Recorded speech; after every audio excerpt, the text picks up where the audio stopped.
Hey guys, this is Artem from Furia. I'm here with Koala Noob, and today we're gonna play muted comms. Basically, I need to ask questions for him, he needs to answer, but the thing is, he can't hear me, so let's see how it goes. What agent do you play the most? What agent do you play the most? Jet. Okay. Oh my god, this is... Who's your favorite teammate? Oh my god, what's that last word, man? What's that last word? Who's your favorite teammate? Teammate. I think I'm definitely closest to you and Basic. Okay. You and Basic for sure. Okay. What do you have for dinner last night? What the heck? What do you have for dinner last night? What did I have for dinner last night? Yeah. Panda Express with Basic. Okay. Can I rage bait him? Let me do it.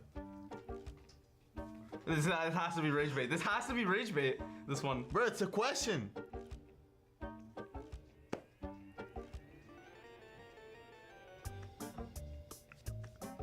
I'm speechless. What do I want to drink? What is the best map in the game? Map. It has to do with a map. What is the best map in the game? What is the best map in the game? Yeah. Icebox. What toppings do you like in a pizza? Do it again? What toppings do you like in the pizza? Oh my god, okay, this one's crazy. I don't, what toppings do you like in a pizza? I don't know. What? Toppings. Topics. No, toppings. Tropics? No, toppings. Hot picks. No, toppings. I'm lost. I can't get it. Toppings? Token? No, toppings. Topics. Toppings. Pizza. Bestie? Pizza. Oh, yo, what the? Eat. Pizza. What toothpaste do I use? No, bro. Pizza. Pizza. Yes, okay. What toppings? What toppings do I put on my pizza? Yes, bro. Yes. Okay, I either have regular pepperoni, like a hot honey pepperoni, or I'll have like barbecue chicken. Here we go. Finally. Holy crap, that one bro. was crazy. Where's champs this year? Where's champs this year? What? How? Yes? How do you got Shanghai. it? How do you got it? Because, bro, the other one was too hard because it's like toppings. I thought it looked like topic. Like this one was like easy. Okay, I mean, he's the best, I guess. All right, guys, that was us playing muted comms. Thanks for watching, and yeah, come support Furia and VCT.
Oh my god. Okay. Oh, we need to warm up, brother.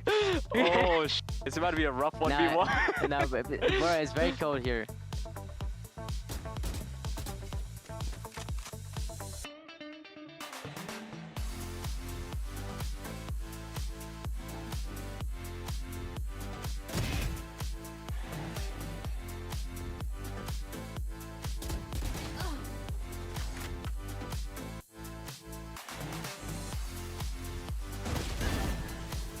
Phantom, brother. Oh, Yo, I can barely move my arm right now, bro. This is so cold. Oh.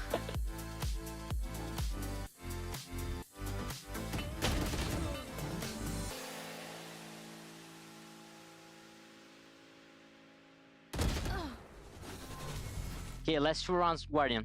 Come on. You want a Guardian? Yeah. Oh, shit. Nah, bro, I'm whiffing. I'm whiffing like crazy too, bro.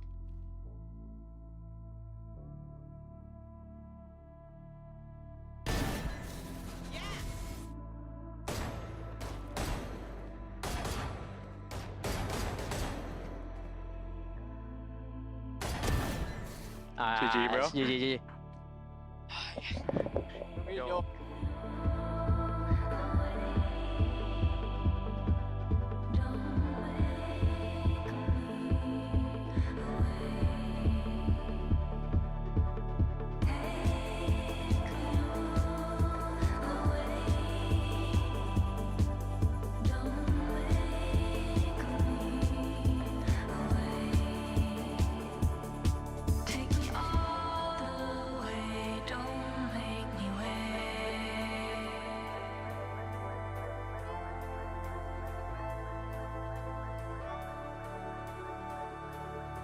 Take me all the way, don't make me wait.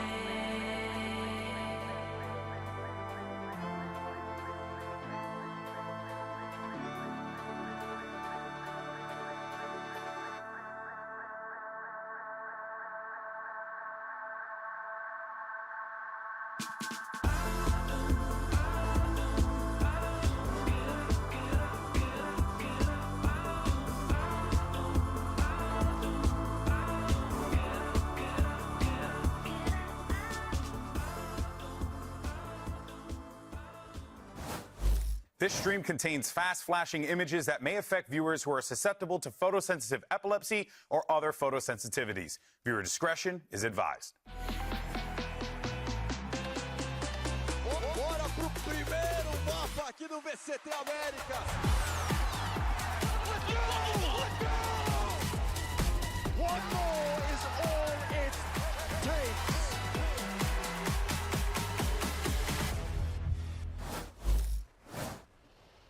It's the final week of Stage 2 and all 4 playoff spots are still up for grabs, so anything can happen.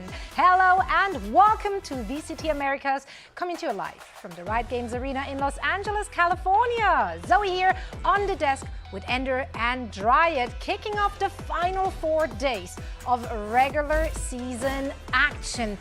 Guys, I can't believe this stage is already over. Like, actually, what happened to the last 3 weeks? Where did it go? Time flies when you're having fun. So true. Right? And we had a lot of fun, right, didn't we? Yeah, I mean, it's been really cool. I think we just have a very unique stage that we haven't had before with the play-ins, but it's all going by so fast, so it's kind of the last chance for teams to get it all together for the ones that are making it to those play-ins. That's right. Let's take a look at the standings to see how things were shaking up thus far, because the top 2 in each group will be getting a bye straight to the playoffs. However, none of these spots are locked in. There's still so much to play for these teams, Ender. Yeah, that said, I think 100 Thieves, by playing G2 all the way back in week 1, fantastic looking on the Omega side of the bracket, but 3 teams tied with 3 wins in Alpha makes that a little bit crazy. I do think, though, NRG have great chances to just take this one and go lossless in the group. Winless. It could still happen. They could just get all their games reverted.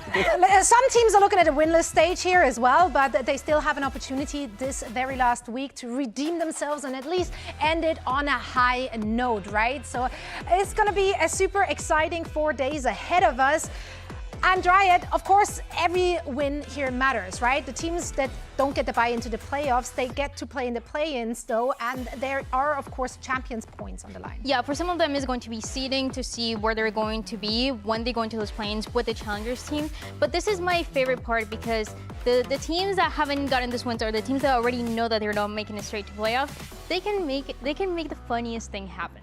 And I don't know who it's going to be. It might be all of them. It might be a few of them. I don't know. The funniest thing might happen, Ender. It's true. I think the biggest one in terms of points, though, for me is like a Furia team that's obviously on a huge slide, but because of the beginning of the year is actually in a pretty decent spot. All things considered, if you have NRG, G2, Leviatán, if you have two of those three teams making it top two, there's still a world where they could squeeze in here if they just start doing something. In a world where they're currently winless, they could still make champs, which is actually crazy. Now, of course, we have some great matches for you today, as you're seeing right here on the screens. EG will be taking on Furia. So Furia, as we said, trying to get the first dub here on the board. And then afterwards, Envy versus NRG. That's going to be a tall order for Envy. Hey, you say that, but what did Envy do at the end of stage 1? 13-1 smackdown over MIBR. Yeah. Everyone thought MIBR, they were world beaters. Everyone thinks NRG are world beaters now, but Envy, come on. They're coming off strong off a win last week. Yeah. What can't they do? You're selling them. Probably beat NRG, but you never know. He's so confident about it. Honestly, it could happen. They did it last stage against MIBR. They just did it last week. You guys bought that? Difficult though. Why not? I mean, okay, look here. These are the teams that are locked out of playoffs contention, which means they will be playing in the play-ins, so their season ain't over yet. But these are the opponents that they're facing. EG will be playing 2 matches this week, so there's still a lot of movement possible. Yeah, there's a lot of teams that already went and played those 2 matches in a week, which is a lot, especially for the ones that are bringing changes. But I think it's really interesting. Again, the teams that you're looking at, those are the ones that can make the funniest thing happen. Those are the ones that you do not want to miss those matches. I feel like we're going to have a few upsets. Yeah, absolutely. Now, speaking of matches you don't want to miss, if you guys missed on last week, boy, did you miss out. But don't be afraid. Don't worry about it, because we got a little summary of week 3 here for you. 30 seconds left. Bruno has util out. Bruno needs to cover. Digizen still alive. So Oh my God. Oh my God. 3 kills on Oh my God. He brought us here. He needs to Oh be my strong. God. That's a good shot. And ready for the drop out of heaven too. One's how they know Evil now. geniuses now have the Fast numbers. Swift. Fast is mid. We won. Is down. Performance. Oh, the dart gets him. It's fine. It's fine. Rossi does everything. No. Second one not to be found, but his teammates are coming through. Nice. Wait, Nice is dead. No chance of winning this round. They have backside though, and he gets another one. Flame wall takes down Calm. Even in death, he's killing people. Another util kill from Knights. Let's go! Knights is him! He meant to do that! Fury, you have to go. You have to. Yo, you have to plant the bomb! You gotta do something. And as they hear it come in, basic 3. That's the ultimate. The Thunder is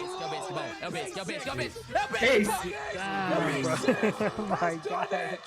For the breach. He's so close. In the final hour. Honestly, I really favor these little situations where you try to play in your util, but Ticketing comes out shoulder clear on that for Fireball. And they've broken that first choke point. C9 trying to move together here, and Ticketing is still ready to shake everyone's hand on the way in. Okay. Oh, never mind. Go on your train, bro. Let's call it a day. 0% chance. A side, and then calling. Oh my God! That should have been impossible. No, stop. The best initiator in North America. Nah, there's no way. There's actually no way. Man, as you just saw, Evil Geniuses was on the receiving end of many of those clutches. They came out strong initially against MIBR, but then spaghetti has been dropped. They lost 16 consecutive rounds and just didn't recover in that series afterwards, right? Yeah, it was pretty difficult, especially because EG, they have shown us a lot of great things this stage, but they haven't been able to close out maps like this one. To be fair though, I feel like people are being a little unfair on what went wrong in this matchup. Yeah, it was a second half that didn't really go their way, but it was an MIBR that has been incredible on the attack side of Haven, and it's an MIBR that we knew was going to be good. So once you lose a lead like that, once you lose in overtime like that, then things kind of switch up a little bit going into the second one. You really have to reset mentally to make those wins happen. Yeah, which you're just not going to be able to do because they had a lead 12-5 was the scoreline for them. And maybe hot take, I think EG just straight up outplayed MIBR on that Haven map. They got clutched on so many times. Like, it was ridiculous the amount of 1v2s, 1v3s, 1v4s, 3 4Ks from Verno that EG lose the map. And yeah, that is a lot of that entirely their own fault. Poor spacing when they're up in numbers, poor performance in terms of closing things out. But like, for 95% of most of the rounds they were playing, they were outplaying MIBR. Yeah. So there's still some positives they can look back on heading into this week. As we already stated, they do have 2 more matches to go. It's going to be against Furia and NRG. Furia, obviously very winnable. NRG, that's a tough one to close things out in the regular season. Yeah, and especially because right now, EG, I still don't really know where they sit, right? You look at their scoreline and you'd imagine, okay, they're at the bottom of the table with these other teams, but they already beaten Envy. They had an amazing showing versus MIBR. I think this team is just neutrally in the middle of it all, but because the group is so top and bottom heavy, like, they just kind of look lost where they end up at the end. Yeah, the middle of the pack looking a little question marky right now for many of the teams. But for more, let's hear from Digitsin. Emily, there we go. I love you. Spoke earlier with him ahead of today's match. Got there. After one of your most recent matches, you tweeted out that your team didn't have the right amount of attitude kind of going into it. So what are you doing to kind of help ensure that you're going into the match today with the right amount of confidence and aggression you need for your team to succeed? I think like just doing my job great, so keeping my comms up always and giving my energy for my teammates. So I think like we have like good perspective right now about the game because we lost and then we learn. So for me, in my head right now, if you like play the same way we have been practicing, I think we like 2-0 today, easy. I love the confidence and I look forward to seeing the energy brought out on stage. Thank you so much. Oh, what do we make of that?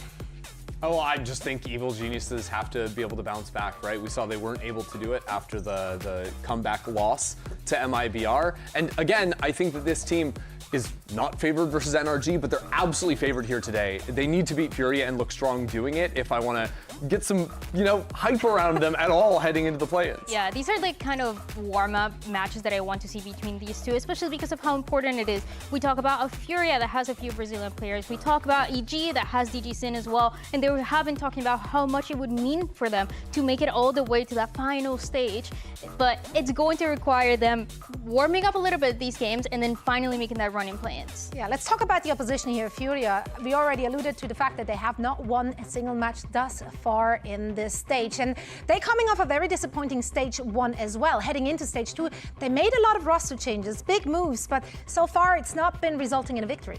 It's pretty tough, especially because the first couple matches that they had were pretty incredible for them. Yes, they didn't get the wins, but it was against really, really strong teams. And now we're looking at a match against Envy that we said, okay, well, because they have been so good, but haven't been able to close it out, for Envy, they should be able to do so, and it didn't happen. Yeah, to me, when I look at Envy and the way they talk about the team and the way they've been making change, or Furia rather, throughout the stage, it feels like, in Ice Age, the little like rat thing that's like trying to plug up all the water coming out of the iceberg. Rat thing? No. It's a squirrel, my Whatever God. it is, they're just trying to there's like, it's about to flood, it's about to come crashing down, and they keep trying to make these changes. At the end of the day, I just feel like this team is both individually struggling in server to communicate and talk to each other, and also have not been able to find a clear identity. They don't have the ability to run the double duelist, which basically every other team is carving with. They're trying to come up with different solutions to make it happen, but I just feel like it's too little too late for this team that started off so strong at the year. Let's talk about one individual and hear what he had to say, because earlier today, Dryad sat down with Koala Noob to talk about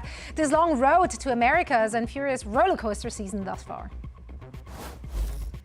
Hey guys, I'm here with Koala Noob from Furia to talk about a little bit of his career and also the recent results from the team. Koala Noob, thank you for being here with me. That comp that you guys are running on Haven, for example, is very unique, where you were actually playing that Neon and then Basic is playing Breach that we haven't seen in forever, it feels like. Is him playing the Breach a little bit of setting you up with the Neon, or what is? Tell me the behind the scenes, because we've been all trying to figure it out. Well, there's two things. It's the first one is like Basic is an insane like flex. Like He's Breach insane. And KO. He's goated. Like I can't believe this guy has like he's generational. I made a tweet like a month or two ago like that this guy's gonna be generational before we play, and even though we're 0-4, this guy's frying. Like he's like winning us so many rounds. He's insane. So him being like a Breach one trick and stuff is kind of funny, but like he is a Breach one trick. Like KO, like he started like he mains Breach. And we're like, you know what, let's try. Like Haven was always a good map for Breach. It might also help Gianni like win more of his duels because you know we're gonna like these XX are gonna be better, more consistent. Obviously, I'm not winning the duel still as much as I hope, but yeah, I mean, we wanted to try that just because like we have a player that can play like these roles that like it's really hard to find like really good players on those roles. You know, it's like. There's a lot of like really insane duelists. There's a lot of really insane like sentinels. Like, but when you think of like KO Breach, like you can think of a few. Very specific. Yeah, it's a very specific role, and he's just incredible on it. Like I'm honestly shocked. Like I am always going to root for this guy, whether I'm his teammate in the future or not. Like he's just insane. So we're trying to figure out both things. Like how can we get him comfortable, and how can it also benefit me because I'm struggling right now. And you've talked about the meta too, maybe the initial read that you had and the no neon, maybe it wasn't right. And now you guys are trying to adapt, trying to find out what works best for each one of you individually, but also as a team. How do you feel about the meta right now? Because it feels like everybody's kind of running different things. 100 Thieves has their own playstyle, Lev has their own playstyle. So do you feel like you guys also have a good read on the meta now and are set up for success with it? Yeah, I mean, like we're 0-4. I'd say like our meta read is solid. I think just like I said, like a big part of it is like this meta read that we have is like we're forcing a lot of like more double initiator. So the reality is like I need to get the info, or like people need to get the info for me. I need to like be proactive with like the utility, right? Because if we're just sitting around playing like a default game, like yeah, it could work, but like against these double duelist comps where like they pop, always Neon Phoenix, like even Chamber, like it's not gonna work that easy. You know what I mean? Like the game's not just like that black and white. So we definitely just, I'd say we have like a good idea. It's just like in game, like I feel like I'm probably like approaching some stuff wrong, and I need to work on it. But I'm very confident, like we're blessed that it's not like the old splits where top 4 make playoffs, because if that was the case, we probably wouldn't be in contention to make champs still. But playoffs and play-ins versus like a group stage, like of course we wanted to win, but it doesn't mean we don't have a chance anymore. It's not like we're in a bad spot. We can still make a play-ins run, and it's a different game. Like nerves hit more. Like this is where we have like pressure. like I'd say I'm pretty experienced as a player now. Art is a crazy experienced player. Basics, he's learning. Calm, this guy is a world champ. And Shy, he's also been a pretty experienced player in the past. Like this is where we can really turn stuff around. And I really think like if we get the ball rolling, like I really am confident, because man, we're working so hard. We're being so honest with each other. Like I literally want to take the heat for my team, so I know, okay, what do you need me to do so I can benefit you guys? Like just please like tell me. Like obviously it can get like a little frustrating sometimes, but I want to just do the best I can for my team, and I know they're doing the best they can to like help set me up and like play a good game. And I just, we have a little bit of time to prepare for play-ins, and I really think we can do something here. It's I sit here 100% confident, no cope. Like we will make a run. Even if I don't somehow step up, like those boys are gonna step up for me. Like that's why I have a lot of respect for this team, because they always like they don't give up. Every match, like they just keep trying. People come up with more ideas if like we're not getting an idea, and as time goes on, I think we're just gonna only get better and better. Yeah, I think for you guys, with you and Art, who have remained in the team since the beginning of the year, we've seen a lot of individual plays, individual moments where you're able to shine, and obviously for the new additions too. We've gotten the chance as well to hear the input that Com has, so I think everybody's adding a lot, and I definitely believe that you guys can go on a run. It's great that you have a second chance to do so, because hey, I said back then that you guys are going to win champs, and I'm still holding on to it. So, Colin, thank you so much for this interview. Thank you so much for all the insight. Of course, thank you for having me, and thank you to the fans for supporting us. We'll keep working hard for you guys, and we don't want to let you down. Thank you. Thank you. Fantastic insight that Kuala shared there with you, and so honest, and it was so heartfelt, right? So you can't help but root for them. Now he glazed Basic quite a bit. I want to talk about Com, another player that's joined them for stage 2, and this will be the first time he's facing off against his former EG teammates after being dropped at the end of stage 1. What's the mindset for a game like this, Ender?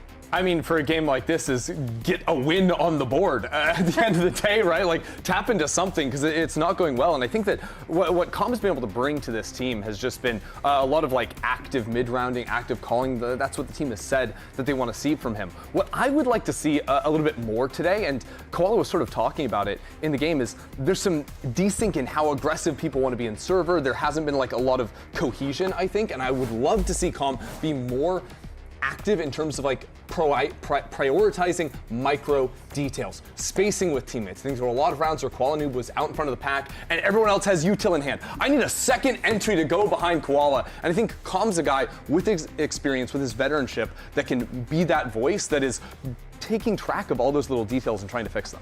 Yeah, I think there's a lot of things that they can do here, especially because Furia so far with Calm we've seen as a team that can play very, very slow on the attack side, and that sometimes play against what they are trying to do. So I think a few of those set plays, a few of those details can really make a big difference to see if they can finally get that first win. Well, we'll find out very soon, but first let's send it back to Emily to hear from Calm.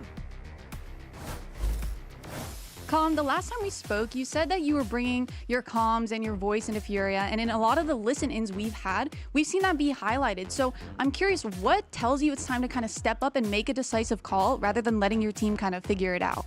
It just depends on like if I have a re in the round, like that's when I'll usually speak up, and like if I feel like I need to maneuver like the map control in some sort of way, that's when I'll speak up for the most part. But honestly, it's just like on the read of all of us together. Yeah, I mean, you're doing a great job at it. Like truly in those listen-ins, it's so impressive seeing how you're able to kind of do that. And I look forward to hopefully seeing a bit more of that today. Thank you so much. Right on. Well, let's take a look at predictions for this one and where the talent team is, or who they're rolling with. All right, Riff, I see you. Uber and Riff are Furia believers. Are they overcooking? No, I have something to say. I asked today after my interview with Koala, I was asking production if they could change my prediction. Flip-flopper. I just, when I interview players, stick to stand up for something. When Come on. players are so nice and so honest, I'm like, I have to root for you. But regardless, I just don't want to focus on that recency bias. I know they didn't look their best against NV, but the other matches have been good. This should be actually a really good game. I mean, it's close if you're here looking at the poll, Ender. Are you surprised by that? No, there's a lot of EG haters out there.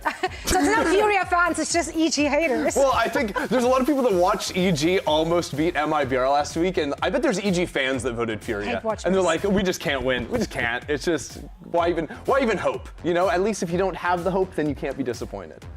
Honestly, you're cooking with that. You're cooking with that. I'm excited for what these teams will be bringing to the stage, because this is a last opportunity for both of them to really turn up and get ready and ride the high into the play-ins. Evil Geniuses and Furia are ready to take the stage. The final week of Stage 2 starts right now.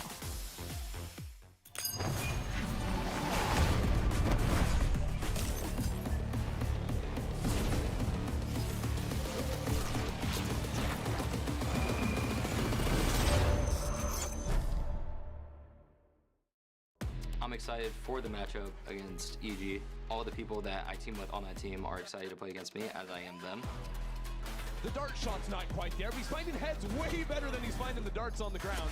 Evil Geniuses are high, they're low, they're behind you and around you. Whenever I watch them play, they still do pretty much the same thing that they did when I was there. I'll know a little bit more about them, but I just need to play how I play. Olha o Cole Special chegando pelas costas dos Costinhas. Já tá rolando esse defuse. O choquinho pra impedir. O choquinho é perfeito. E a Fúria finaliza mais round e encosta no placar. I'm hoping to turn the ship around. It's not over till it's over.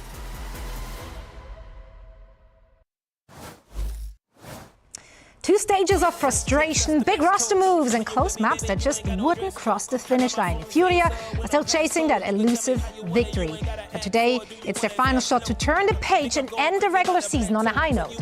And that is exactly what they're focusing on. Yes, everybody's talking about some of the losses, some of the tough losses, especially that they took last week against Envy. But for the team, they have to focus on the positive. You look at the individuals here, everybody is incredible. Everybody's able to shine in some specific agents that they have been focusing on. So I think that should be that conversation going into today. I think they have been so close. They have games against NRG, against Lev that could have gone their way, and now it's time to prove it right before they have that chance into playing. The thing that struck me about that interview with Koala was him talking about how the team is being fully honest with each other. Things are clearly not going well for them. They lock in for a week, they need to come out here and have a strong showing. Absolutely. Now on the other side, fresh off of a tough loss rather, and sitting on just one win this season. The road to recovery starts right now as well for Evil Geniuses. They've got 2 matches on the slate this week, and taking today's gaming, that's really critical to reset the mental and build confidence heading into the play-ins. Yeah, both these teams, a very similar story coming off of last week's disappointment. Evil Geniuses also having a series slip out of their control, but they're coming back in with a little bit of energy onto this stage. By all accounts, this is a series that Evil Geniuses should be able to win. If they lose, that's going to start asking some serious questions of this roster. They need to come out here and perform today. And again, for these 2 teams, Brazilian players that are dreaming for that chance to make it to the final weekend in Brazil, to play in front of their home crowd. And all of this is just practice, warming up a little bit before that, trying to have a chance for those rookies, for Zerona, for Pancakes, and while on the other side, for those players that are once again trying to prove themselves. Let's take a look at the map select to see where these teams are taking us for this first match today. Lotus and Split are out. Summit chosen by Furia, and then EG taking us to Breeze, and then Haven if we're going map 3. A bit of a PTSD moment here for EG, I believe. Yeah, I mean, Evil Geniuses would love a chance to try and close on that map, but to me, the first map is the most interesting. Yeah. Summit getting floated here. This is a map Evil Geniuses have never played here in VCT. It's something that Furia have run one time in an early loss to NRG, but maybe having some ideas here to beat EG on uncomfortable territory. Yeah, I'm also wondering if Furia is going to keep playing that comp. They're playing with calling up on that waylay. No, he's still on that waylay. Thank you for that confirmation right away. Really appreciate that. Some KO as well in there for basic. But honestly, I want to focus a little bit more on that second map, Breeze. I'm so excited to see, because these 2 teams, they face each other on stage 1, but both Koala Noob and DGZin, they were not playing Jet. Now, last time these 2 teams played this map, they were both playing Jet, and I feel like they have a very similar playstyle, and it should be incredible to find out, if one of those teams is going to close it in 2, or if it's going to go all the way to that Haven. Yeah, EG currently is 1-0 on that Breeze. Ender, do you think they're just going to run it back with the same comps? I wouldn't expect them to be making any major changes. I think if anyone's making changes, it would be Furia, but already it doesn't seem like we're doing that. I think the biggest thing for me is Furia getting the ball rolling early on. Shy's on this champ, you want him frying in early rounds, unlocking the ultimate early in to get that eco rolling and to get the operator online. And also, I just think for a tough week for this team, you don't want to start out here with your, confidence in the gutter. And there's a small change as well, and Art, instead of playing Omen, is playing that Astra, which I think is really interesting. There's a lot more of those set plays that we talked about, a lot more of those details that you can work with when you're playing that agent. I think especially having pullback stars is so valuable, especially when someone is playing something like the Chamber, and you can come in, repost onto a line with a quick pullback star assisted from long range. Even if Shy is ending up playing on the weak side, almost always he's gonna have that global support from his teammates. Looking at the players here, they all seem locked up and in high spirits as well, so the right mindset definitely for both of these squads heading into this match today. This is, I think, a better matchup than people are thinking is going to be. These 2 teams have had incredible moments. They are trying to figure it out, playing very unique compositions, and for this one as well, for Summit, we get to see one more time what Furia has been cooking, and for Potter as well, she's always cooking, so I want to see what's happening here. That's right, she's never stopped cooking. Well, let's send it to our casters for map 1 of our first series of day 1. Thank you so much to the devs for breaking this one down. We are starting off with Evil Genius versus Fury. Wait a minute. We're playing Spot the Differences between Superman and myself today to start this game. Who's on stage? All right, so Superman looking at this game today. A game for Furia that's going to be one of their finals here, looking to put a green check mark on the left side of that column. But also, Evil Geniuses, 2 games for them this weekend with a chance to kind of rustle up what's happening in the top 2. Either way, Both teams are looking for a win themselves as we get in, obviously, and really figuring out what the identity is as we head into play-ins. Exactly. With the Samsung OLED match start, an important game for Furia because you want to have that first championship point for this stage because you're not going to get in it for the play-ins. For EG, it's a super week. They have a chance to win this one here, maybe get an upset against NRG and really shake up the top 2 seeds going into the play-ins to the playoffs. Now, importantly here, EG, with the first time that they show their summit on the attack side, playing this slicer with a Viper and a double controller. They want to slow down the map a little bit here. You're seeing a lot of that focus on a 2-2-1 setup, trying to control the middle with this camera first to see if anybody's going to push forward, which they did at first, which now enables this push and this pressure to happen towards this B main. I think the double controller's really smart here as they move into this against Furia. You're going to want to cut that off as much as possible, and it's something they put a lot of priority on for Shy and Koala Noob. And now, as we mark our way down archways here towards mid, just a quick step into the clear, and EG had already encroached on quite a bit of space. Spike's still down, though, as they work the map. Ooh. Okay, Superman. I'm looking good today. No, but for real, for Furia, they're definitely trying to peek to try to find information because they lost players so early into the round. This now causes for them to peek and get caught with their pants down, but Basic's still able to drop 2. And he's going in for another, but Superman quiets that shot. Digizine on your screen. Getting that spike down as he sees Artson just across the map through X-Ray. X-Ray have to make his way in, and there's so many angles to clear to get through this. Might be impossible, but the HP bars say different as our first one comes online. He now has to source that second, and they're going to try to create the crossfire here, or at least the contact play, which would be so smart. Artsine, you heard Koala Noob talking about it earlier. All that experience, being a veteran, has been in these situations so many times, and why not start off with a pistol round for the squad? But it's not going to happen. Superman has that experience as well, in the 3K to boot to start us off. Good on EG to clean things up as well after Bao just got picked off here from Artazine walking back into the site. You don't know where the rotate's coming from, so everybody's watching at a different angle. But as soon as he falls, you see the last 2 players in the crossfire setup, making sure that they're watching their angles, but focusing more on the spike getting tapped before going in. So a nice start here for the side of EG, adding a lot of pressure again in the slow play. I'm expecting this to happen a lot for EG's end. You see a little bit of a focus for Furia. 3 guys setting up on this side, maybe even a pop flash to try to get Koala Noob down the line to fight. But as they realize that there's no util being thrown early for the side of EG, they just want to backpedal here and just make sure that their crossfires are set up correctly over on this A side. I'm going to see if the knife starts coming out early for Basic too, or if since there's so much room a team has to gain before using the knife, it's just better to use it somewhere towards that 1-minute mark as they're still waiting, and EG is slowly moving forward. Has a chance to grab the orb, but also the options to work the rest of the map where they still have a bit of vision. Nice job to cut that. There's their 0-point usage. Easy for EG to say, okay, well, let's cut our losses there, pick up the orb, fall back, and rework the map. But a good point here on Basic where you see him putting such big numbers on this stage on a KO, and you almost think he's a one-trick, a Vibe Merchant on the breach.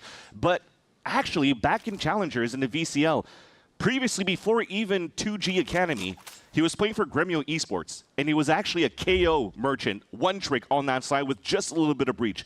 So when it comes down to his experience on flexing different agents, he definitely has it for the side of Furia. Paranoia is through the fast lane to break all of that distance. Quickly, Calm just gets himself out of sight, and 4 members of Furia are scrambling for the door. Lop the heads off. Wait for Calm as well, they yeah. need some help. They need Be easy.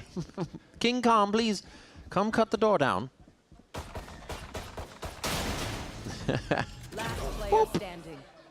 So messy.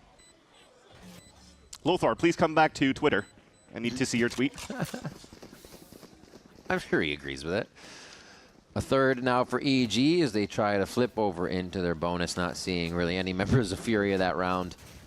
And what will they set up? It looks like they've split up that flash combo they had that you mentioned last time over at A to just really create a line of scrimmage with everyone on this now. Let's see that replay again. Oh my God. Player standing. Holy Artson ace. You're just messing up the stats now. That's one thing that's important to hear through these comms, though. They talked about it for the side of Artazine, that they want to alleviate a little bit of that pressure. Play a little bit for fun and Nice to see that the vibes are up at this start, which allows here Artazine to have a nice little ADS tap right into Digizine. A bonus round for EG that tried to activate Digizine at the start, but this might be just a group up, try to fight somewhere here and get that spike down. Calm watching down Bended A with that Odin. So I don't think that's going to be used too much by EG here this round unless he moves out of the way.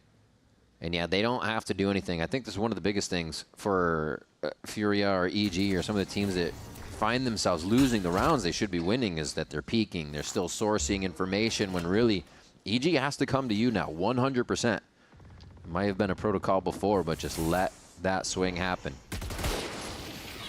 Oh, all right. Shy says only one. But now it's EG's job to actually get as close as they can to make sure there's no crossfires. There's no anchor protection here, and they have taken out 2 towards that A site. Very nice with the work of the controller. How did this just all happen there? You also had this lurk from Bao at the middle trying to break that trip in the first place, and his goal was trying to force that rotate from that side.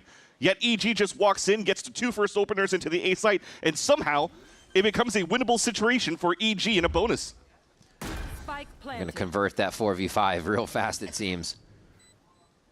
Just holding an angle, waiting for the rest of the team to come over. But also, Bao is just timing this one out. Really not going until the team sees action in sight, which is going to be one of the latest points, but still has to deal with Shy at Ben. Watching Calm now as he tries to get in a great ping off of that dart. Gets 2 as he starts to spam a little bit, but he runs short and dry on the mag. Superman keeping it clean from pistol round on. And now it's going to be Shy. Gets tempted by Bao, and the lurk is going to come up big in the end for those 2.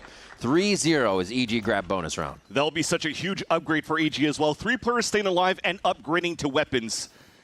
Just a moot point and a pain point, rather, for the side of Furia when it should have been their round, especially with a nice little first blood from Artazine on to Digizine to kick off that round. But as you see, there's no real adaptation on that side of Furia. You're not trying to find the mid-round information. What happens after when you're playing the man advantage? Where can you stack? Where can you fight for some angles? And they just gave too much space for EG to take, and forcing themselves into an eco here. I wonder if that's a little play how they prac, as Digizine was saying in the interview this morning. Hopefully it's not like that, man, because that has been the story of Furia in all of these matches so far this stage. You want to try to fix things a little bit more quickly, try to be more proactive around the map, and you want to see that happen. Thankfully this time around, because they're on an eco, they're trying to stack up as much as they can and try to help out as they get the early info. But I want to see this happen a lot more in Furia's gun rounds. See if they can connect any shots. Doors closed, they can easily watch drop. And they've all just filtered into the site. I think they realize too, staying closer on this low by EG, that is, from Furia, means these sheriffs can get taken down and not really do any continuous damage. They're all just staying back for Furia as well. Spam. At this point, you're hoping that EG goes in and tries to pick up some kills so they can build up ult orbs and you try to get punishes that way. But if not, dying to the spike would be the most important thing here, to continue to not allow EG to snowball with ult orbs. And I'm actually not liking this so far, that Furia are actually pushing in for all these fights, because they gave their lives earlier on their eco run in round number 2. Right? All 5 of them dying to the doors. So don't give these orbs. This time around, they're kind of just peeking one by one towards the end instead of just trying to die to spike and forcing the exits to happen and then let EG run into their crosshairs. That's definitely something you have to think about in the long run with those alt points building, the momentum that EG has, that this adds a little bit more weight. Definitely feeling it on the EG side. So comms from both teams here are up. Feeling pretty good. And we'll have to see for a 5th round. Odin's out on both sides. Operator is going to be there now for Shy. That's it. The most important thing, though, it's on Shy. It's not on Koala Noob when it's usually the win con for Shy. Ooh. Again, EG scoring another first blood. And that's going to, again, thin out the defense. Thankfully, though, because you're playing this chamber at this position, you could lock down this area. You still have a trip on this side, too, so they could continue to play a passive mid. Because now you try to go back and forth. I like the double peek in tandem between both Koala Noob and Shy. They don't manage to get a pick, but at least they get good information that EG are still working a slow 1-3-1. Heck of a read there, too. And they realize it went to the right. If they hear this, they can maybe assume that nobody's going to be quickly guarding it. Yeah. With the chamber going back. So Spike's still down, though. The last bit of noise, I think, made by Zerona here as the team moves to the right. and see if he can really start to give him some mind games. Here we go. That's the bit of the smoke. He will look for a fight here because he wants to sell it as much as he can. It's going to be a flick to the right, almost gets Koala Noob, and that's going to be Jig is up. They know without any more sound here, they're probably going to have to get a rotate on. And EG could still continue to walk slow at the beginning because he placed an aggressive trip on that side too. As it's not being broken, they know they could slowly contact in until they finally reach the entrance, and here's the exec. Oh, Arsene was only the audio there that he could deliver. No kills. The Koala Noob sets up that restart on the retake very quick. 3v3 now, but they got a lot of ground to make up and wonder how much of the map is still covered by a lurker, which will be re-lurked by Superman. That's the name of the game for EG. Try to stay alive as long as you can. You have a camera, you have a recon dart, you're trying to slow things down, slow the tempo. So Superman gets this huge backstab to start. The pineapple is being called. He already gets that backstab on the comm too. And the last two on a retake will be impossible to take. That timing was insane. The first time we're seeing Summit for EG, and it looks like they have a UAV out there. Seeing where everybody is on the map for these lurks. We didn't get to see too much of Fury on the defense either, because when he played against NRG, they were just getting their attack site shut down. If I'm not mistaken, it was like an 11-1 scoreline or a 10-2 in favor of NRG on the defense. And now Furia, you have the opportunity to not really show too much of your defensive side. You're picking it at first, since it's also your choice of sides. So you're not giving too much tape away to EG, but... Doesn't matter, be safe. The Terminator's on the loose. Oh, shit. Exactly. EG is doing an excellent job right now into their slow scaling. You're just finding these first picks to their favor. Even last round, I thought, okay, push down mid, they lost basic, but you still have comm, double initiator, you're still going to have the util to make stuff, so, you know, even trying to make that protocol, there's still safety in it. EG is just finding ways through everything right now. 5-0 to start, 9-1 Superman, the cape is on today. Don't you mean Vansili? Vansili, that's right, that's right. I know, he's definitely looking pretty good. And you would expect here, usually, again, it comes down to the walk contact that you play. You want to give that column of first kill attempts on the side of the Djezine. He got shut down quite early, but yeah, definitely Superman's doing an excellent job here to thin out that defensive line for Furia by these mid-control that EG likes to do. They're not really swinging with each other or trying to find ways to, like, 3-2-1 clear a corner. They're just walking up and watching the angles. And yet somehow whenever a player comes into their crosshair, they're still able to just laser beam them down and get that. You see here the record for Furia, not the best. Unfortunately, you looked at it from 2025. They won the first game and barely won a map. Didn't even win a single map in 2025. This time a strong start, but you're starting to see the resurgence as well of Furia back to the old ways, which is why, again, this matchup is going to be super important for Furia. This is probably the best team and the best matchup you could have in order to get your first championship points for Stage 2 and just build your confidence moving into the play-ins. That's what Koala was saying. Due to the structure of those stages, the fact that they have that shots, though, with what they were able to do previously. Just looking at their games, if you went for a roll of the past 10, those wins came from, I think, week 2 of Stage 1, the last ones where they really saw a bit of prosperity. So it has been tough to find that answer here on the VCT stage, that is. All right. See how they decide to move out through here. A little bit of orb grabbing, setting up some other things, so they have some avenues to win as the rounds go on. And this timeout is going to be pretty quiet as Furia are on the left side towards B, and EG are just swarming all over A now. A little bit of a good news that they were able to take down the orb in their favor on that B line for Furia, because there was no pressure for EG on that end. Now it's too late for you to move around here to... Well, I mean, I guess they could still try to just die to a door a second time around, but this time they want to look for those exits and really try to punish the late lurks, try to find the information of where EG could kind of be set up here in these post-plant scenarios. This time around, though, it's not necessarily Superman that's lurking around. It is going to be Bao instead. And he still has the timing. One. Oh, Vandal, a little harder to control there, but is going to bring it down for a third. Nicely done as Koala Noob finally cleans that up. And they even looked for it. You said it. Fury was kind of looking for that. As EG's looking for the exits. Is there going to be a lurk? Yes, there is. But again, UAV online. Timing is there. EG come up with another round. And they have been in full control of a lot of these, even if they're losing somebody first. I'm also noticing now for Fury is that they're still having a hard time figuring out their identity going into the stages. you know, Koala Noob had the conversation with Dryad talking about how some teams are playing double controllers, some teams are playing double duelist. They're trying to go the double initiator route. But the thing is, playing double initiator, you're putting yourself at a solo duelist. But if your win con is also to put Koala Noob on an operator where he's supposed to be basically the best operator in the world in the eyes of Coach Shaw, why put him on the Waylay instead of a chamber? Because the rest of the team, there's not really anybody that can play the Waylay right now. Well, let's see how EG is going to take this next round. I'm walking on him. I'm walking on him. I can drone it too, bro. Just wait. Yeah. I don't see him. I'm flying close. I'm waiting for that. One link. Who's full blind? I'm gonna drone this chamber, guys. I'm droning this chamber. Hold on, I'm droning him. I'm attacking him. 1 second. Link. Two-way link right now. I'm on the smoke. I'm on the smoke. I dashed out. I dashed it. Recall. Asher on your left. 35 on Waylay. Last player standing. Oh my god. Holy ult round. What the fuck just happened? Wild. And Furia explode on stage. That's the loudest they've been so far. That one round in means a lot to them here, as they can actually look to make it even. And they got value off the operator on Shy as well. When you see here that EG were trying to go towards this A site, they were just trying to beat the timing around EG's own Viper wall. And that knife was huge by Basic. That removed a lot of that util. And I think that's going to be also the pain point on EG on the executes. If Basic will be able to continue to save his knife, going into the actual site execs of EG, that is going to thwart a lot of these site hits on the attack. You see he throws it early on this round just to get early information here. Why? Because EG has always been playing this super slow pacing of this work around the map, the 1-3-1s.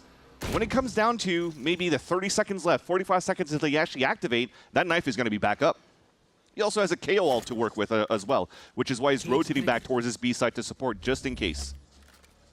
We'll see if they start playing any different with Zerona's setup. Now, if he's put the wall differently, but where he's playing to be able to keep that active, keep that offline. Ooh, a little bit of a swap for Shy, thinking he had just another moment to stay safe there in an insert. He does not seem aware of just yet, but could have a flick on that. Back to EG, rinse and repeat on this round where they have 2 go mid and start to stretch the site by also having a few B main distractions. Oh, it's every time. The timing is crazy here. Bao and Superman have both played a hand in being able to lurk these around Furia. And now it's going to be the B-take. Basic on one quick hit as he puts the null command down to try and flex some muscles, but it's going to be another fight in his face, and Superman gets the best of him. Digizine, sorry, Koala Noob now, dancing around the Cosmic Divide. 10 seconds left. There's a fight on multiple fronts here, front and the back of the site. The big one here right around the spike. If they can get control of this and figure it out. Superman takes down Basic from that kill before. Waiting on the wall. This is going to just drop and be a surprise for everybody. Oh, how are they still hiding here? Superman finally gets taken down in the clutch. Pancakes can't do it from drop, and Furia will connect 2 in a row. A great job for the players early rotating across here as soon as Calm fell for the side of Furia. The idea for EG on that previous round was continue to work with their break that trip on the A-Link side. Shy placed it in a different spot because he was placing the op here to work into the B line. So Calm kind of got caught off guard rotating back. He should have kept watching that lane because that trip wasn't there for him to get the early information. Nice, let's go, guys. Let's go. But thankfully, the rest of the team was still there for Fury to fight back and have a clean retake towards the end. I like the idea, though, of how that was played for the side of EG, where they closed that door. Kind of just isolated fights. Pancakes had to get like his one towards that drop. But at the end of the day, you're starting to see the resurgence of Furia in terms of how comfortable they are in these gunfights. Getting 2 rounds here is a great start since the timeout from Coach Shaw.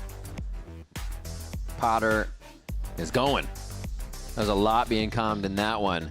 Really setting the team up from what she's been seeing and probably what they've been doing really well. At 6-2 here, only a few things have been able to get through their attacks. And like you said, it was kind of 0 point shutting down the round. And then, I mean, Basic was just in the site with null command on down that one. So it serves the same purpose. So yeah, really finding a way around this utility that Furia have educated themselves on round by round. And despite Basic having to use his null command on the actual site here for Furia, the the win con still remained the same, of how EG was very slow to walk around that map, where he still had 2 knives available on that second wave hit from EG towards his B site. So with basically losing the null command within this round, you could still see some very similar looks and still have a strong defensive hold for Furia, because EG is not changing that tempo yet. We'll see if it changes now. That Potter started the timeout. Oh, a little bit of a play. Usually a paranoia, but it's just a straight up fight from Furia here at B main. Incredible stuff to keep the fight going. Hunter's Fury a little late on the call, but they knew it could follow up. So nice decision on that to use it as well. The shot ended out. Oh. And now Furia has seemingly come out of nowhere here with these ideas, especially to shut down EG's timeout. And that's something similar to what NRG does as an opener. You're trying to go for a pop flash recon and then try to see if you get pings and Hunter's Fury through there while you're also fighting the pressure towards that beam line. And it works out. EG threw a cage thinking that they could at least get audio cues because they were getting hit by that flash. But it just put Koala Noob in such a good spot to play around the cage and punish players around that trap play from Furia. Very nicely done. Despite all that, though, EG still has money to work with. This round number 10, it's a full rifle round with them. Yeah. Trying to go back to that play that Potter was trying to dress up from the timeout. Activate more quickly towards the B hit. They're going very fast. I think they have to on this one. Just kind of go for the throw. Basic gets 2, another third one through the smoke. And now EG is just scrambling to find where they can go. Basic, another ace? Another ace already, my man? You may let him go for it. Pancakes, pretty healthy here. They're going to swing for Basic to go for the shot. Koala Noobs just a little too quick with the click. And it is going to be a kill there. Another great round by Furia. An important one for both of them, too. Either or, Basic or Koala Noob going for the last kill onto Pancakes puts them very close into their ults. But yeah, nice, once again, positioning by Furia. Offside execs for the side of EG, playing on the edges of their opponent's smokes or getting tremendous value on the defense for the Brazilian organization. So Basic continuing to fire all cylinders here as a key anchor player for the team. Now this time holding it solo on the B side. Not going to necessarily try to go for a knife yet, because they could still utilize the trip on that B line and play the flood retake as a team. You know, Vance, I was going to say that was a big round because there were no ults, so we'd really see how the momentum was working. But it didn't take Fury. I need to get in the sight. They're still doing it. Really incredible to see that they have an answer to this so far. Koala Noob with a quick peek. Oh, Bao's crosshair was there, but Koala Noob is quicker. The lower buy for EG. Maybe trying to pop through the smoke, but it is the Odin that comm starts spraying towards the main. Yeah, you want to try to go for this convergent path? No, Artizane's already in the forward line, so they're just going to farm here, prevent EG from moving through that smoke, but that comm spray with the Odin, that's a signature from Cortezia over from Sentinels. Learning from that play, and now Furia are closing that gap, only needing 1 round to tie up the half. I'm sorry, what just happened the last 5 rounds? It's like it's like a gentleman's agreement. You get 6, now you get 6. Okay, thank you. Like, it's just happening like that, night and day from what we just saw. This looks like Basic's defense. Honestly, almost thought it was a replay for a second. They're so clean on both sides right now. Furia is not letting anything through. Take it. Let's go. Probably talking about all the assists that he was getting from spraying with the Odin. Recon on top of that to prevent Superman from getting value off the TP. But last round of the half, this is an attack side operator. And look at Fury's aggression. Walking down towards middle, an instant trade. And as it slow things up a bit, though, I think it might come down to giving that opportunity for Digizine to walk up on the attack side and try to get a pick here over on the A line. Clear on one side with that drone. Not clear, but knowing what's over there, I should say.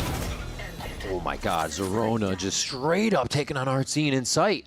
Using this wall ever so slightly to creep in. Now faces calm as he almost gets taken down. They're trying to fight multiple fronts here. Oh, this wall creates such an awkward position. Calm thought he had the walk in.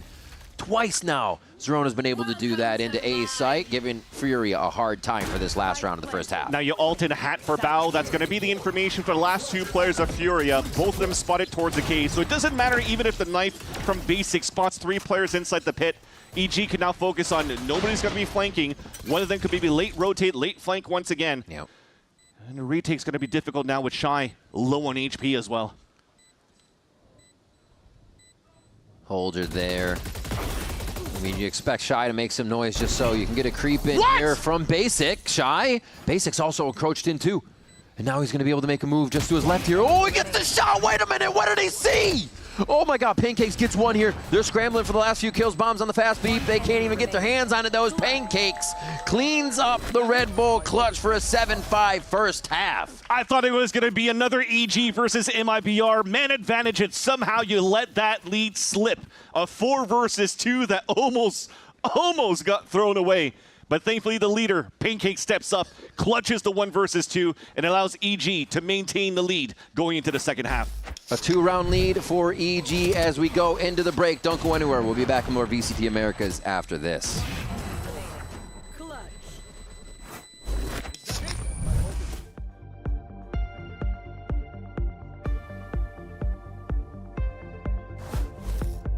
Yep, that's me. You're probably wondering how I ended up here.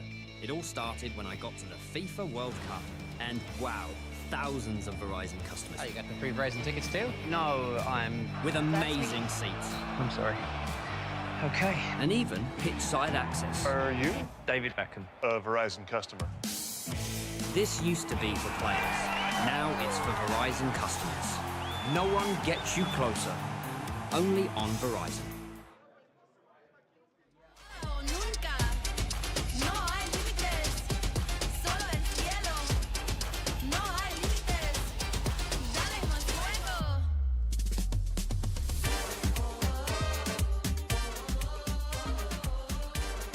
Potter, you've had quite the career from CSGO to Valorant, but if you weren't coaching Valorant professionally, what would you be doing? That's an easy one. I'd be fishing on a boat somewhere for sure. Really? So no GX3 revival by any chance? Maybe, maybe actually. You're making me excited about that idea. But no, I mean, I would definitely take it easy a little bit and fish and maybe start a guiding service. Wow, I mean, I love to hear that. Not what I was expecting, but that's sick. Look forward to it.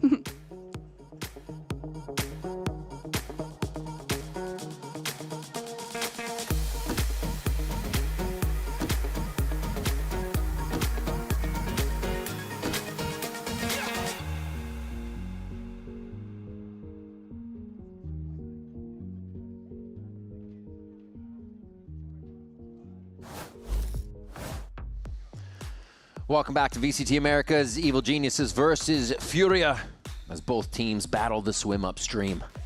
See what they could do here as we get under a second half of Summit.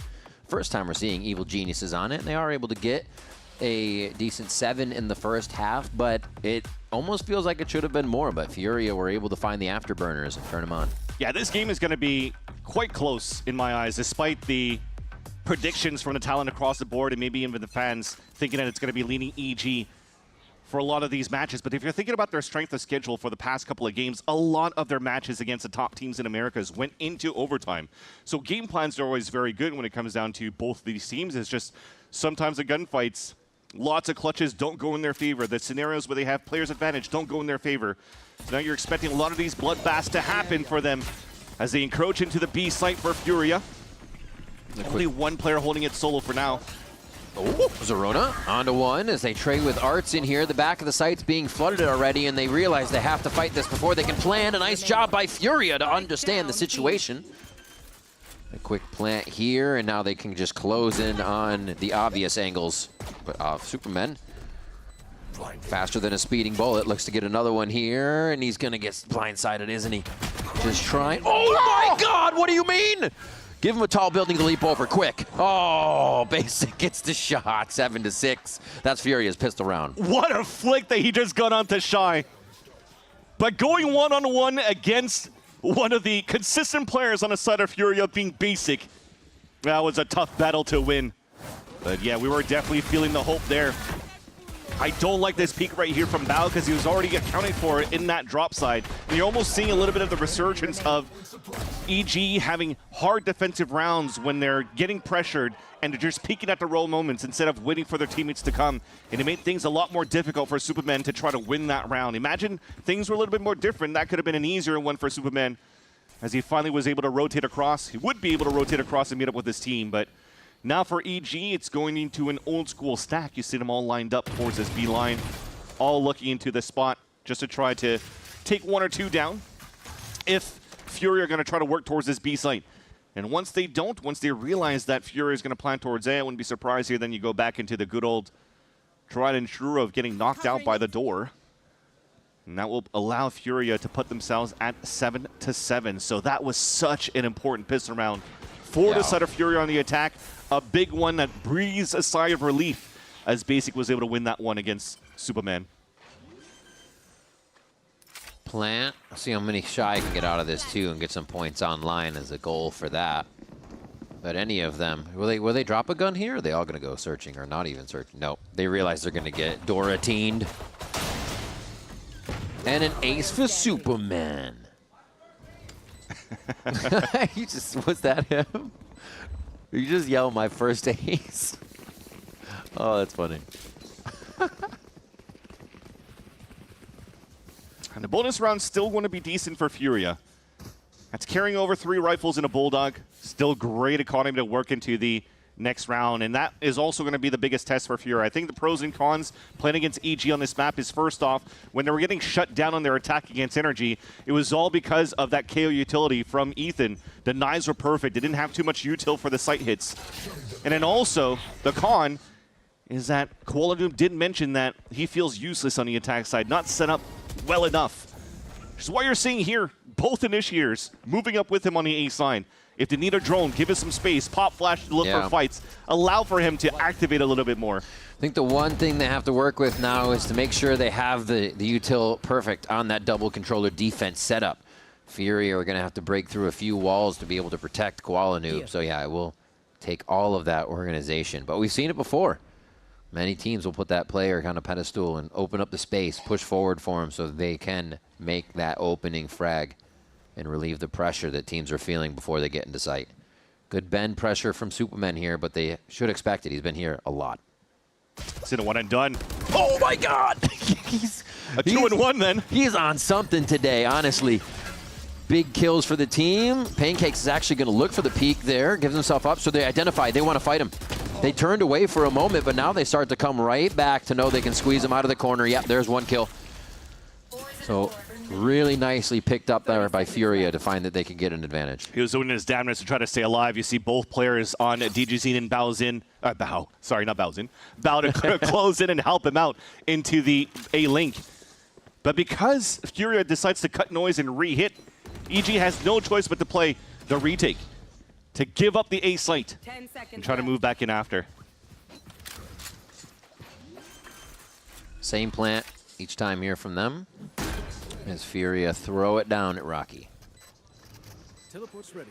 So what's the timing that they buy for Zerona, right? He's going to take a while to get over here. They may actually try to get Digizine for a slide in. It's good protection from Zerona. Bowser has his camera that he utilized to bait for more noise inside the A site. They're allowing them in. That's not the angle yet that they have to look at Digizine Zerona. Okay, so they broke a little bit of that site. This is huge. Now it's going to be big for the peak. Oh, Zerona gets 2! Almost a third, but Shy cleans it up. Furia realize they're getting surrounded and act accordingly. Another close one there that Furia makes it out by the skin of their teeth. With one more stepping up to the plate, this time being Shy to save that round for EG. Lots of multi-frags, sorry, for Furia, because lots of multi-frags were getting activated by the side of EG. But they're holding ground, holding towards Garden, and I kind of like that, because they didn't have too much util for Furia to fight towards the cave to prevent any pushes from moving forward. They had no map control, so try to fight out in the open.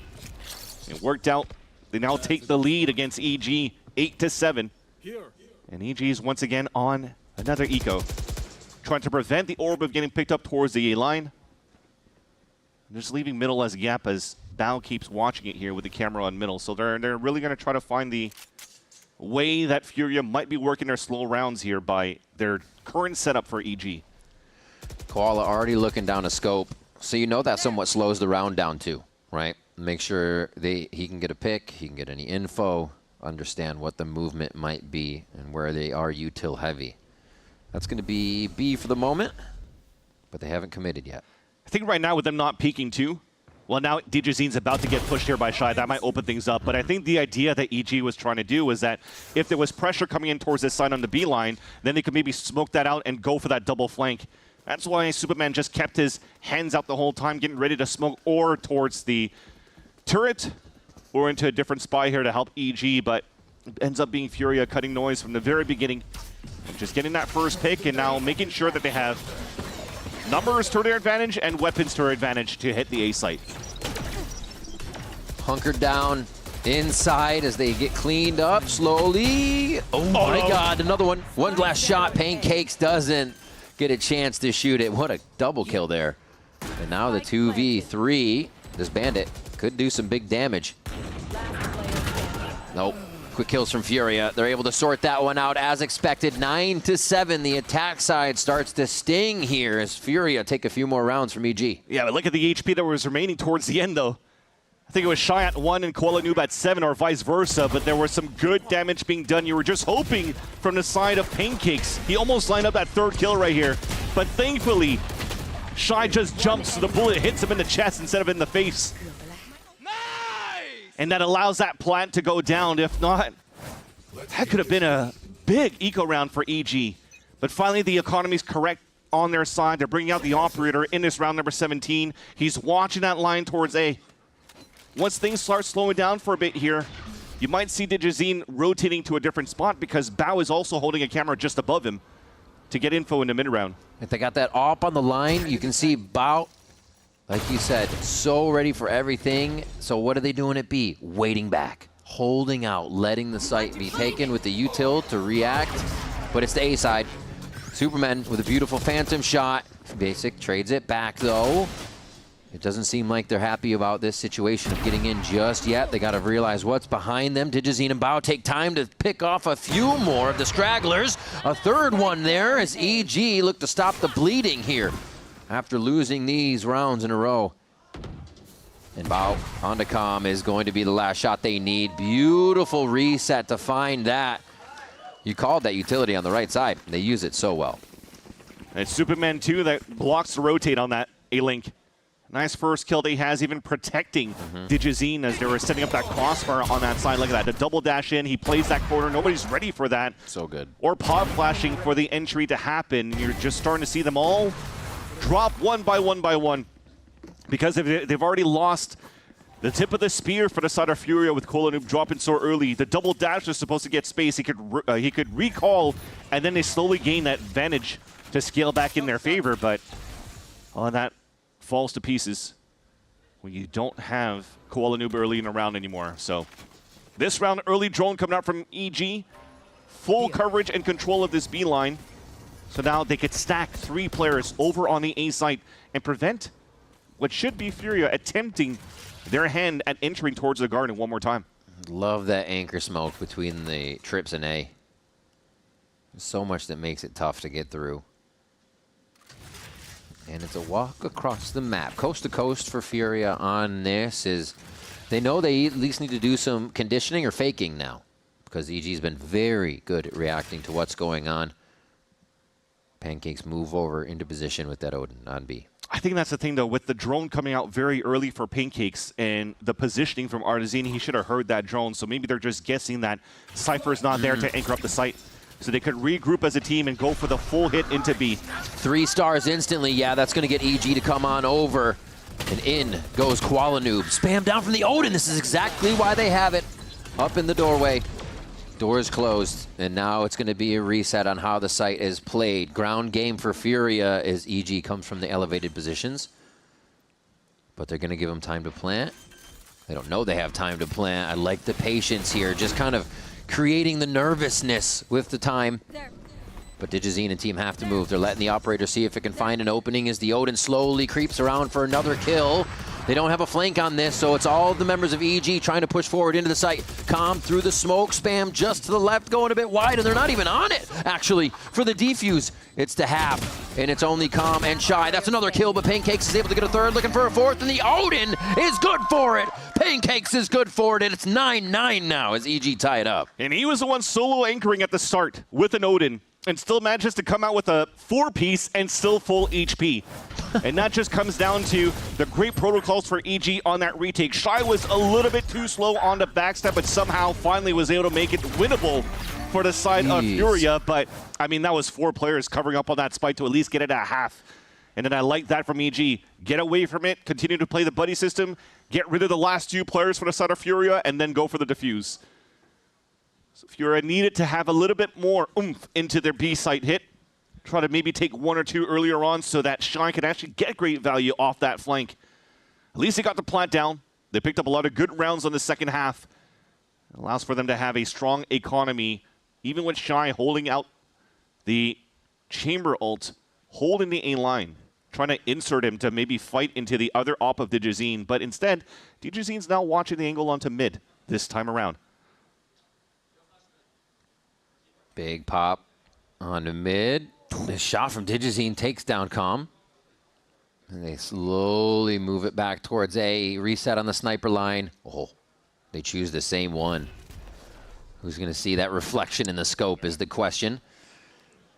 Still full extremity control here from Furia. Control, but they're looking as they start to go towards the link and that bend. Somehow EG has 2 members ready for this, or at least 1, with the Hunter's Fury behind it. With this knife, they should know the position of Superman, though. Furia is already hard clear in the corner. 30 seconds left. Oh my God. How is your brain so big? Gets him to actually reveal that Basic is there, take the false shots, but now he doesn't realize there's another one. Superman might take a pie to the face here, but no, he's gonna try to go for the kill on Arnson himself. Little spam, little tap, little touch, and he peppers another one in there. 3 for Superman. Probably gonna have to start calling that spot Superman here on Summon. Crazy. That movement was very nice. Even a close TP inside the smoke, breaks the timing on the peek from Basic, and then just walks back into it. Into the same line. And just isolates every single one of these fights. But it also comes to show how Furia, when it comes down to trying to scale up on here, they're not together. It looks like a huge highlight reel and easy for Superman to do, but for any other day, if you had better util or better protocols to swing against them, that should have been a trade-off instantly for Furia, and that's going to hurt. Because as you talked about, a very strong start for Furia on the attack side. That's 4 rounds in a row. But right now, ever since this last one that Superman just went nuclear on, it breaks the econ. EG's back in the lead.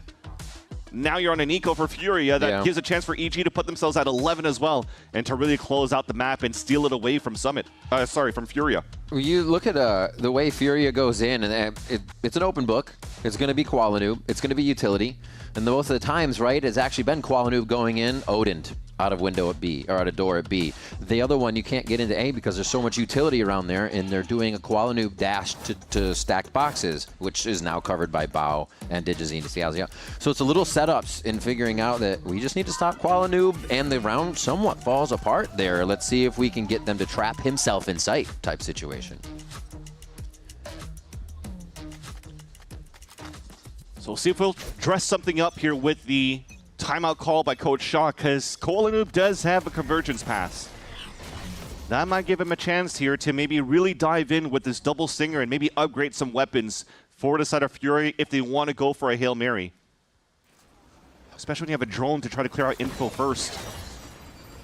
There's a double stack dash. No coverage this time if they have chosen correctly behind door number 1. While their Koala's still going. Refract just wore off, so he's got to commit to this position now, and he's very happy with at least 1.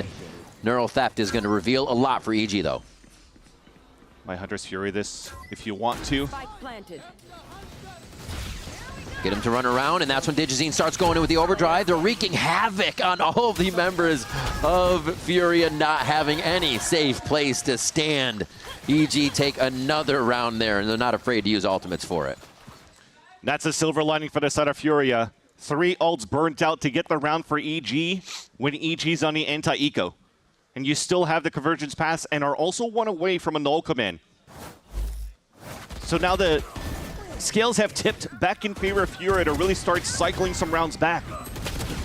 Should they get good value out of the next 2 ults in regulation right now? But yeah, this is some nice movements from Digizine. Talking to Calm. Always going to be a fun game between those guys. It's been mentioned for both of these teams where Calm plays against his old team. Yep. Another opening for Furia to take control of A Garden. This time drone. There's trips this time around too. I got a little spoopy for a second. Oh, they dash to the right this time. Switching it up, and it looks like it does throw EG for a loop. Into the site for safety goes the rest of Furia as they protect each other from trips and traps. 3 members of Evil Geniuses to get in now, and it's going to be tough with that op, but they might be able to run through with the Odin and start to make some noise. That's what was missing there for EG, was a smoke into the garden like they utilized before, so 2 of them get caught out in the open. Too many bodies to deal with. Yet EG still wants to make it expensive. 3 players looking to walk in. Oh, standing out in the open. That's one of the things with a new map. Your movement's not always the cleanest when you're blind, and Furia see everything in front of them here for a flawless round. And they close the gap now within 1 round.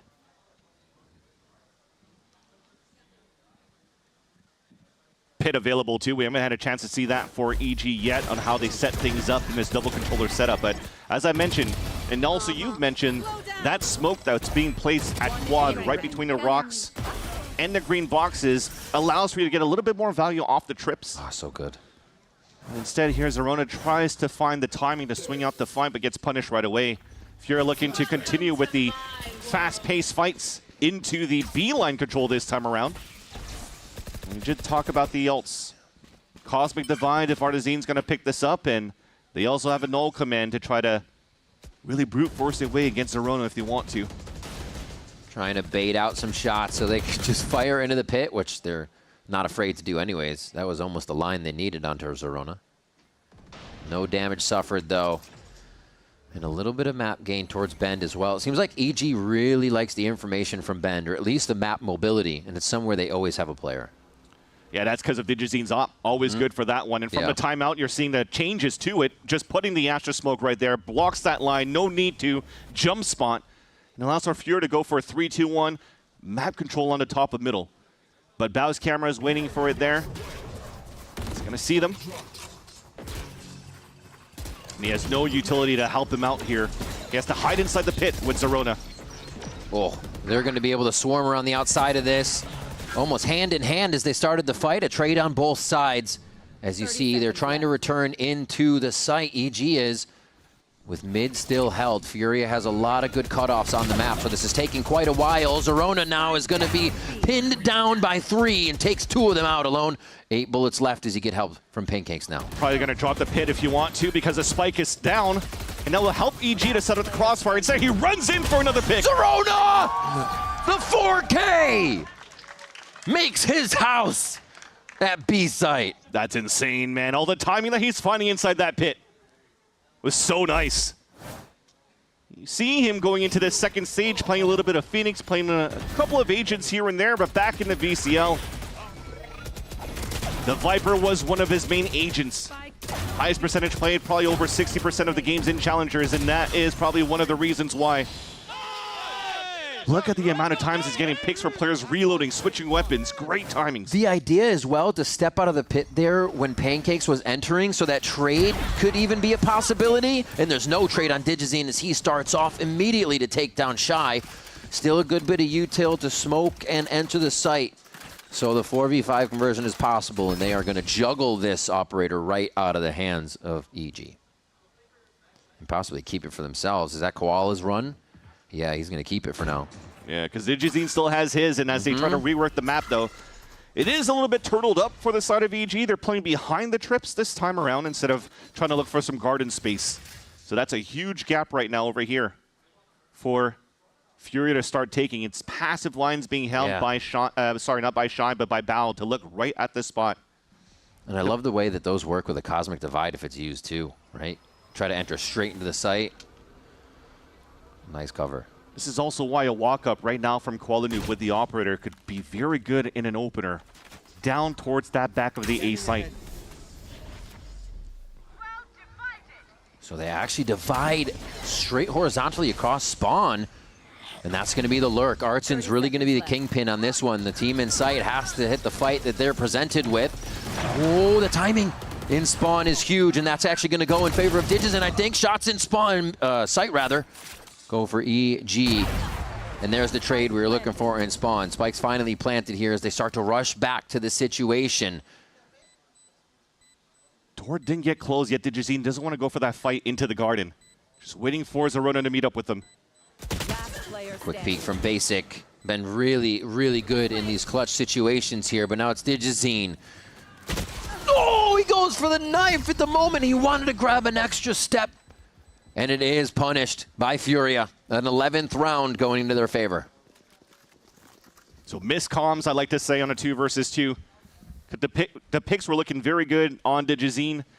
Rotating back towards the cave, but like I said, when that door is still open, he could look down towards that line, stay with the confidence of dueling down towards the entrance of the garden, towards the attacker spawn, while Zerona's creeping up. Then you could start working in tandem, but instead, just leaving that gap open. You saw here Furia take full advantage of it. You are incredible, my man. Indeed he is. 22, 16, and 12 heading into this timeout is Basic for the side of Furia. Thanks to the anchor plays that he's been doing, but also these clutch moments to keep Furia in the game. Had the other one too, where he was up with Shy in that clutch, had the ghost hit.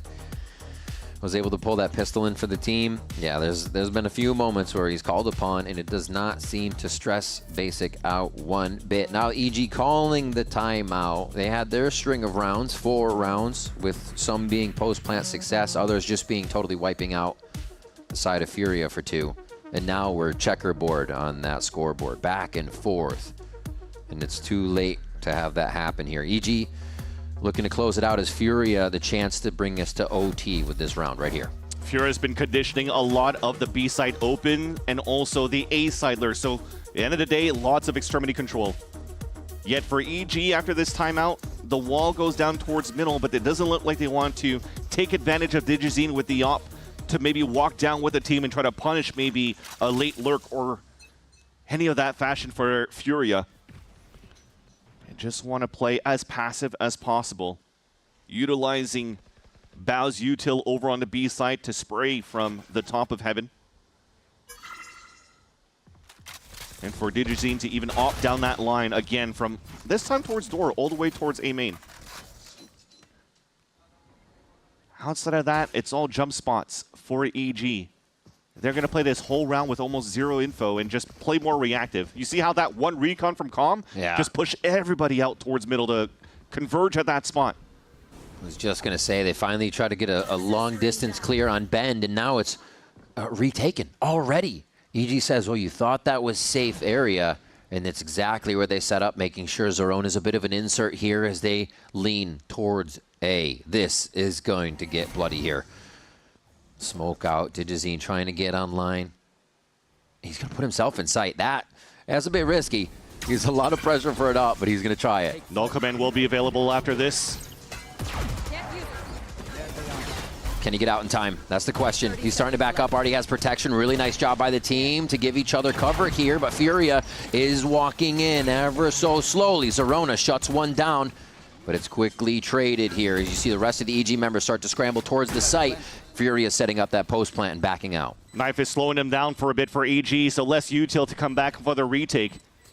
Got to think about what Pancakes has. Not even a recon for them to retake across too, so it has to come down to the comms to try to work a buddy system to fight. A Paranoia lined up by Superman. That's going to miss Basic. He's the one to take the shots. That's the scare. Zerona actually on fire this round, looking for an ace. Another one just to his right. He tries to snap. And Pancakes cooks up another one that's going to be the win for Evil Geniuses on Summit. 13-11. Took a lot of rounds here for both of the teams and almost a chance for Furia to push this into overtime. Finally finding a groove on their attack side, but too little too late.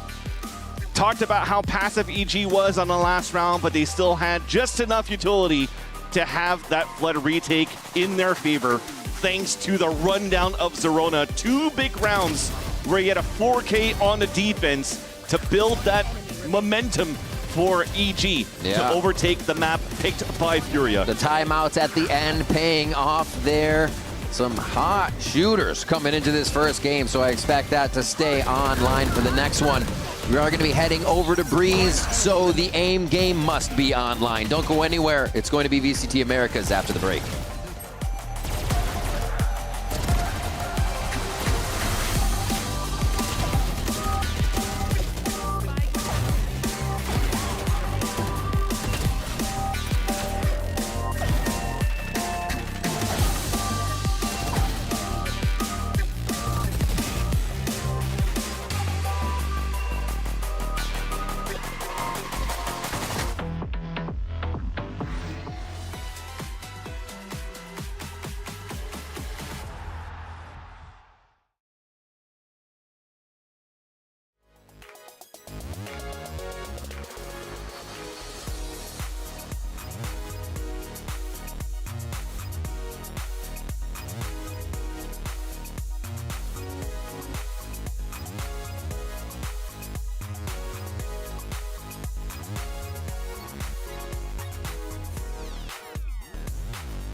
With a beautiful shot, still limited time. Bao holding it down. It's Bao all the way. Hell of a round from Bao.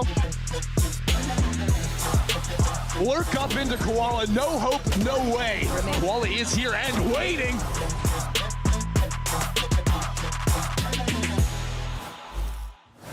Standing by with Coach Potter, and just simply put, you guys looked pretty freaking good on that map summit. And I'm just wondering, why is this the first time we've seen it?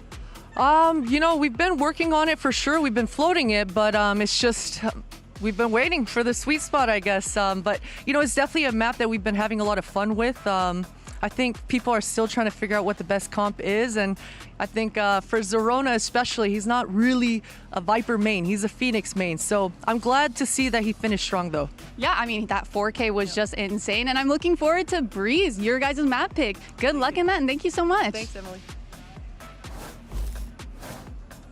Welcome back, everyone. Zoe here, joined by Dryad and Ender. And this was our first look at Summit from EG. What are you feeling about it? Yeah, yes, no, yay, They got 13. That's success for me. Yeah. I love it. Yeah, I thought it was really nice. You know, both the teams, they keep it simple. Yeah, playing. I like EG's setup, right? I can't take this seriously. I was about to say, how weird is it for you to even look at someone's eyesight, like eye height? That doesn't happen too often. You can't say that. I'm like at least this much taller than you. at least. Let's talk about how EG got it done, though, okay? Because they were off to a good start, right? Winning the bonus 4v5 there as well, Ender. Yeah, the thing is they lost their duelist early, but I think the way that EG plays this map, having the Viper alongside a second smoke and the Cypher, means their attack side, a lot of the time they want to play slower rounds, they want to play for the lurks, and it was in this bonus round 3 where they found a way back in. And I think they were able to find some gaps in Furia's game plan, right? Furia, even though they were playing the chamber early in the half, they were playing very passive lines. You see here from the beginning, EG, they are down in numbers, but Furia have no forward space on the map at all. And the key thing for me is how Zerona activates on lurks. Let's go ahead and play this clip out and watch how EG start to press Furia's buttons. On this B side, Zerona was playing so active on these lurks consistently. And as soon as Zerona shows himself over in B main, Calm will start shifting away from A. And this is a problem for Furia because even though they're ahead in numbers, they give over gaps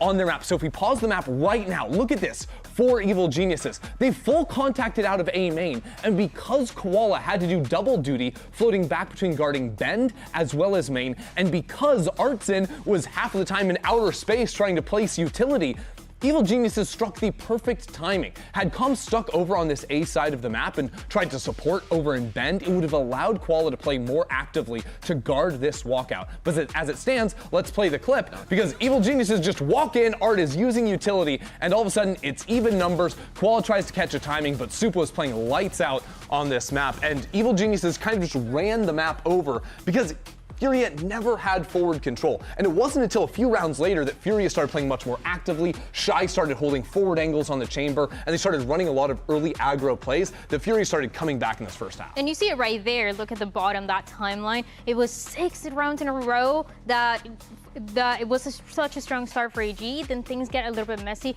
when Furia starts to play a little bit, more forward, having a few of the set plays that we talked about. But then towards the end is, one round, and then it's an EG that, like you were saying, they were finally able to close out. Yeah, you guys called it, though, heading into the series, right? You did expect a close one. You thought, like, people maybe underestimate these teams, and they're currently giving us a really tight, a very competitive series, Andrew. No, I mean, I think the grit we saw from Furia to start bouncing back in those rounds made me so nervous because Evil Geniuses, they're on 12 again, and all of a sudden Furia start winning them out, but luckily they stabilized. Zerona, the GOAT.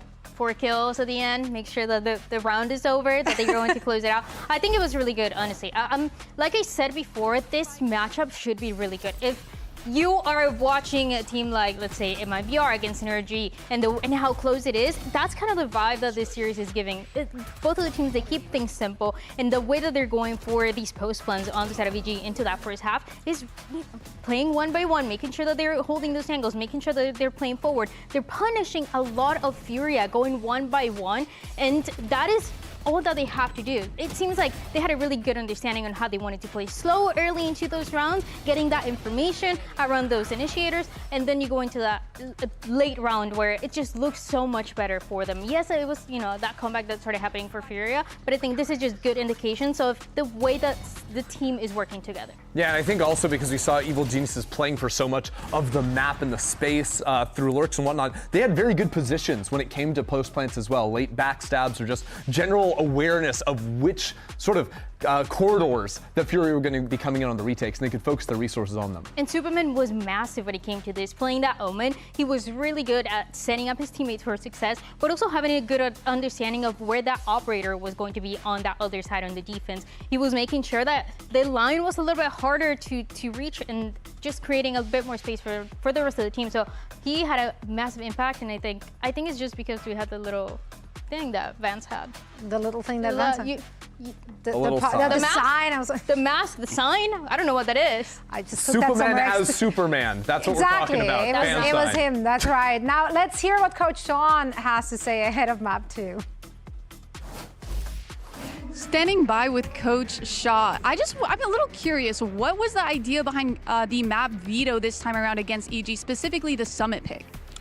I think this week we scream good scrims on Summit. Generally, I think we start very slow. We die alone in these early rounds, but we scream a lot of Sunset, but we find better results on Summit. Yeah, I mean, even though you guys didn't take the map home, you guys still did some changes and some massive improvements. And I'm just wondering, looking ahead towards Breeze, that's also a map you've had some very close games on. Are there any changes or improvements we should be looking forward to? Yeah. In the last games, we commit a lot of mistakes in these final executions on B and on A. And we discuss a lot about all these situations, and I think we fix this problem.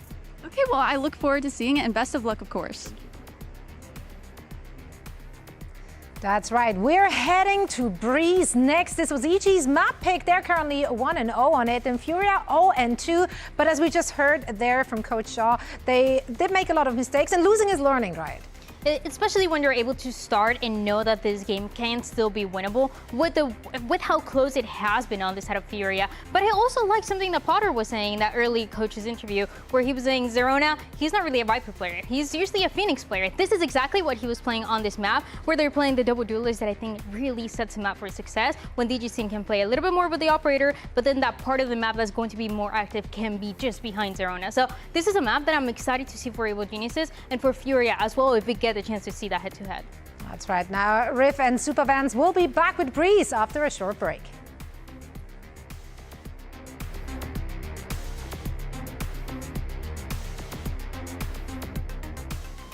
Hit the wall, broke the skin, never complain, I just start again. I'll never stop, watch me go, I rise to the top, I let them know I'm built for this. Every time I fall, I get up. All the weight that made me bend turns these shaking hands to strength again.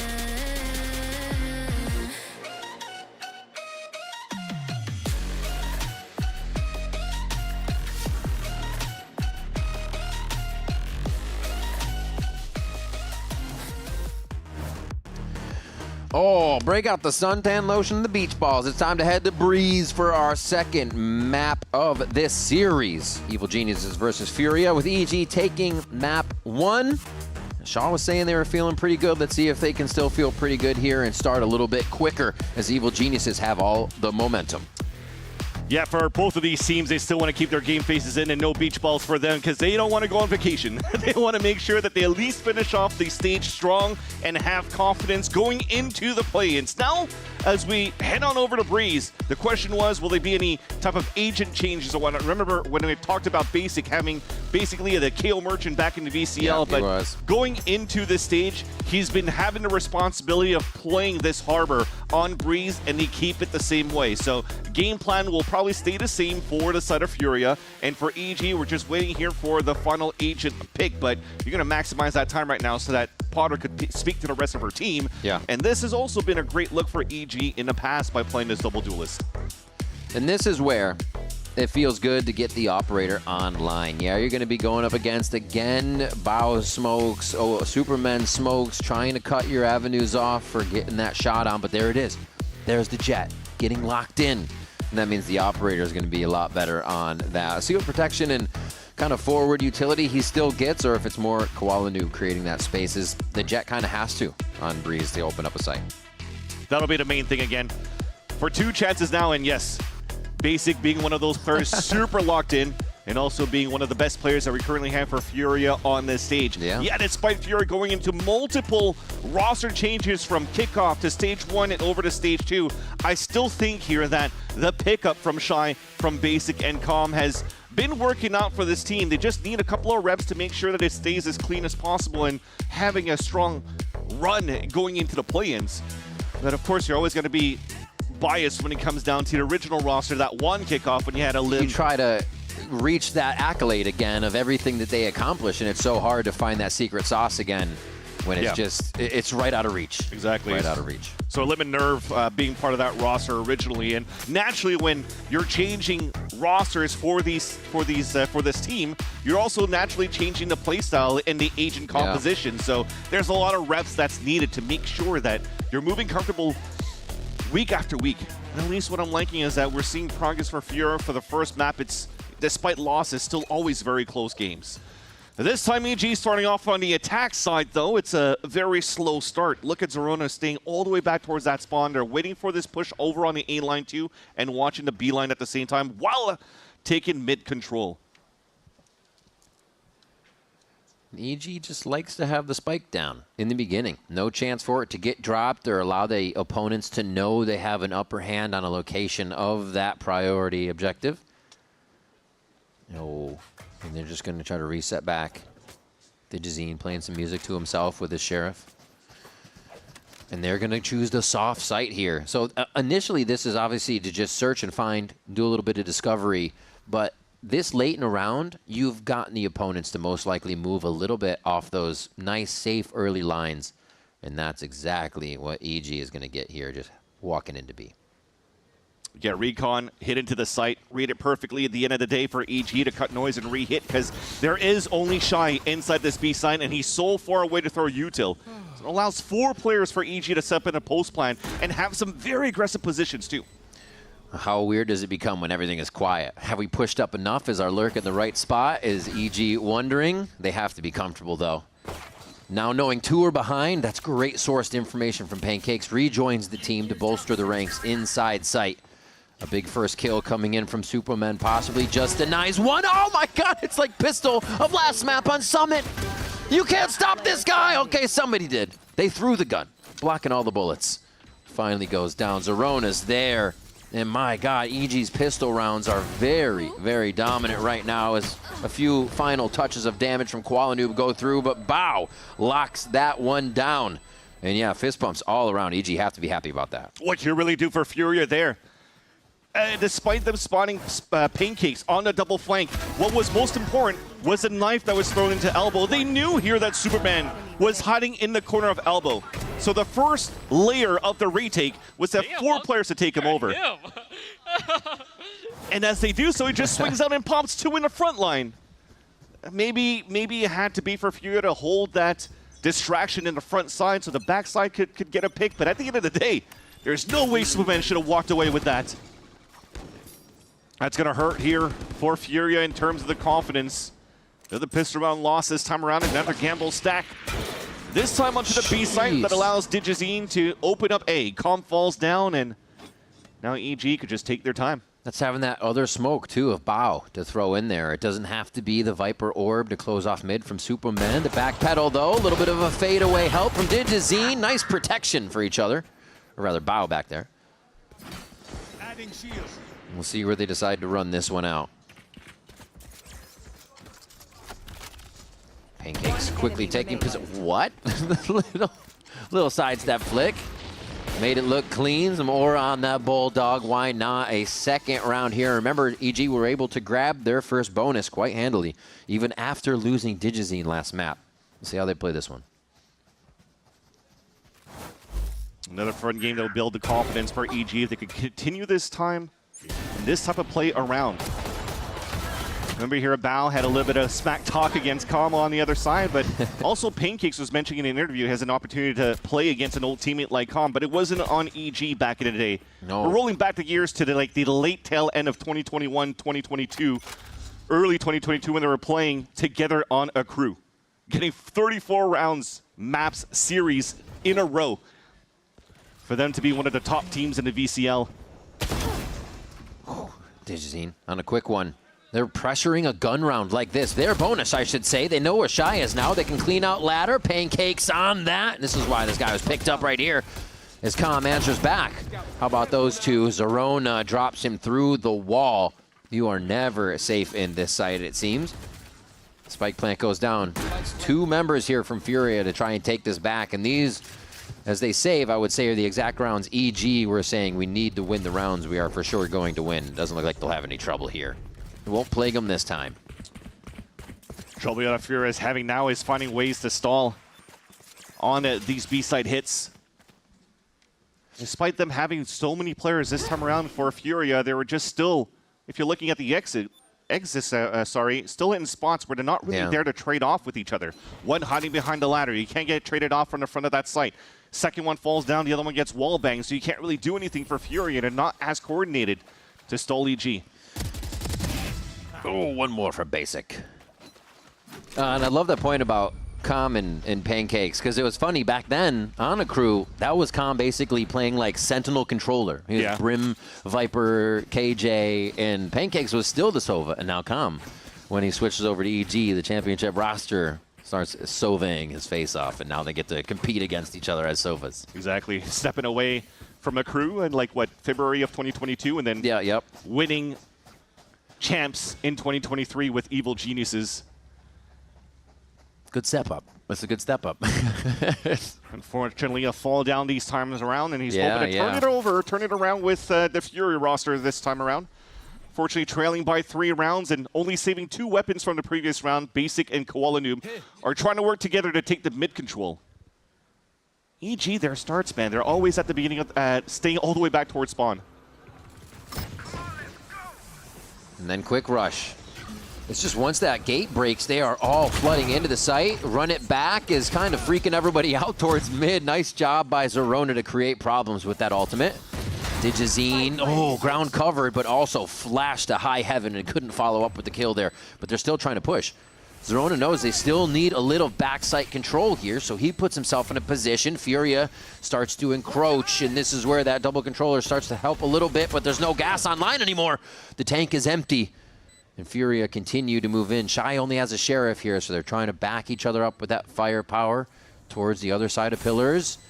And yeah, they have such a good sight on this spike. No need to peek until all this util goes down. Oh no, it missed! It tapped. It hit the ceiling before it actually got to its position. So you're right, it completely missed out. Now the cove down, they're gonna try to get some shocks in. What in the world? In an instant, I think I blinked, but they're dead. This is the end of the round 4 for Evil Geniuses. That was supposed to be a shock and snakebite lineup to just instantly kill the players inside the cove. And I felt, as you saw it from that picture-in-picture, that the snakebite just hit the ceiling and didn't fully land onto the spike, yet the shock dart still kills both of them in the end. Gotta count your lucky stars from time to time here for the side of EG. Yeah, 75 HP remaining there on Basic. That's a full hit. Double shot kill, We have lineup. We have lineups. Well, it's a fast round for EG. Zerona is already down to low HP as they're looking to encroach on the split into the A site. Another first blood for EG, though. Furia says we need to speed it up faster. EG says we're going even faster, and we are already into the back of the site, 20 seconds in. Digizine looking to flex it. Koala Noob more than ready, though, and going to keep the eyes down his scope for a second. There's still some mobility around the map to get over to this fight. Furia rotating here, but EG is set up and ready to defend. See how annoying it is for Koala to try to retake the site when this Viper wall is so sliced tough. in that site, kind of like a harbor, pretty much, right? They're playing a double controller in that sense so that you still have the recycled smokes from Bao to really gain so much value and block the vision from Koala Noob getting any value with the operator. They read correctly, too, to avoid Koala Noob at the beginning of the round, but you're seeing instantly that Furia has no choice but to save these 3 weapons into the next round.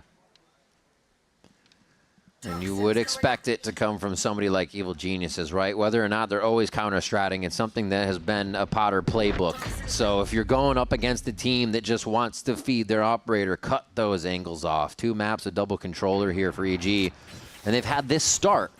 But that's the asterisk. They've had this start. This is exactly where they were first map, and we had a very close game.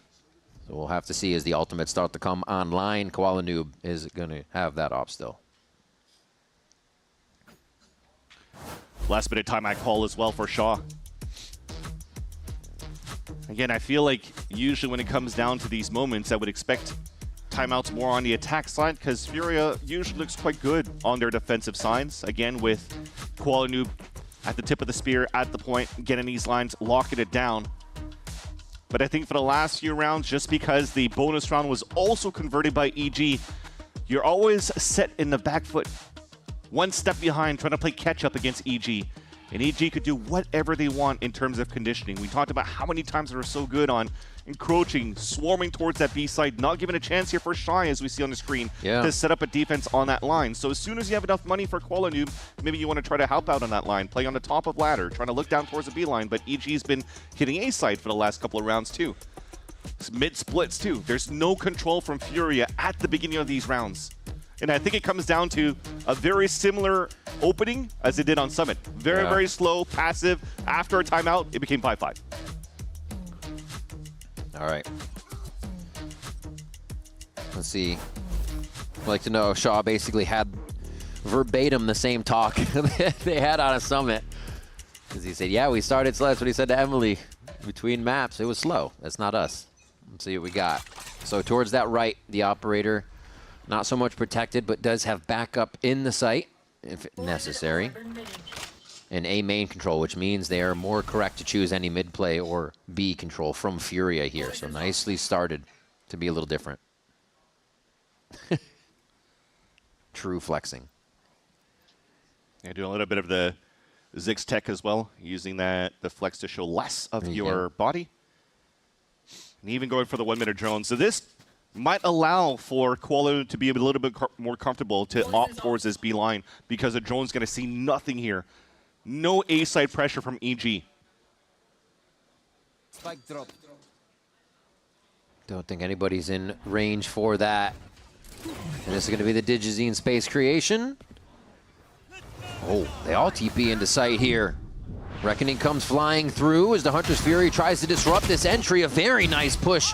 Digizine able to close that paranoia gap up, though, from the cove, or from the smoke of harbor, rather. Now where will they go with this? How will they continue to push themselves in? Digizine slowly goes for the long peek there. Not realizing all the members of Furia got themselves in a position, and they took that one slow and methodical to make sure they didn't give up too many kills to EG. First error coming out from EG on the exec as well. Azul, you're getting stalled by the Reckoning on the side of Furia. EG did a great job to fight towards the pressure that Furia was trying to move forward with behind that wall. But that's where that mistake comes. Val TPs with the Omen ult, or just double TPs on the top of Castle, and it just loses a spike in the back of the site. Instead of just trying to get the spike down, he was prominent. He was very adamant to try to push forward in the back of the site to trade with the rest of his team. It allows here for the rest of Furia to rotate across and watch each other's backs and score their first round of their defensive half.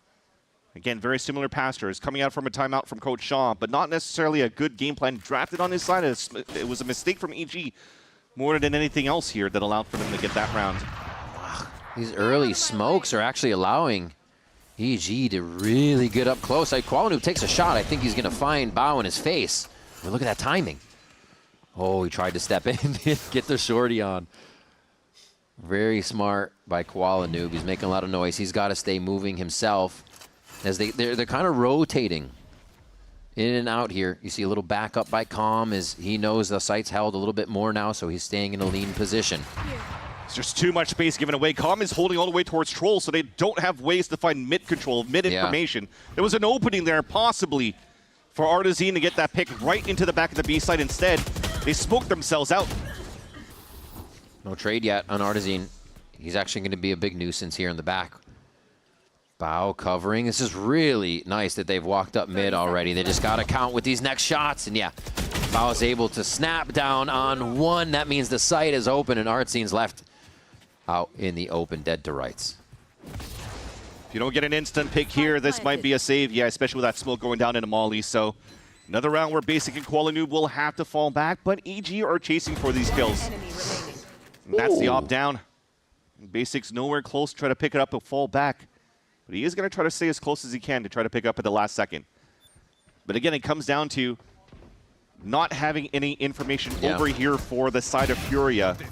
Should have been an easy pick from Digizine on to Artazine in the back of the B site. But even if he doesn't get the pick, they've already gained so much space for EG to just go for the split into the B site. And again, Furia in a position where they can't trade off each other. Lecca one committed to try to fight towards that B main. This guy's trying to fight towards the back of that B site. Nowhere where they could go for multi-kills together and go for the trades. They definitely don't have an answer for what's happening in the smokes mid, right? If it goes up, they're like, maybe we don't need to cover it, but then they're orbing themselves, so they don't have their cross anymore from double doors. So a lot of it's just left up for guessing in the end. It becomes tough. Shot and another one. Nicely done. What's the answer? Do they fully push down mid now? Do they have to aggress the smokes? Trying to pit Qualanoob down towards middle. Here. Right, something, yeah. Maybe that or into the elbow line. He could find that timing to try to take down an early lurk. This is why potentially Calm is playing towards that B line. Yeah, he's droning towards that spot so that Qualanoob could take that line. That at least would be a nice start. Because on the other side of the site, a knife just hit 3 players. A pop flash, but nobody's swinging out of that towards that A line. So that was a little bit wasted, at least for Furia, but they have some good information. And look at that.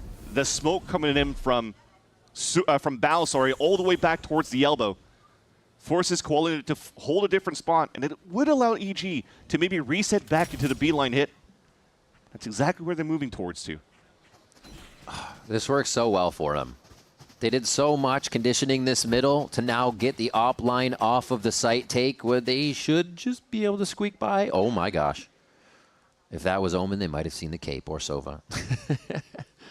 And yeah, have completely circumvented having to face the operator at site now from all that pressure that they said you need to think about us mid.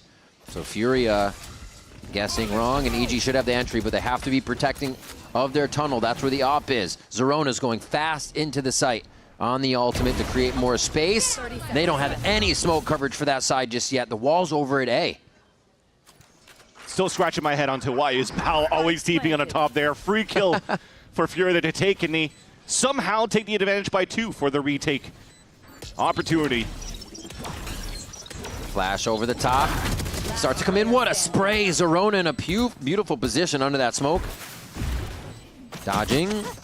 Oh, God. Just giving Koalanoob a chance to come in and pull Superman's hair out there for the daggers.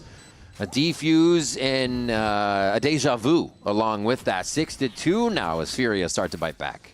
Furia has to be lucky as well. That was a beautiful timing by Zerona for jumping through. And I think as he drops down the KO, because you're dropped down on your knees through your ult, he's still spraying to try to get the third guy, but it's just Arazine absorbing all of the shots. Yeah. Which then allows the third player for Furia to trade it out. That is why it becomes 2 free kills so far on each side execs from Bao's TP. I feel like he's almost missing his smoke before that. You need to have maybe something up there. Digizine Cloudburst or his own smoke to get in that spot, but those 2 rounds that Fury got right there was thanks to an easy player advantage from that position because of Bao. And right back to mid, just like that, already in his face. Bao dash out, or Digizine rather dash out, able to find that one as Koalanoob takes to the skies and is taken right down. But Basic is just in the frying pan right now, looking for help from Calm here just behind him, and he'll get a bit of protection. Nice job, the Harbor utility, to keep them alive. The rest of EG is trying to squeeze in. I got to credit here for Furia to keep themselves up and safe. But these walls drop, and it's going to get messy really fast. It's about who can react the quickest. And it's EG who actually has the lines, all of the shots that count. The rotation from Shy is just too far as the spike goes down here. They should be able to set up this post plant and get a 7th round for EG. Shy never rotated. Yeah. Because EG, there was an opening for them to fall back. That Viper wall was always up here for the side of Superman. So that could have been a moment where they decide to fall back and re-hit the B site because there was no pressure coming in from Furia to retake the A site. Gotta say, Bao found a little bit of a redemption on Furia's attempt to retake the A site as he TP'd on the top of bricks this time around, but finds the better timing and stayed up there, perched up at that spot to mow down 2 players. Just kind of lives out of that one. You can tell he was ready to react. But yeah, EG, the operator for Digizine. The money's there for Furia. But honestly, if we keep going back and forth like this, that is not going to be the case. And just working it slow. He made a fast play to go in, get those first shots on the Koalanoob, and took his prize all the way to the end of the round of that operator. Fortunate as well. Knowing how good Koalanoob is with the operator, that should have been dead to rights. The elevation. Yeah.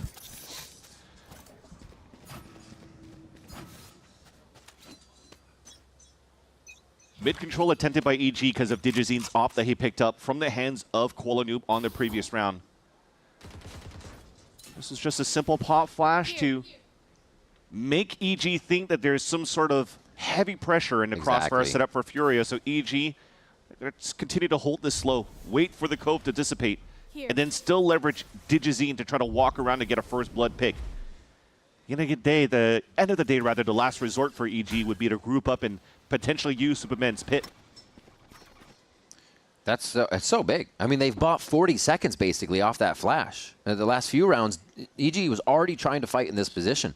So yeah, A little bit later of a round. Hasn't seemed to bother EG too much when they wanted to play like this, so they might have an answer. But I do like the movement from Furia. Get back towards A and start to set up these anchor positions. It's just that mid again. Is it going to plague them? It's open with a bit of sight line from either side. This is twice now that EG avoids the drone and then starts taking mid control because they kind of know the rotate from Calm after droning. Look at the forward spacing that we currently have now of Bao on the top of middle. He could continue to cut rotates as they split into B. Fortunately, though, he just got spotted, so that's going to force EG to just go pedal to the middle into a B-side exit. There's only 2 players of Furia here, though. Oh, Shy was looking around for utility to actually take out of the air as he gets taken down. What timing. It doesn't matter if EG's put down on the pressure cooker. They thrive and get that spike down with a timer in the red zone. Oh, he's still pushing. Still pushing. Oh, what is this? Oh, he just did the same thing to end the last round on top of Bricks over at A. It doesn't matter where he is or when it is. That is a clean 2K. That's going to hurt Furia on their defensive side. Again, I've mentioned how Furia usually likes to, or usually are very, very comfortable playing their defensive halves. Yet, unfortunately, you're seeing now the second timeout forced out by Coach Shaw just to try to salvage anything out of this half. They know their attack side's going to be difficult no matter what, but try to continue to build that confidence, pick up these last 2 rounds, and hopefully have the best of speech and game plan in the halftime to talk to your team and bring the attack side back into your favor. I think there is a lack of refreshing where the state of the game is for Furia in these rounds, right? They had that flash towards mid, and it actually prevented 40 seconds of, where we said, that damage, that aggression for EG. And then it was kind of pushed out of their mind, out of sight, out of mind. Okay, nothing mid, then they won't go there. But EG is taking enough time to source out any of the information, any of the fakes. So it's got to be more than just kind of one level of protocol. EG is going to walk right through that. So Furia need to reach deeper in the strats. You're playing double initiator, right? So with the flash, yes, you're able to delay, but you have to find ways to then react into what's happening after, because it's just a flash. You don't know how many players actually did get hit by that. True. What's your next layer? You want to try to fight back towards A main control, knife towards A main, recon, drone, something on that side. Yet somehow I almost feels like even if you're having both initiators on both sides, they're still lost here in trying to figure out where EG's work in the mid round. Finally, it's almost like we got to try to give up certain space so that we can just fight and encroach on different spots. This is why we have the walk down for Koala Noob. Zerona looking at an ultimate if you can get the kill on Artazine here. Doesn't lock that one down. Nice fragment combination kill with the Sheriff, but it is followed up on by the squad. Wait, here comes Furia though. Hot and heavy. Actually going to do the Reckoning out of here with some hero rifles. No. It's the push through. Oh, Bao's going to do it again. That's deja vu so much. We're in a dream. It's Bao's dream right now. Oh, okay, he gets down. Koala Noob. It's turning into a nightmare. Wait a minute. 1v3. Pancakes the operator and the Hunter's Fury and a lineup. We got lineup. Superman all the way back here. He's saving. Don't worry about it. I gotta say, I'm scratching my head this time on Furia's side. The retake with the Reckoning. Not too sure where he threw the Reckoning from. I almost felt like he's still in good enough range It to was right around yellow, the box, I think. Push that across the map, but yet somehow it just stopped right before the spike, which just doesn't give a chance for Furia to activate around that and to regain that space in the back of A towards Palm. And you have no choice here. It was just a broken retake in EG. That's a mistake that they'll take on their side this time around. You give 2, you take 1, but you still hit the lead by 7. Yeah. In a 9-2 scoreline. 13-3, Bao on top. You're getting another run it back from that strategy. I mean, whether or not Zerona went down, the team was ready to go in, and now you have a fold over of the run it back for the next round. And these plays from Bao. He's kind of playing outside the box at the moment, right? Things are probably just happening, and then he's peeking or taking that off timing. All right, it seems like everything is an off timing he's got against Furia right now. He just is inside their head. And the Duelists are finding some great impact frags for EG at the start. Digizine at 4-1, Zerona at 2-2. Jeez. Making sure they're getting themselves in and early and getting an advantage for the team. Digizine. I was going to say that's a solo mission up mid, so it's going to be tough as you're clearing your own angles, and Koala is faster on that one. Move out and fight. Find your value. Trust here that your duelist could really win his duels when you're trying to have them push down these lines. So it's a great two-player advantage to start, although two big ults still available for EG. Yeah. So Zerona's going to try to find that space into another ult hit into B. It's almost like who's close, who makes the noise first. Goes for a hot hands to the back. Nicely done by Koala Noob to play that calm and cool. And they wait. Oh my gosh, the Sixth Sense. He just sourcing players left and right. A good flash takes Pancakes down, and they're going to be able to get Basic up for that last one onto Zerona. 9-3 there for Evil Geniuses in the first half. They keep that momentum in their favor. You almost wish you had that going in from Koala Noob at the beginning of this half. With the operator, with the rifle, anything just to get him that space. Look at how many isolated fights he finds. A 4K in that round. But it's EG with a strong lead in the second half, a 9-3 scoreline. Will it be enough, though, for Furia to overtake their attack side? We'll have to see. We'll be right back with more VCT Americas after this.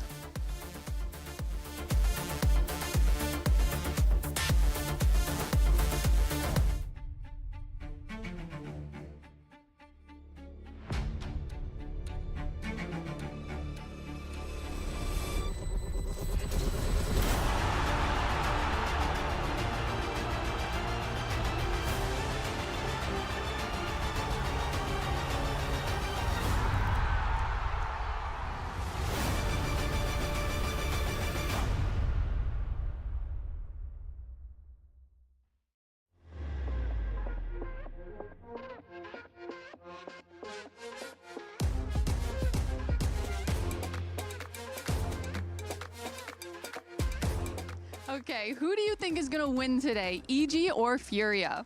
I believe EG. I think Furia. EG, Evil Geniuses all the way. Yeah. I would like to say EG. EG for sure. Superman's the GOAT and he's dropping 100 kills today, so they're gonna win. Out of this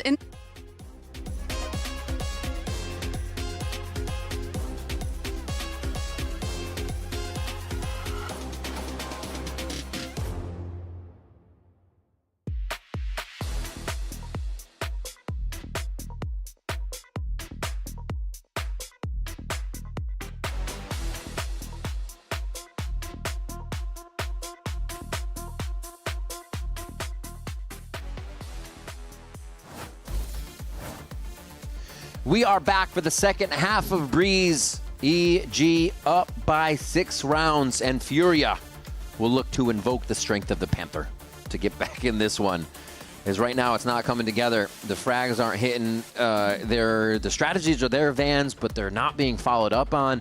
It seems like the pieces are just falling slightly short there with the ideas as they try to get back some rounds on EG in the first half. Yeah, turning up wasn't a name of the game there for Furia. They were trying that against EG. Doesn't pan out. Coach Shaw had to fix things a little bit. Took 2 timeouts for them to finally activate a little bit more aggressively.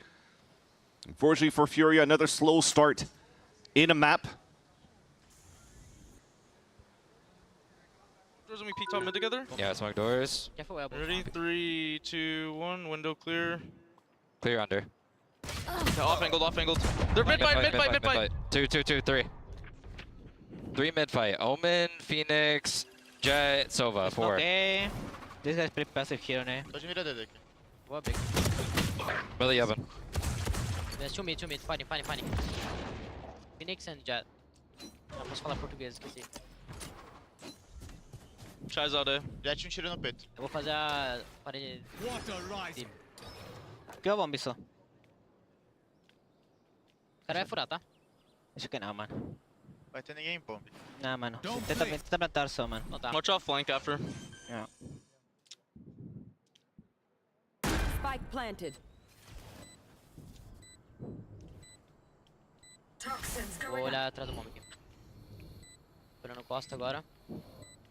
Ah, só olha a costa, B. Mano, só costa, acho, mano.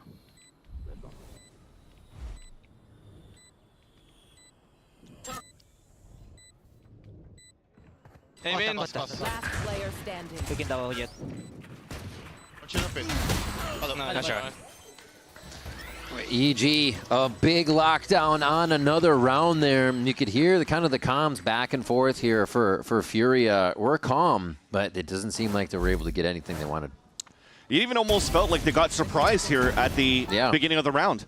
They walk out the wall, instantly comes down, and suddenly they lose 2 players, and they're like, oh wait, they're fighting mid. They're fighting mid. Oh, I don't know if I like this call.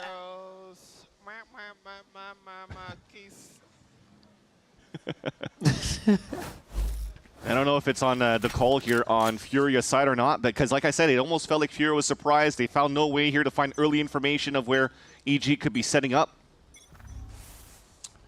Unfortunately, it is only 1 pistol in this series that Furia has won so far, losing both of them on this half. Yeah. And putting EG in a strong start, forcing Furia to go on a mixed buy. Stingers trying to rush into the site here. Superman might deliver a kill, another gun, I should say, to Furia. Digizine answers, though. There's going to be Phantom right on the other side, backpedals, and he actually fadeaways right in the eyes of his opponent. So that's going to be another kill. 3v3 as they move in. This could easily be a round where Furia run over EG with the Stingers, because EG's got to come within that medium to close range now. Good thing is the drone's going to see that the Phantom hasn't been picked up yet. Finally, they hear the noise of the jump back in the back of Castle. What do they have? Smokes, Paranoia, Flash. They could easily get up there and take them by surprise, but it's going to be these straight out shots. They have to make sure they do this as a team. Oh my God, they know the kitchen sink it, Basic. And Zerona's able to get that one. It got sketchy. Furia made a good case for it, but EG still grabbed the second round. The comms here for the double flash on both Zerona and Bao. No way there that Furia could play the game this time around in the post plant. And good on Digizine to get these picks, because Superman not too sure why he's walking forward to get info in the first place. He got caught. But thankfully the rifle was good enough. You allow here Superman to do a small mistake here and there because he's been so dominant in this series. Now you are able to get at least a plant for the side of Furia, so that allows you to have some sort of a buy. Shy with a rifle with no armor. And Evil Geniuses have to be feeling good about the momentum coming into this week. NRG will be watching them, as it's a chance that they get their feathers ruffled if EG can come out strong with 2 wins. We have to get through Furia first. No way. And setting things up like that are one way to get through your opponent. I mean, that's a recon going out. You have a choice or to break it. You don't have that time in the fall back, and he gets caught. Just when we taught that rifle that was purchased there by Shy with no armor, that's the best rifle out of the hands of Furia for this round. And you see how different it is. Look at where Digizine's at. He's pushing down and picking everybody. Oh my God, this guy is on fire. The confidence you're seeing right now is absolutely absurd. Just solo swinging left and right, 10 bullets, doesn't even need to reload, knows that's enough to take out another team if he needs. And EG, actually, they slow it down. Respect for not going a little too crazy and letting a round go to waste like this. And I'm also down for it, because if he's going to try to hold things out and get information on the last 2 players, man, bring in somebody else to start chasing these guys down. He's already got his ult ready going into the next round. Get Zerona another one. He's probably got like 5 already on Breeze. He had so many last half. Ooh, nice jump. Koala Noob with some dance moves, but does take a good bit of damage for it. 1 sliver peek and 1 wide peek. Goes away the B. 12 seconds on the plant. Available. Snake bite available. That's going to sting a little bit. And there's 4 to plant. No, I don't think so. A 12th round for EG just on the horizon here, as Basic is going to get timed out and maybe sat down. Oh, he does his best to stay alive here. I mean, it's Basic. He'll always take a fight. A nice round from Evil Geniuses. 12 now for them as they put the match on game point. All right, another silver lining. Basic gets a highlight reel, gets an ult for the next round, and hopefully that could be something to help him get around in the second half. But there's something that's missing out of Fury right now that loses their identity from kickoff. No, I think one thing... yeah, onto calm. So that's unfortunate. But yeah, again, just to knock it away here, we'll hold that thought. It seems like a desperate measure for Fury to just fully hit towards this B site, potentially with this reckoning. Well, it is nice that Com can enjoy some pie with his old team here as we come into what could be the final round of this series. There's the smoke, there's the play. Furia looking to play a little bit quicker off of this one, which means everybody's gonna have to be behind each other on the trades. So far, it's just KoalaNoob really making the space, and it just takes a moment for everyone to get in and set up. A full retake from EG now. Harbor walls up. Digizine's gonna try to get a glance before that fully goes into its highest form. And they have walls on walls with this composition as they try to buy a little bit of time. Hearts and Fragment to displace. They're basically on top of each other around the site right now as they start diving into the cove. Kills from both sides. And there's the jump up. Shy waiting for the ants to creep around the roaches to find their way out of the woodwork. And somehow EG has turned the lights off again for Furia. And it's going to be one last one. KoalaNoob doing his damnedest here. The defuse goes down. It's going to be there for Superman. The cape flowing in the wind. And Evil Geniuses take down Furia. A heartbreaking stage 2 for Furia, going and losing all of their games week after week into super weeks as well, and just unfortunately looking weak. It did not work out there for the side of Furia. EG finding some footing here. They made the changes they need, and they've kind of stuck with them since that Fireball Ops, feeling it. And Furia changes after changes to see if they could get that momentum again. You're always reaching for what you saw in kickoff, which becomes so hard when there's no answer there. In that process, they've been punished by the teams in VCT. Yeah, one thing that's good for EG, playing with a lot of confidence as well, seeing a resurgence of Superman, and just the game plan for EG overall looked very good here on Sunset. And I'm hoping, taking away out of this Furia game for them moving into play-ins, I want to see a little bit of that kickoff Furia. One thing that defined them for being so good was the mid-rounding adaptation of just on the fly being assertive to say, let's just stick together with the remaining players, move over to a different side, use our aim to cut the rotates and win the round. That happened so many times for the side of Furia in kickoff that just disappeared the stage. For the kickoff Furia, there was always that thought in the back of your head, if the round was maybe down or they had 3 people left, you were like, this is the team that could still pull this round back. Now they're in a position where you're trying to figure out who's going to be the star player. They're not working with each other as much. You're seeing it be a little tougher. But we still look for EG to move forward. NRG is definitely going to be watching this match. They saw Summit from EG now, so that would be an interesting one. Yeah, because week after week, even if EG hasn't been having the best results, especially they should have maybe won that map against the series against MIBR, but they always had good game plans. Innovating. They got some wins against NV, against Fury, who maybe are the weakest teams in their group, but overall, when it comes down to game plans against Leviatán, against MIBR, it looked quite good. So I wouldn't be surprised here if EG has something cooked up against NRG coming up later on this week. That'll be an amazing one. Honestly, it's going to be a lot of amazing games here as we come down to the last bit of the regular season games before we go into those play-ins. But that is going to do it for us here on the desk. There's more games to go, but for right now, we're going to send it to Emily down on the stage for the Verizon post-match interview with Pancakes. Standing by with Pancakes. And first of all, congrats on the hard-earned win. You guys played phenomenal today. But I do gotta ask, you guys had a little bit of a narrative going there that you had a little bit of a hard time kind of closing out these really intense maps that you guys should be winning. But you guys were able to change that script, turn it around on Summit. And I'm just curious, what do you as an IGL do to kind of help your team stay composed in those high intense moments? I don't really think it's me. I think our whole team just, after our last match, wanted to stay composed when it got close and close out these close rounds. So everyone did a great job of just playing with composure when it got late. Yeah, I mean, especially when it got super close there, 11-13, you guys were able to kind of stay locked in. And one thing that I'm curious about for you specifically, how has it been kind of transitioning from Tier 2 to Tier 1, stepping up from the Academy team? How has your IGLing kind of changed since working with Potter and being in Tier 1? It's honestly, first of all, it's just like way more fun because there's way more like pressure on all the matches, and just being on stage is awesome. It doesn't really feel like different in the in-game aspect. I think it's just more hard work than being in Tier 2, but nothing really feels like it's changed for me. Yeah, well, I'm glad to see that the hard work is paying off with days like this. And one more thing that I am curious about. Today, you guys put on an amazing performance. I felt like you guys were in control the whole time. Would today be a good example of what EG has been trying to show this entire stage? Like, is today one of those days where you feel like, yeah, we played our game, we owned it, this is what we want to do every time? Yeah, I feel like we played our game for about 90% of the game today. So that's what you should see more of, hopefully.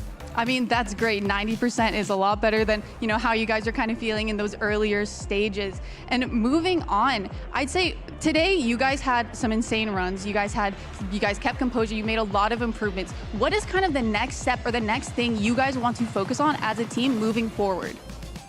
I don't know.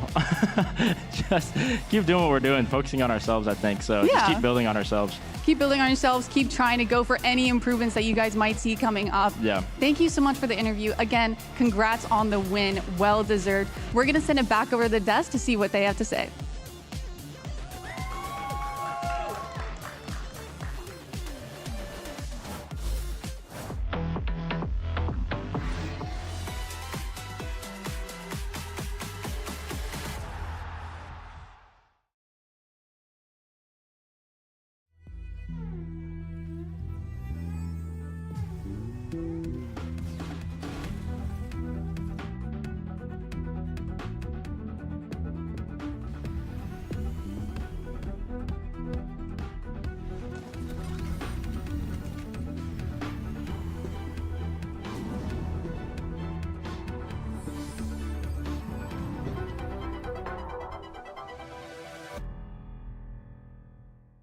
The human body was built to move, not trapped at a desk in one singular posture for 12 hours a day.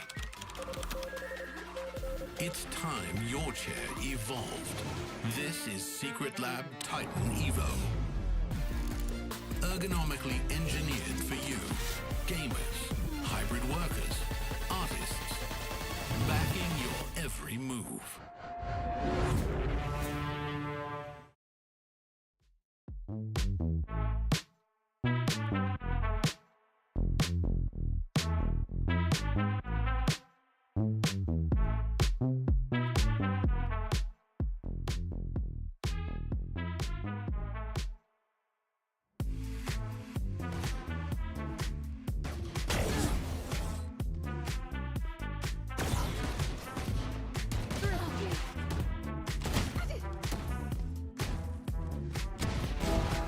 You can still play gun game if you want to. I'm down for gun game.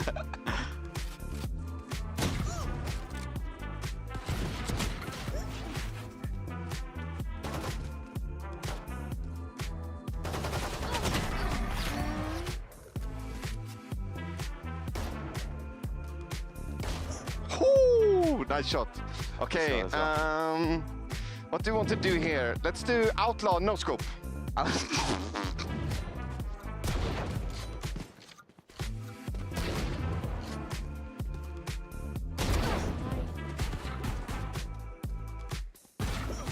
Oh, GG. Yes, that was actually fun.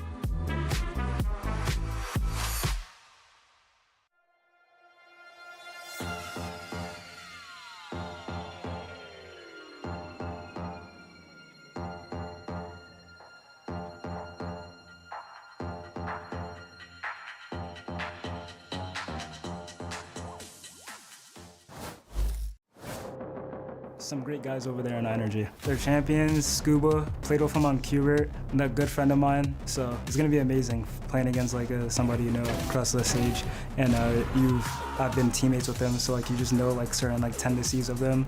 And you won their first series against Furia. When you're pretty down and you finally win that first game, I think it gives you a lot of confidence and you start playing a little bit more loose and less tight, and I think they're going to be pretty confident, not going to lie. They have nothing to lose. Demon won. He's like the person I would worry about the most. It'll be pretty fun to play against Chamber v Chamber. Obviously, he's very good on the agent and he's very good on the op roles. Like we're capable. Everybody's talented on my roster, so we just really just got to lock in and build like on the team setting, because like we already know everybody's individually very talented. Welcome back to VCT Americas and our second match of the day. Envy versus NRG. Zowie here, joined by Dan, Dryad, and Ender. And guys, this is a really good situation for NRG to come into this with 2 matches this week, and they can win either and they lock their playoff spot. Now, if they get the win today, they're going to be the first team who's guaranteed just going straight to playoffs, which is going to be incredible for NRG, especially after the series that they had last week. I feel like we didn't know where to go. That match against Lev, incredible, and they get the win at the end. Yeah, NRG already took out the titans of this group, right? They had a hard-fought series versus MIBR in the first week, then that Lev series last week, like you're talking about. So they're sitting wonderfully right now, only needing to win one more series left. Absolutely. And yeah, again, circling back to that series they had against Leviatán, that was a masterclass of Valorant from both sides here. I think they really showed on what high level they can play and where their ceiling could be. Yeah, no, playing Leviatán is really a big challenge, I think, for a lot of teams because of how many different aggressive looks they'll give you in mid-rounds and reclears. You always hear people talking about it, and I think that one of NRG's strengths is in their macro calling and their anticipation of those moments. They, of course, have the talent to be able to stand up against that, but you saw, I think, them matching Leviatán in those complicated mid-rounds. Yeah, it's a few of the things that are going well for them. One is that they have a really strong summit that is also very different to what everybody else is running with that brim, so it's always throwing people off a little bit, even when the adaptation for Lev seemed to be good towards the end. And then you look at a map like Haven, where sometimes it's just about the individuals, it's just about believing that you can win, and that's something that NRG has always had. So with a victory over Leviatán, can they now claim that we're the best team, or is that just we're even? Like, where do you rate them now? I don't know if we can say that yet. We still got to get through playoffs first if we want to make that claim, but I will say that having a locked-in summit bodes very well if you want to call yourself the best team in Americas. Just having that fleshed-out map pool, I think, is a great sign and something that NRG has always been good at. Going all the way back to when they started implementing Corrode, they've been locked in when it comes to theory crafting new comps on new maps. Look at them. They look lighthearted. I don't know what the right. Chilling. Yeah, they seem chill about this one. Obviously, there's not that much pressure if you have a second opportunity later this week to lock your playoff spot. So again, they're sitting comfortable. Now, last week though, when they faced off against Leviatán, Scuba was the player that sealed the win over them with an incredible clutch in overtime. It's so cool to see moments like this one from Scuba. I think what I keep in mind is an interview that I had with him towards the end of stage 1 when he was struggling a little bit, and he just said, honestly, I'm not playing to my standards. I'm not playing like myself. So it's so nice to see him back in action, back getting those clutches. Doesn't matter what he's playing or where he's playing. No, absolutely. I think Scuba is one of those guys that he can always do so much with so little assistance, right, from his teammates, whether that's anchoring on the side or playing it in these post plants on attack. He was absolutely dialed. And that makes me just really excited to see him today facing up against his former Hubert teammate in Knights. Knights is also so good. A big part of why Envy were able to get that win last weekend against Furia. And I love when teammates get to meet again after some time, after everything that Scuba went through, after Knights gets picked up recently just as he turns 18. And I think it'll be a back and forth between them. I'm very interested to hear what they have to say about each other. And luckily, we did have Emily catching up with the pair earlier. You guys both have a bit of history together, having came from Keyword Academy, now here on the Tier 1 stage. What is one thing that you guys admire each other about as players? Yeah, it's been a while since we played on Qbert, but I would say for me, just nice. He can take over the game whenever he wants. He just has rounds where he just solo wins you the round, so that's what I admire most. Like for Scuba, very like a passive player, you could say. That's what's it called. Like when he's in the clutch scenarios, he always takes them. When I used to play with him, like every time he's in a clutch, would take it. So.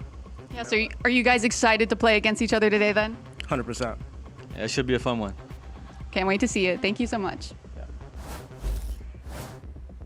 See, only good things they have to say about each other and both being excited to play one another. And I mean, honestly, Knights had quite a breakout performance against Furia last week. Let's talk a little bit about what he brought to the team and onto the table. That's not a real sentence, but let's keep on going. Yeah, it is. I mean, look at him. You're going to see it in these highlights from Knights. I think when he was on this Phoenix, he just looked so comfortable, setting himself up to take very strong fights consistently. And I think throughout it, I think Knights' individual mechs very strong, but I also think his utility was absolutely lights out. He got multiple different spike planter kills on Haven with his Phoenix utility, and I think his flashes were almost always hitting too.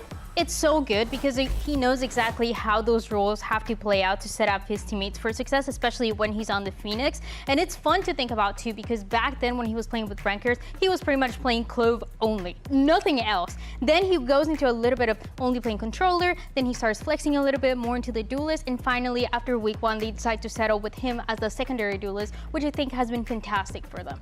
Now, for the people who haven't been watching the first 2 weeks of Envy's play, were they playing it close there as well? Like, how much can we read into a victory over a team that is struggling a lot? Yeah, it's hard to read too much into that, especially when they're going up against NRG that look just unstoppable in the group stage right now. What I will say for Envy is the fact that they came back, or actually the fact that they turned it around after getting come back on that first map of Haven. That is what was the most exciting to me. I think it would have been really easy just to fall over after losing that when Knights was so clutch consistently on this map and it got stolen away from them at the end. But realistically, Envy could have won all 3 maps here and just looked like they completely fried Furia. That's the thing about Envy, you never know what to expect from them. You cannot plan ahead on what's going to happen with Kesnet, with Demon 1, with all the superstars as well, especially with Knights that we just talked about. But where I felt like they looked best was Sunset, because there we actually saw some of the set plays that they had planning going into that first half. I think that is something that we haven't really seen at all.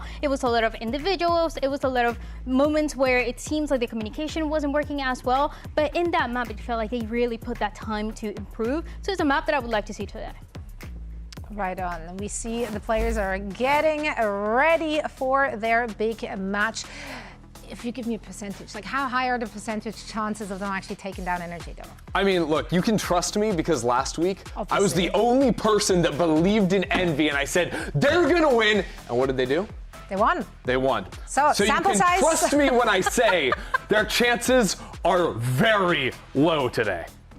And I won't be elaborating. Didn't see that going there, but that's all right. No, but individually, I think a lot of those players have really stepped it up. Demon 1, one of them as well, been really putting up big numbers in their match last week. And today, he gets to face against one of his former teammates in Ethan. And that always adds a little spice, a little something nice to a series. We're going all the way back to 2023 for this one. Don't drop it. Don't drop it. This was before Ethan became that IGL for NRG that we know. And then for Demon 1, he went in a very, very different path, playing for a lot of teams, subbing in. We didn't know he was going to continue playing for a little bit because we didn't hit for him. And now at the end, he decides to join Envy. He takes that offer and now is trying to, get those results to go back to that form, which we did see last week. Yeah, no, it's wild because Demon 1 has been bouncing around, like you're saying, just trying to find an opportunity to do it. It's up there, right? They were on NRG for a second. Do you remember that, people? But no, so much has changed. What's wild to me is that Demon 1 has been like backseating Ethan's journey because even when Ethan went to go win champs, Demon 1 was there at champs playing for Dragon Ranger Gaming of all things as a last-second substitution to fill into the roster. That's the same time where the parallel is going and Ethan's stepping into the IGL role, dominating, winning IGL of the year. I think it's been 2 very stark contrasted stories since their time when they lifted the trophy on the team together. I do love what you just mentioned, though, that Demon 1 has always kind of been around. It's like the greatest love story if they meet again, right? Technically. But if we're looking at this side here for Demon 1, obviously playing for so many different teams also means that you're gaining a lot of experience in different scenarios, ups and downs. That makes you a better player, though. Yeah, I mean, not only just in the experience that he has in all the different teams and different environments, but also the roles that he has been playing since then. We used to know him as that chamber, that duelist player, and recently we've seen him a little bit more on the controller role. He's willing to play that Killjoy that they were playing at the beginning of that week 1 in Haven. He's switching it up a little bit, so even though, yes, I always like him on the operator, he can switch it up if he wants to. He can switch it. I don't like to see him switch it up. Just look in the chamber, please. Well, I think the teams that have found the most success are the ones that just let him play whatever he wants to. I mean, we don't know what to expect from today, right? Anything is possible in the world of Valorant. Is an upset in the cards for this one? Unlikely, but maybe one of our... No, 0 of us. Okay, 0 of us will believe. Yeah, I mean, it's not theirs to win, but what a great story that would be. You know what? And it would mirror the insane matchup at the end of stage 1, where Envy take on an MIBR that look untouchable. They did that. And they smacked them down 13-1 with the Reyna. What they need is the Reyna. You know. You gotta jump on that. Like, he mentioned Reina. Honestly, if somebody can make it happen, is Demon 1. He did it, like you're saying, in that last match against MIBR. I'm seeing your points, I'm seeing your vision, but I don't, even though I love Reina, maybe some time. Let's keep it simple for them. Yeah, so far, no Reinas on our screens. The players are getting settled and ready, and we'll be talking about the maps they're taking us to in just a little bit as well. Demon 1 Astra, it's cooked. It's What happened to my Reina? The wrong purple agent. It's gonna be great, don't worry about it. All right, NRG taking us to Breeze, and then Envy picking Haven. Okay, and then we're gonna end things on Split if we shall go this way. Now, here's the thing, Envy got a negative record on all these 3 maps. Sell me on the dream. Sell me on the dream. Anyone? I mean, the dream is, I don't hate the Haven pick. I think they absolutely should have won on Haven. Like, how did they lose that game in 17-15 overtime, letting that slip away? They got crushed in the second half, but I think everything was working for them in terms of Knights playing super aggressively, finding a ton of success on the Phoenix. The utility was there.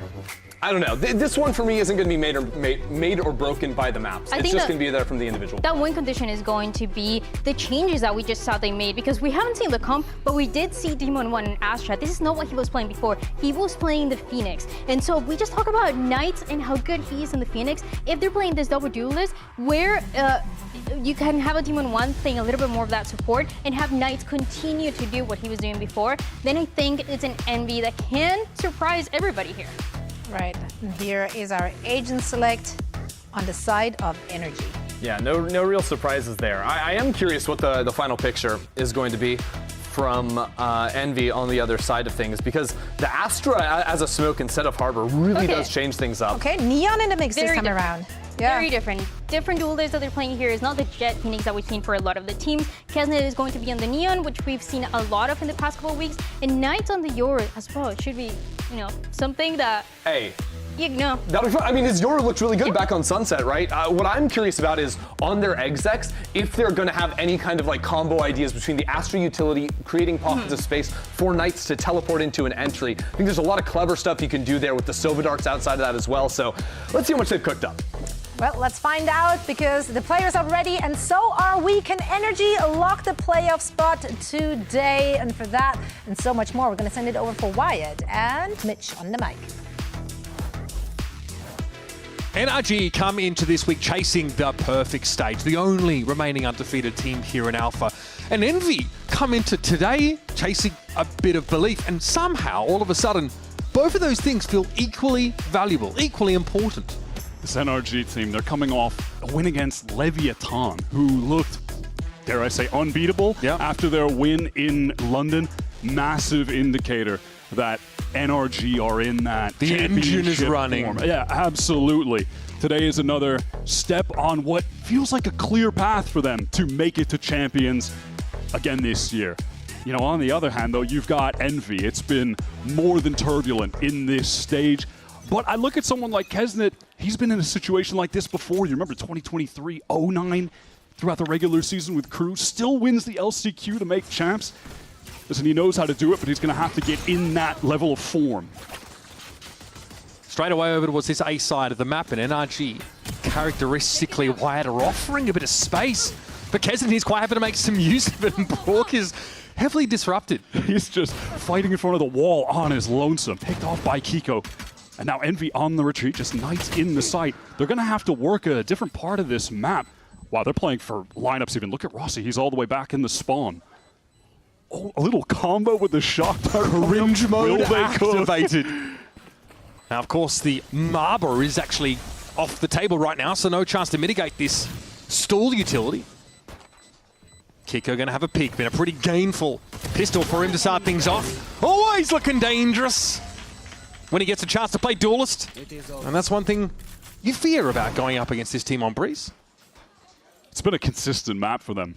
You go back to the start of this stage. First game against MIBR here. Looks like the series is lost. It's map 2. They're down 2-10. And then they come back and win 13-11. They're just something about NRG and 2-10 comebacks, Wyatt. Yeah, there really is. Kiko here just floating around the site. One enemy remaining. Looking very comfortable. This, of course, bro. Is an NRG map pick. Hopefully he, did that after the camera cut. He got the fist pumping. Just imagine it worked out, man. Oh, okay, not ideal. Kiko able to get ahead of the game. Yeah, Molly's there to force him off the line, but just a little bit late. And it's Knights. Falling, who to me was the standout player on Envy last week. Showing us a bit of Yoru, which teams are tending to stray away from lately. Yeah, in that match one against Furia, he put himself on the map. That was a star-making performance in his debut stage. To me, he didn't look like he was barely hanging on. Like, he wasn't white-knuckled grip on the mouse. It looked like he's really starting to find some confidence, realizing that he does belong here. Yeah, any nerves that you might have seen in those first couple weeks, not there at all. He was just playing with maxed-out confidence. Now, this map, though, I'm just interested, to see what Envy kind of got cooked up with the comp switch, because you remember when they played this against EG, it was their first match this stage. Demon 1 was playing Phoenix, kind of left a lot to be desired. You had Kesnet on the Jet, a more kind of historically standard pick here. Now swapping over to the Neon is able to at least deal with Kiko, but it shouldn't be too much trouble for NRG to clean up. Oh, a little bit ham-fisted there for Brock. The Guardian can treat you like that sometimes, though. It feels like Envy have come in with a harder hitting comp for sure when it comes down to these site executes. The Neon instead of the Jet and everything. You could really pounce on some of those anchoring players. And then when the side swaps to defense, they're going to be so effective at being able to rotate quickly to the right sites to be able to flood defend. So it feels like there's some solid upside here, especially when, you've got a guy like Knights who displayed that even post-nerf, he can go crazy on the Yoru. It doesn't feel like some garden variety, like awkward attempt to stick Demon 1 on Chamber again and try and find another controller elsewhere in your comp. Seems like there's a lot of thought behind this setup for Envy. Look at this pressure on Kiko, serious danger. He has to try to dash to get away, but he might get cut off, Demon 1 just playing back towards B. A lot of map control to work with now for Envy. They're fine just slowing the game down in this moment. A ton of time to work with. And look at that from Rossi. Picks up Ethan, who was pushing through A main. Take flight. Systematically, Envy working the map. Obviously, this is NRG bonus, which is a little underbought in terms of the more powerful weapons. We just need to see Envy with some competent trading here to win out this round. They got it in their hands. That was enough to get Glyph off the plant. That should be very telling for Brock. Into the Cove. I imagine we're going to be bursting out in a moment.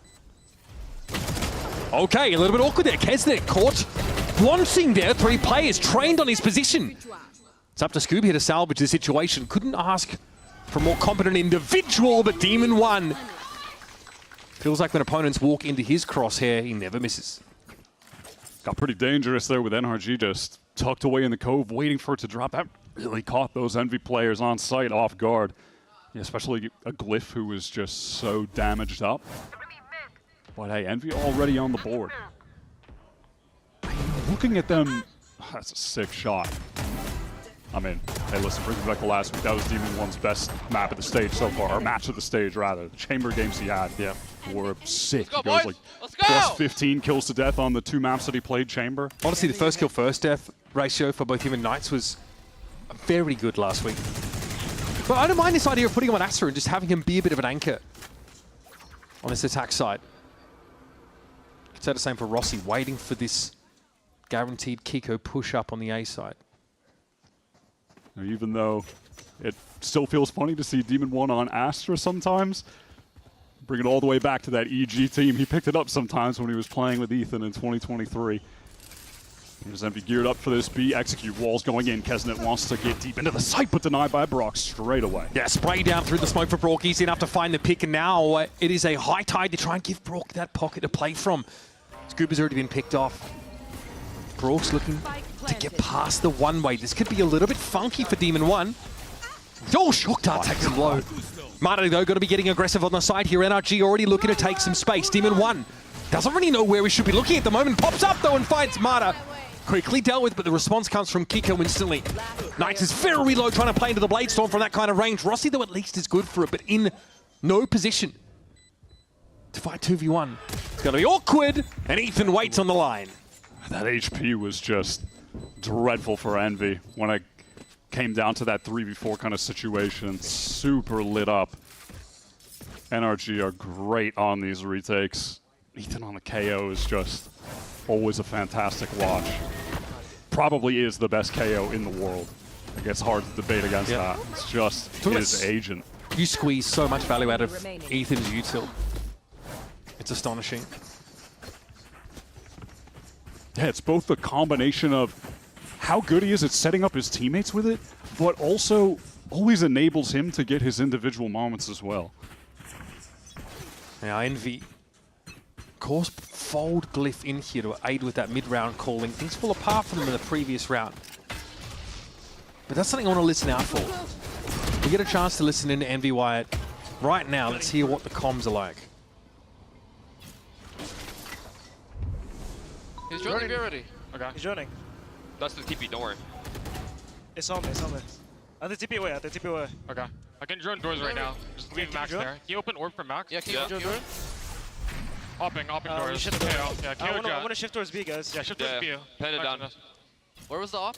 It was B. Mid doors. Wait, we should pump for Max. Just pump for Max.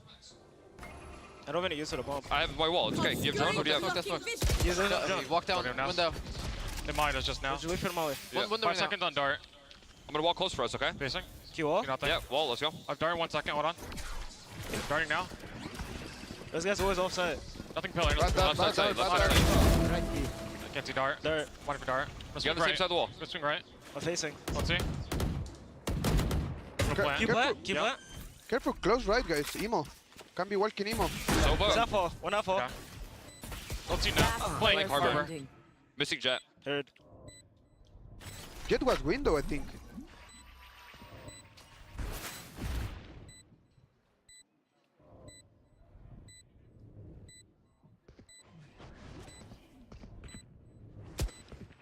You see me? I don't think so.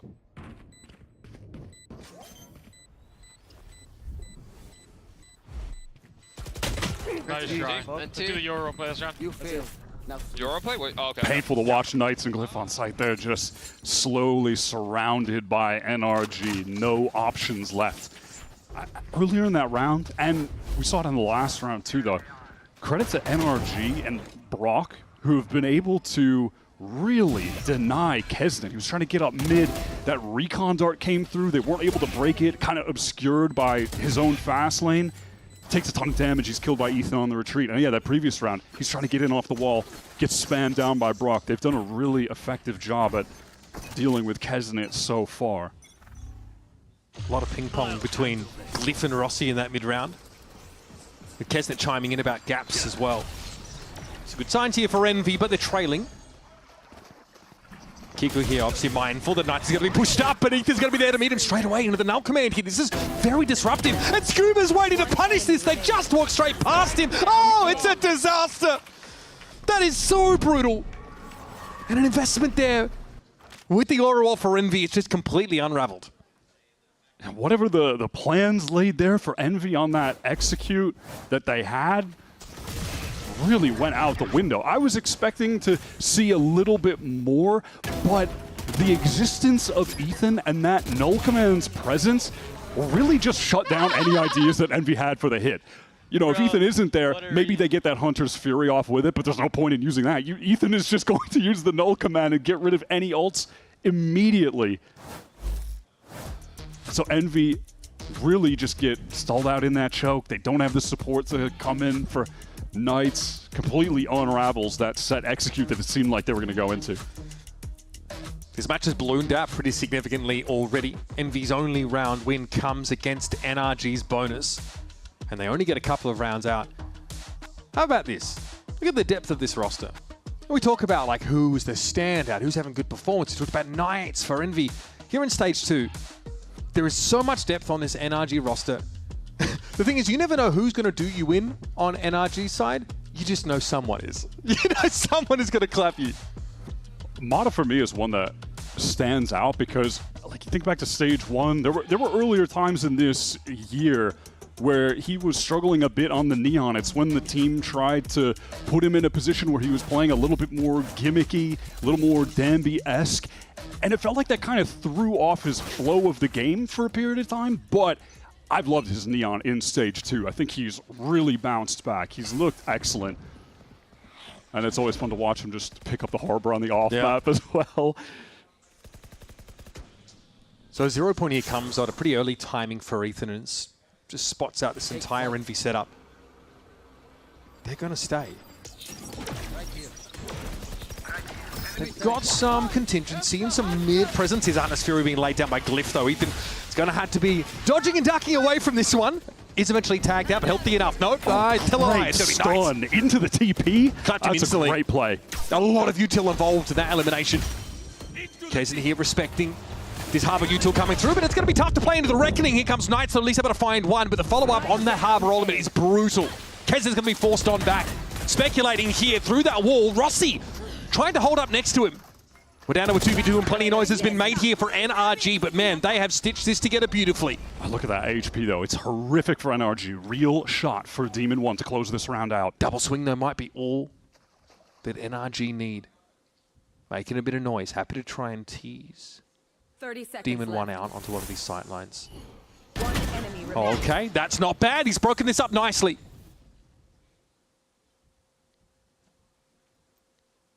The 2023 World Champion still reaching for the echoes of that kind of glory. That's the way to get started.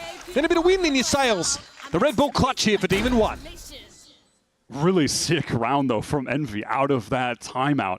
Felt like some of the ideas that they had from the last round that got disrupted by the null command.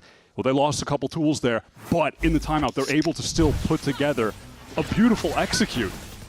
Look at that stun that comes backside from Kesnet, which, you know, is placed via the info from Glyph, the Hunter's Fury, and the Knights with the TP in to capitalize. Nice! That's a really stunning round. Let's go, guys. Nice job, Mac.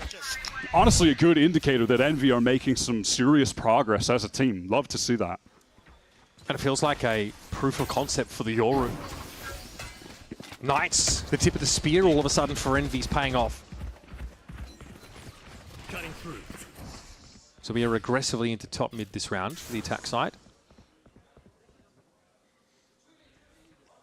Rossi's trying to control over towards A on the opposite side of the map. Could have been an engagement there. This is an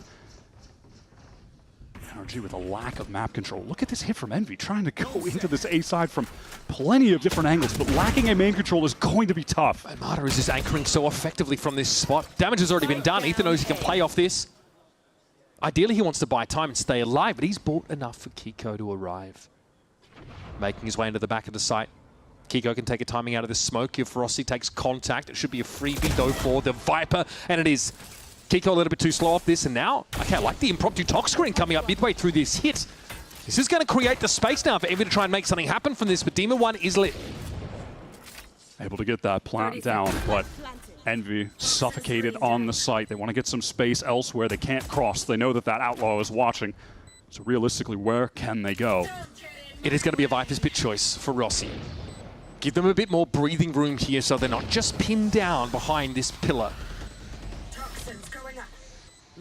Into the smoke, okay. Looks like they tried to call a timing there, but didn't expect the literal firing squad to be present. Yeah, just hoping to catch one player unaware.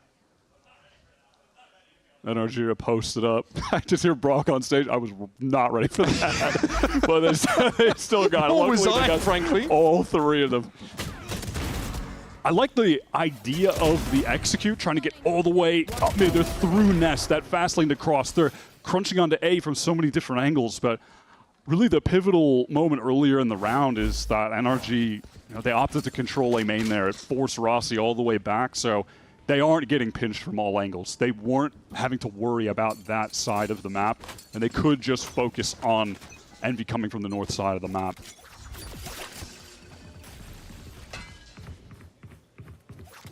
And this performance so far from Envy is about the polar opposite from what we saw at the end of stage 1. The same situation. Nothing left to lose, really. Just get out there and do your best. but a different roster and a very different philosophy about how they want to end this stage as opposed to stage 1. Yeah, for me, I'm watching this team. I think their goal today is progress, signs of improvement. Because for them, it's about playing. It's about making a run when those begin. It's kind of weird to frame this as a game that you can lose and still feel good about. Yeah, but at the end of the day, though, it's NRG. And an NRG that just beat Leviatán last week. So if we can just, come away with this seeing a competitive Envy, and also, within that, you would hope an Envy that are going to continue to build confidence, even maybe in a loss, after getting that win against Furia, a proof of concept that this team can work. That is something that they desperately needed, and they got that validation. It's just about building on it at this point. It's going to be tough to get the better of in a situation like that. Envy just walk up, take an opportunity through B main, and are sent packing. It does feel like Envy are almost looking at what they're trying to become across the stage in a game like this. NRG might be one of the most finished, complete outfits that we have here in Americas. And Envy have been pretty vocal about wanting to become that kind of structured outfit whose average garden variety performance is still, well above what we've seen from them so far. It's wild that Envy looks so complete too in a meta that on paper doesn't feel great for them when you're still trying to play double duelist. Here comes Envy trying to run another fast exec with this drift. Being stalled out just a bit by Brock. Cutting through. Okay, they might try and play out of this, drift emergence inside A main, and in they come. Ethan trying to play the off angle, sees the clone, and ducks back into a smoke. Kiko with a very safe angle. There is that double wall up. Can Envy actually press forward and try to take some space? We haven't seen the high tide yet for Mada. That'll be telling, I think. A lot of pressure on Kesnet. He has been left in this site essentially alone. He might play off the drone here, Wyatt. He also has the Aura with him. Knights is playing off him, like we've seen them do top mid in the last couple of rounds. Are we full retake protocol here? Look at the cringe setup is already in place here for Envy. Everybody from Envy offsite, except for Knights, who's just waiting for this harbor wall to drop. All this util, just forcing NRG up the defuse. Okay, 0 point. Is there a window here to turn this into something? Mada on the defuse now. Can you stop this guy? Please tell me you can! Ethan's able to find 4. Did that 1-0 point really shut down their ability to contest? That is unfortunate. Did he really just to say the least? I need to see that run back, please. Unfortunately, Envy, they are 0 for 2 on the cringe attempts over towards A. Okay, the 0 point. God. The 0 point only caught one player, Wyatt. It's just Ethan. I think they just ran out of util, but I was kind of hoping instead Envy would play for more of a rewrap maybe towards mid and try to fight some more players on site to give breathing room for the guys in main to actually swing out without 5 guys staring at them with the crosshairs right on main. But Envy opt for the util attempt. Are we in an era where that really can work consistently for you? Because it's not the first time we've seen Envy try and go for this post-plant setup with the Viper, the Sova playing back. But you are against a KO. It feels a little risky. Yeah, definitely. Got at least a few ages to try to look at this. Pull this off with, though, in the post-plants. This should tell you everything you need to know about why these two teams were in very different parts of their arc. NRG have been, obviously on this roster, an average 74 series, not game, not maps, series on this team. Whereas obviously for Envy, it is early doors. Glyph with 4 series, Knights with only 7, an average of 12 here. Envy are looking across the team that they would love to become. Standing out to me, even though like Scuba joined in stage 2, he's got 68 games with them already. Series. I mean, I 68 guess series, brother. I guess we're already pretty far through this year, but that's it's crazy. Life accelerates after 30, I mean, mate. man, they are just, I guess that's what happens when you qualify for every single event and are one of the most consistent teams globally. You actually do play a lot of Valorant. There's so much value in those reps, though. Scuba, lucky to be alive off this. They can even slow things down. Kiko finding Rossi. That felt like the opportunity for Envy, and they're trying to force their way into the site, but the timings are just not there, and Scuba is able to exploit it. Okay, they face up, seeing an opportunity to walk in amidst this U-turn, but Brock is ready to sit Kesnet down. Oh man, that wasn't even close, guys. Brutal stuff. It's on Demon 1. Very good player at punishing positional errors, but he was the one completely caught out and surrounded. Couldn't even hear it from Ikiko's point of view. I think this is another round for me where you can see the plans from Envy that they have cooked up. They know how they want to execute the site with the wall, but the timing's not completely there. That earlier pick that NRG finds brutal on top of it. Just tightening up a couple things. A few small decisions going in a different direction. Yeah. And I think we could see Envy with a few more rounds on the board here. It looks bad, but that's because we're dealing with an NRG who are they're some of the best at punishing this. Yeah, you make a tiny mistake against NRG, the round is done. They have exploited that immediately. And that's what happens there. Scuba's at 30 HP, and he's still able to lock Balls down the back, site still with the finds kill. a frag. It's messed up. Crazy. Consistently so hard to dig out of this spot on the B side. If you're going to try and hit it yet again, just walk straight up into main, but Scuba will be waiting. He's in the corner. He gets a big ping, but Kesnet actually sprays that spot and catches him out. Brock in now with the Reckoning coming across the site. Might try and get to this back corner before Envy can, but caught inside a bunch of util. And gets away with it because it's just this thing in his hand. But Glyphy with the Guardian is able to deal with the Marber. Kiko on the flank. He's been deadly with the Outlaw. Gets another. And Brock plays off the back of that. Finds the moment to get into the site. Two players that are one-shots here to the Outlaw. And Brock is happy to slow the game down. 40 seconds in the round. Rossi, this is a nice rewrap, but there's just nothing to see. How's he supposed to clear this corner? Use a snake bite on that? I feel like that's unlikely. But he's thinking about it. 30 seconds left. If he's patient enough, Kiko might show, but there needs to be a plant here, and that nicely done by Rossi. Able to swing on out and get it done. Nice. I like this last round from Envy, especially you saw when the Reckoning came in. They had 3 players all dodge it out, but on top of that, it wasn't just some dry swing backside. They had a stun come through, a flash to swing off while they're dodging it, and that's what, took Brock down to 30 HP. Felt like that should have been a kill. That is so funny from Scuba to try to tuck in that corner there for respect. But yeah, some good stuff from Envy in that last round. I think they've put together some quality rounds in this game, some missing some timings here and there that it gave mistakes for NRG to exploit. No surprise seeing NRG up 9-3, but I like some of the stuff I've seen from Envy. More Valorant here from NRG and Envy right after the break. It's map number 1, and NRG lead by 6 on Breeze.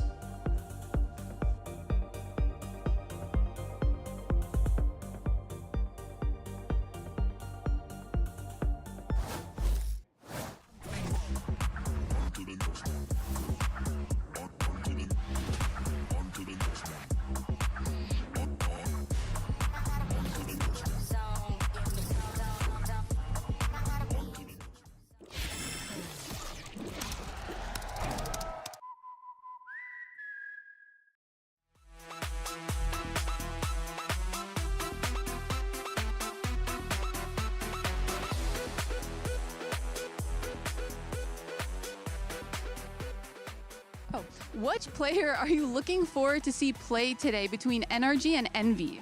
I'm excited to see Ethan. I'm a big Ethan fan. Shout out to Glyph. I'm really excited to see him play today. I would say probably Mata. I feel like he always has a chance to go crazy. For sure, Demon 1. Bro's crazy. Although he did beat Paper X, but he's still the GOAT.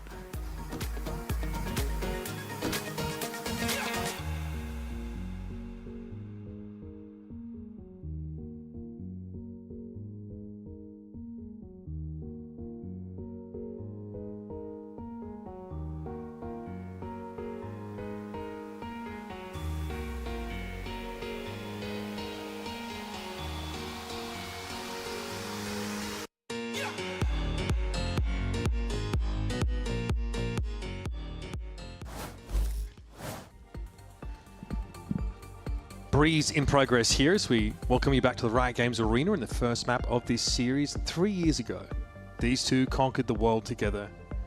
Today they feel like they meet carrying very different burdens. We have a map, we're watching Demon 1 play Astra. I mean, this guy is constantly fighting to reinvent himself, constantly fighting to be the answer, the solution to Envy's woes. Whereas Ethan is just got to be himself this entire time. Play what he wants. Play KO on more maps than is reasonable. Call the game and look good. Absolutely in his comfort zone when he's able to play Initiator. Heading back into Breeze, I'm just taking a look at this NRG pistol round win rate. The 65%, 11 for 6. That is crazy. It's pretty rare to see one like this. Yeah, that is sick. A 0 point would have been a little problematic for our friend Knight, so he gate crashes out early from elbow. Envy looking intent on adding some proactivity to this pistol round to reduce that 65% by a few points. They're taking a main.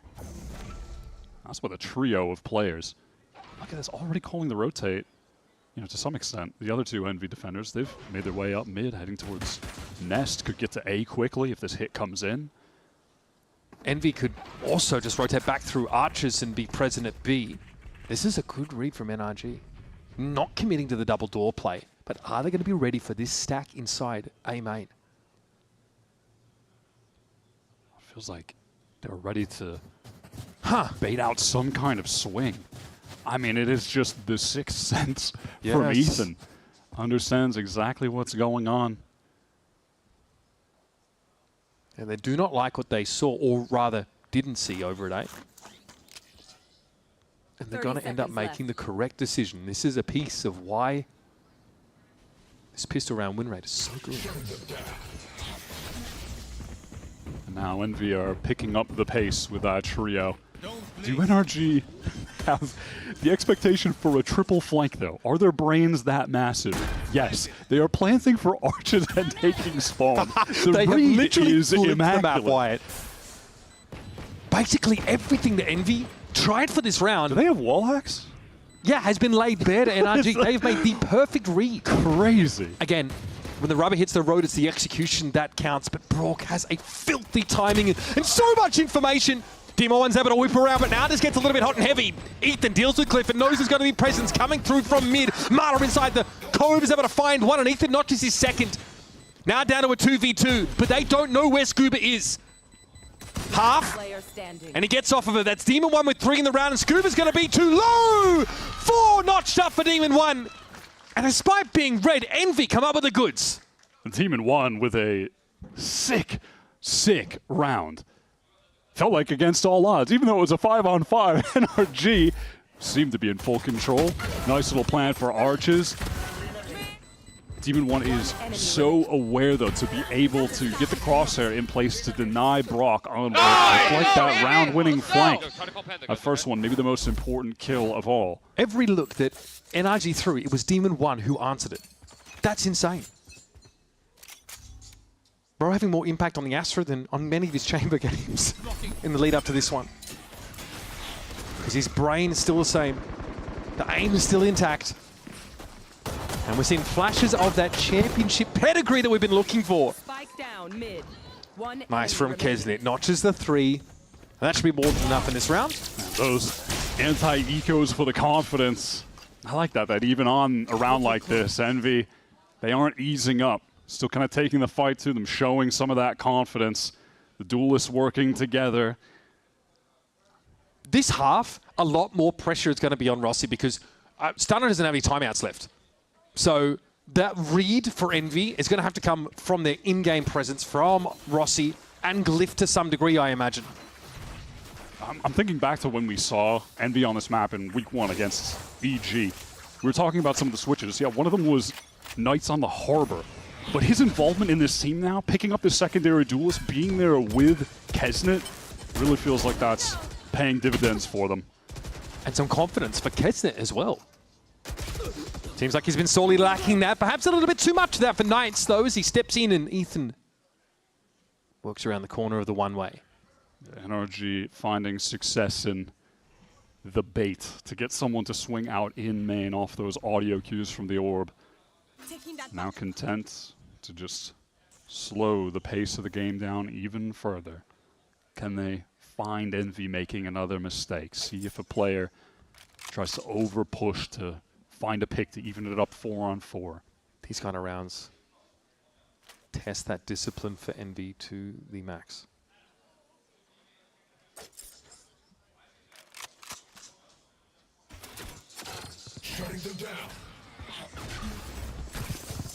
Kind of giving away the game now. NRG look to accelerate. That's their cove in the choke. So the Reckoning is going to set them up to hit this side. Envy have a retort here, though. It's going to come from the B main direction. Rossi already overwhelmed Scuba. The Cove, though, still in position. Brock able to play ahead of that Snakebite, though, but still no plant. They're going to have to fight this one out. And Rossi doesn't look like he has much health there out in the open. Glyph at least finds a response, but it is a player disadvantage scenario now for Envy.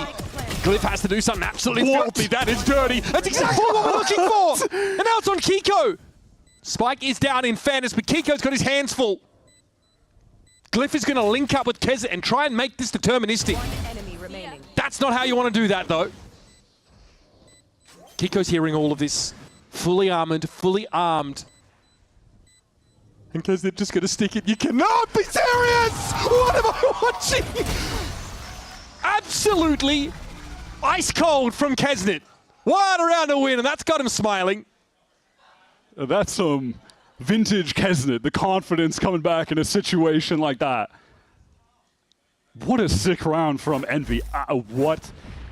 Brother, what was happening from the Glyph point of view? How did that kill Brock behind? Accidentally got Brock. Insane, and then adjust the crosshair to deal with Mata on the reswing. Yeah, that one, yeah, mystifying for ridiculous. NRG can't afford the buy-up, though. Not going to have the full armors, but they've got the rifles and they're in on this site. 3 Envy players on the defense. How hard do they want to commit to this? Big anchor presence here for the defenders. Demon One's already found his first, and Glyph's able to swing that right-hand side. Here's Ethan, 1 for 1. These trades, so this is the bread and butter for NRG Wyatt, and they've got A-side. Yeah, we see those pop flashes there from Ethan, the effectiveness of them. After coming in with the null command, further sets up the team to get those backside kills. It can be just so tough to anchor this A site when the full hits are coming in, even when you have multiple players in a situation like that. The pace of the round is just too fast for Knights to get involved with this Outlaw, even if it would have been well apportioned against the under-armored NRG. Envy have the money to go for this, though. Ethan will have that backup from A main, but not if he takes such a wide angle. There's no trade opportunity. Mata and Brock, the ladder hiding inside the cove now. It's getting tight. Brock's going to make a swing off this end for NRG. Feels like they've done that 1,000 times. Just the perfect timing on that double swing to close it out. Taking it back to basics with a full A execute. But when it's NRG doing that, all the timings are perfect. The util is placed exactly where it needs to be. Recon not broken, and then the second we saw that from the defender's point of view, but Brock swinging between the pyramids, pop flash over top from Ethan.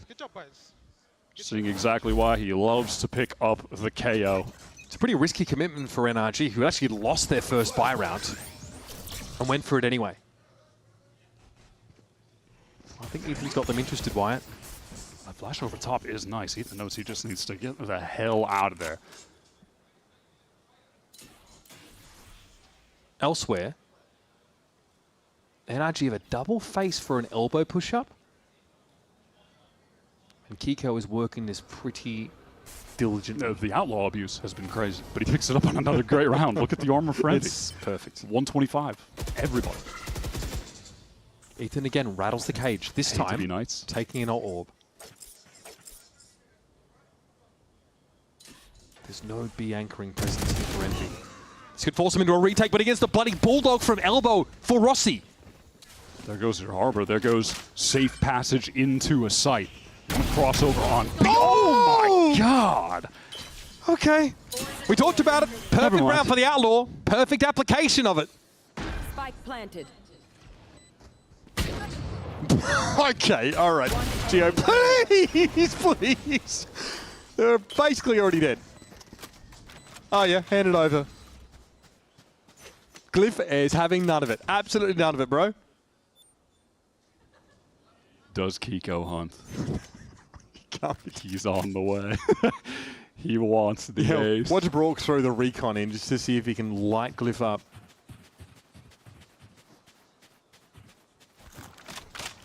Warmer. Warmer. Oh, okay. Still, it's a weapon that Glyph cannot carry out of the round, and the economy is getting dire for Envy as NRG get ever closer to the Magic 13. There's always going to be so dangerous on the side swap, just to kind of be Envy generally, because the attack side, that's where we saw NRG make the crazy comebacks. They go to attack and win 11 rounds against MIBR to overcome the 210 scoreline at half. NRG already with the advantage, get to their better side. Bonka not beating the evil mastermind allegations with that one. Sorry, mate. This is the rise of Guru.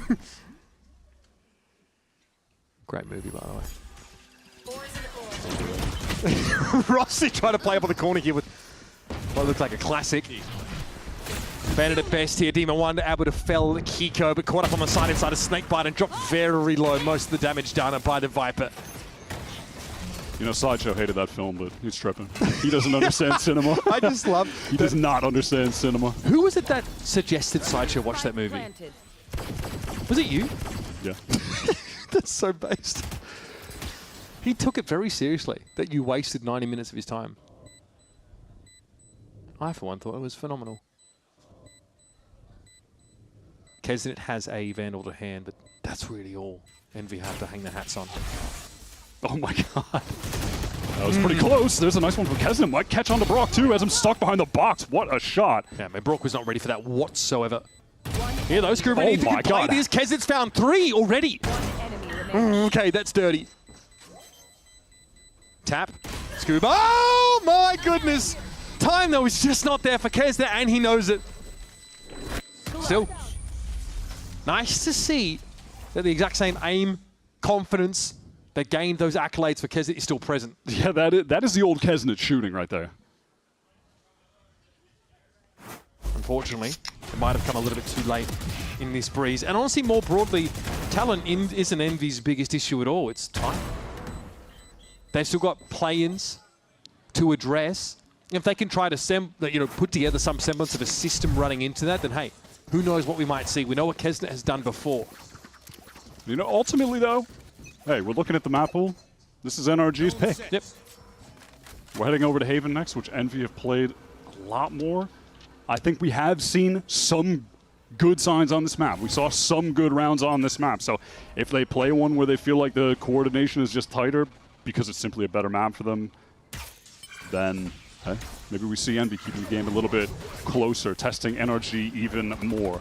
This A site is wide open right now. Ethan making his way in off that null command. Hunter Sphere coming through as well. Envy have circumvented it. Now they're trying to get back in. That fragment over the double door is huge there from Ethan Wyatt. In that one moment, Envy have stopped in their tracks. Pit right into double doors. It's extremely rude. Cosmic Divide, they're being thrown out by Envy. They want to try and play around this. Kiko forced to a bit of an awkward spot there. The relay board actually knocked him out into the open. Marta down. Hunter's Fury now getting good value. Envy have the tools to dig NRG out. But the pit is still an issue. Okay, Brawl trying to play to the other side of that wall. Glyph has fallen, and now we're even in numbers. Cosmic Divide's about to come down, and Scuba's going to hear Kesnet now. Tap. They don't know he's there. They have no information. The wall working against Envy. As Rossi in the 1v2 has to salvage a difficult map for Envy, to put it nicely. And there's just no time. Half-hearted the attempt was. And NRG lock it up, 13-6. Yeah, they just get the exact result they're hoping for on their map pick. A consistent one for them in this stage. They don't need to come back this time. They just maintain the lead. They were hoping for another day in the office here on Breeze, and that is exactly what they get. Some classic Ethan KO gameplay, topping the board with 19 kills and 5 first bloods, which is just ridiculous, but that is his best agent, and he is the best in the world on it. That did feel like a very honest punch-in, punch-out map of Valorant from NRG. I'm interested, though, going on to Haven, because there were some bright spots here for Envy. Knights is still looking fantastic, playing off Kesnet's utility pretty effectively. Kesnet shooting, Demon 1 also having his moment, so can they put something together for us and make a series of this? Only time will tell.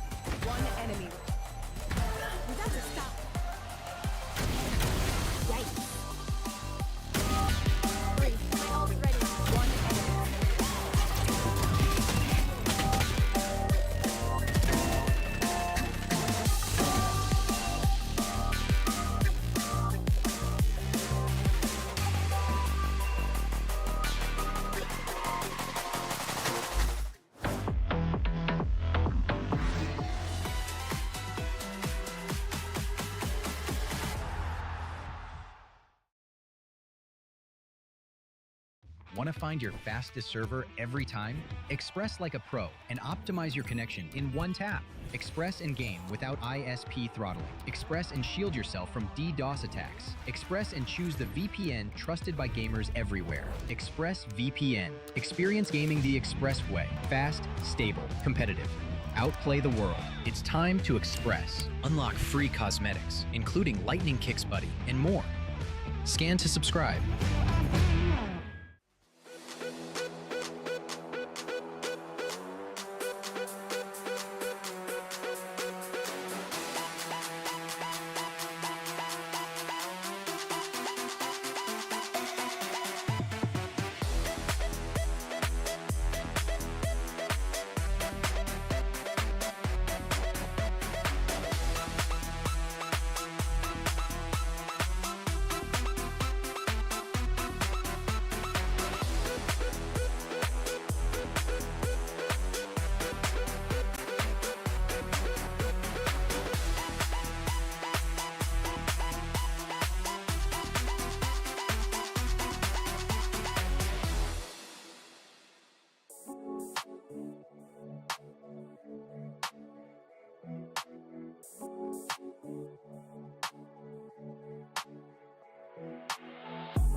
Still, you have to get through the sensor.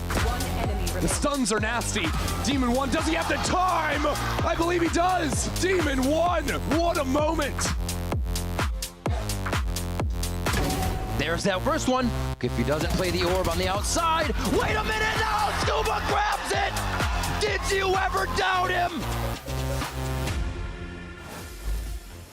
Congrats on the map win, but what I'm curious about is, do you find it, or what are the challenges of playing against a team that hasn't been doing so hot so far and that kind of have the nothing to lose mindset?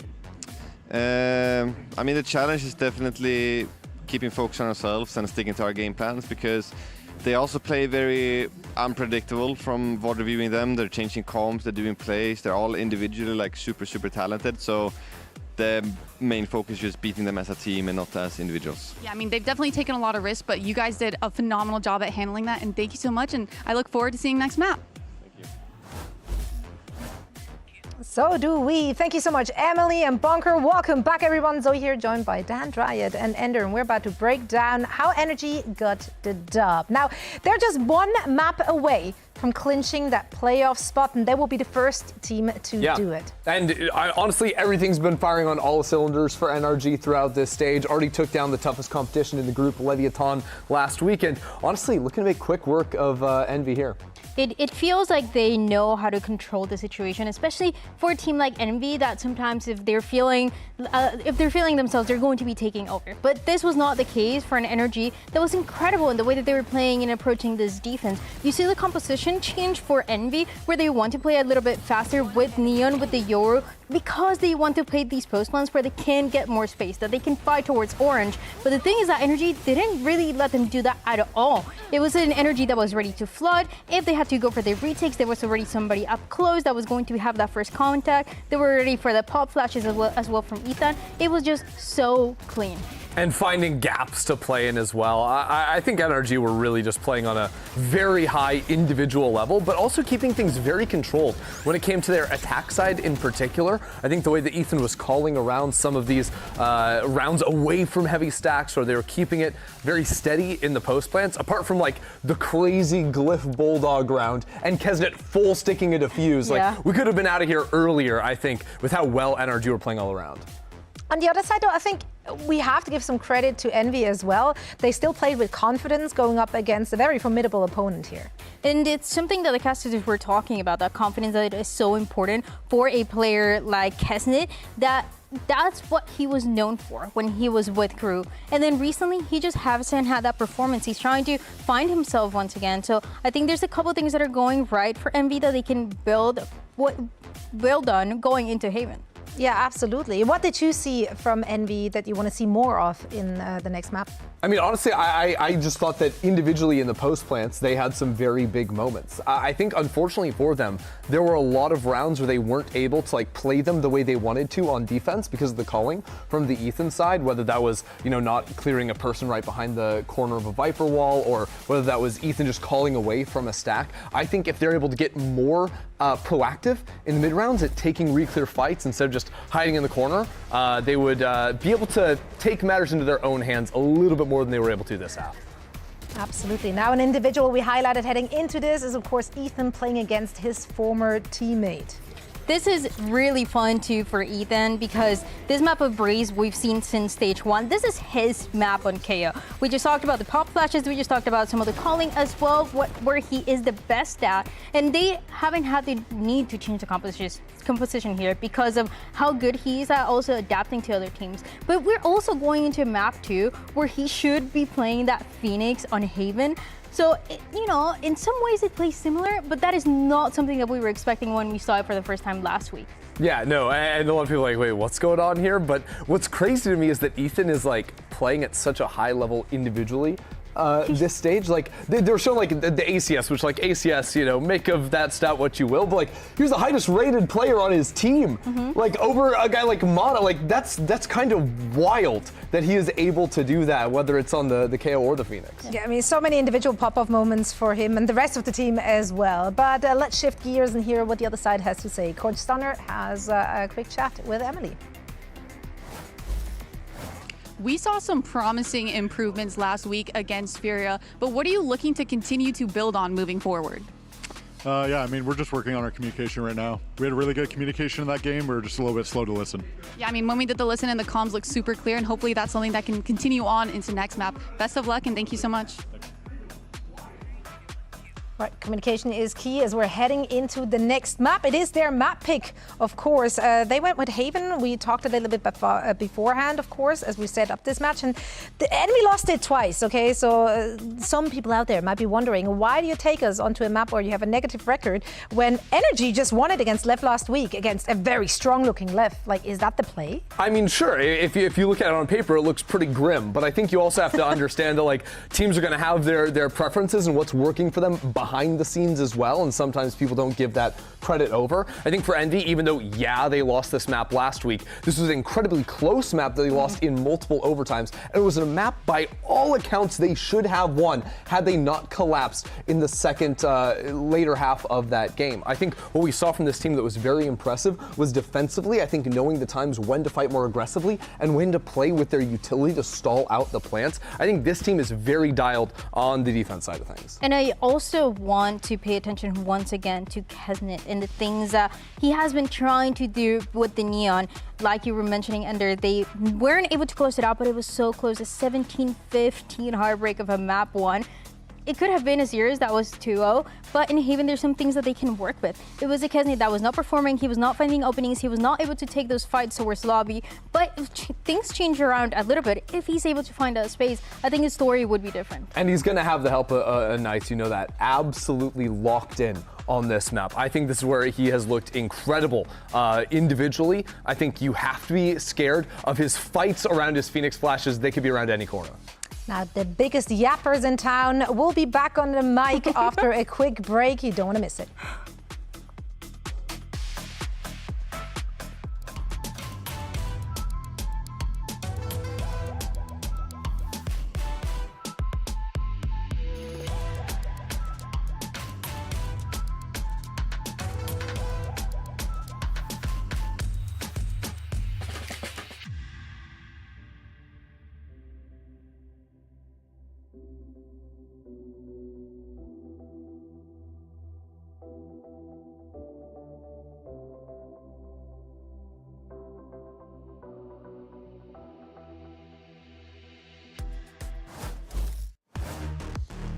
It's an unpredictable Envy that force NRG to adapt on Breeze, but adapt they do. Something this team obviously is known for.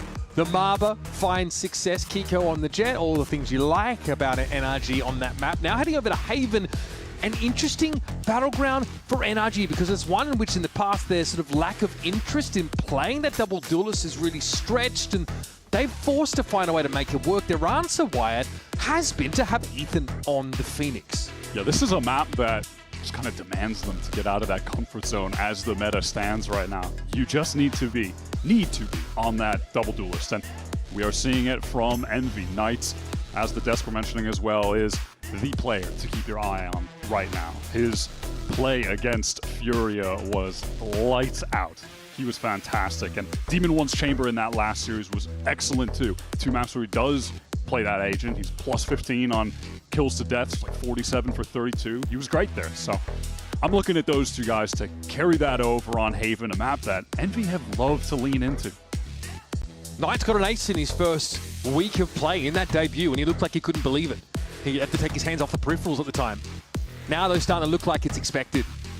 Starting to look far less shaky, looking sharp and confident, and had a really solid Yoru game just now on Breeze. But is going to be called up to continue to have that high impact, continue to be a headliner as he'll go up against Ethan in the Phoenix role, but more broadly, the engine room for Envy really from this Phoenix position.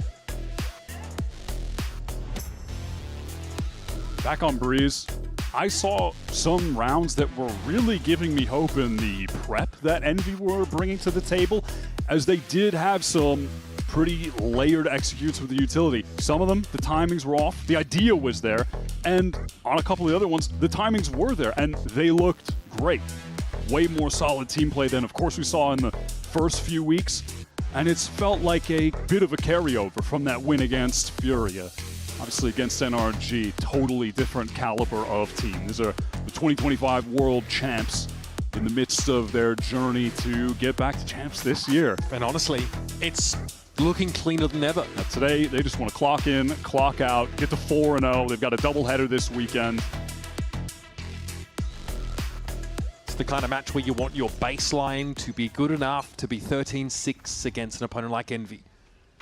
This is Envy's map pick. And we're liking what we're seeing from the Kez and Knights link up in this series.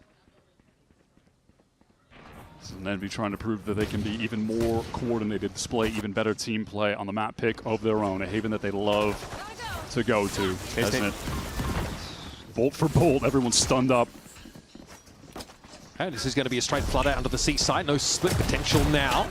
And it's worked out pretty well. Glyph and Kesnet touchdown beautifully, and Demon One actually gets left as the insert here in Garage. Finds the timing to disrupt it. Now forces Brock awkwardly to sidestep away. And we have that 65% pistol round win rate we were happy about and praising on the second half of Breeze. They've got it dwindling. Envy with a really nice, just fast collapse into that C site. One of the brightest spots on Breeze was that bonus round conversion we saw from Envy after winning the pistol. That would be a phenomenal way to get started on this map. Recon there is huge, and then just hearing the teleport from Kiko goes back towards Plat. Kesnet wastes 0 time, just pouncing on that free kill opportunity. Everything about that round screams the pace is too much for us from NRG. Yeah, you really want to see a lot of involvement from Kesnet here. Definitely moments on attack on the last map where NRG just excelled at shutting him down right as the hits were coming in.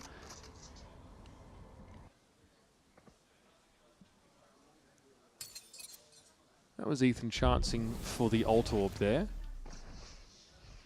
Not the result he was hoping for. I've definitely got my eyes on this Ethan Phoenix. NRG are not the double duelist. They never have been. But double duelist has just been the meta of 2026 Valorant. Yeah, on some of these maps you just cannot escape the need for it. This is one of them in the pool. And so we saw NRG try during EWC. They had the reverse where Ethan was playing a little bit of Neon. You had Mata playing some Phoenix. And then they flipped it back. Mata has just gone on the Neon, which he has played a ton of this year. And what's so impressive is that despite these roles being unnatural for the NRG unit, they still beat Leviatán on this map. I think that's just crazy. It's a testament to how good this team is just at a base level. I like this from Envy because both back left of the site, close right, they're cleared with util. They ping logs, which is the only gap in that setup, so they're mindful of it. We saw Envy run up on that B side round after round after round on Breeze in that last map. Kind of hoping we see that again here. This C split has potential. We've seen them already favor this side of the map. Oh, NRG decided at the very last second, maybe we can get some damage off. They get 2 kills, but Envy only brought 3 guns into the round, so no worries for them. What is this? Okay, this buy is diabolical from NRG. You can't be serious. Yep, they touched on this last week that Brock was telling Mata he thinks he should pick up the Odin on the Neon, so they have been running the double Odin, and it did work against Lev. Oh my god. Okay.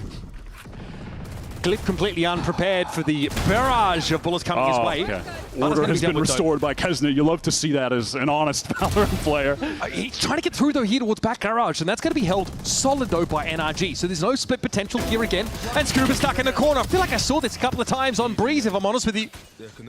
And both Odins ceremoniously carted out of the round. The setup for NRG there is just perfect at mulching the C-split. Having Scuba in that smoke, already players rushing to assist through garage, backside, all that noise gets Scuba a free little moment to step out. And Envy absolutely denied of repeating some of that bonus round success from Breeze. Yeah, it feels like we might. I'd be surprised if we saw another C-split attempt for the time being.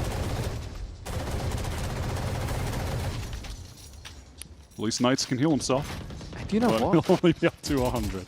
I don't think Envy saw the other Odin in that previous round. See how much that actually ends up mattering. The Brock was not detected in round 3. Yeah, I would imagine they just expected by virtue of watching the Lev game, or by it being Brock, NRG approach, that there's going to be 2 of them.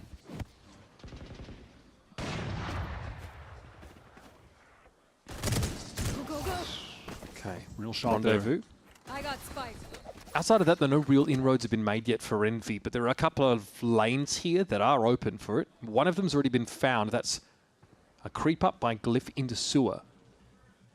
And at this point, they would just, of course, love to allot some time for Demon 1 to... Oh my god. Okay. We saw an extremity there. Mata aware of it, slides it out with the Odin and finds Demon 1. Now though, the C hit accelerating. Stunned up is Scuba, and Kesnet knows exactly where to find him within the smoke. Oh no, Mata with the Odin in the side already though. This is dangerous! You can't be letting him do it, man! Spike drop back corner, Mata with the overdrive. Makes a beeline for Knights. You know, I feel like I haven't seen a Mata ace for a bit, but last year, where he was like leading the league in aces, breaking records for aces in his first season. 10 seconds yeah, like that was just his thing. Multiple aces per series type thing from him. Won't be happening here though. Glyph just wants to save this operator, and NRG would like to hold on to these weapons. The economy is not off the ground floor yet. Yeah, worrying signs for Envy losing that round. Never really get going. NRG lock in pretty quickly, shut down the bonus, and after the fact, Envy are going to be scrabbling for spare change. You know, despite this moment where, yeah, Mata gets that first pick, Envy have a great response to get into C. Again, a moment where the Kesnet Neon is getting some good entry value with that bolt into the smoke, catches Scuba. Envy are putting themselves into a winning position on the round, but the Mata star power just comes through with the Odin. The dishonest approach to Valorant.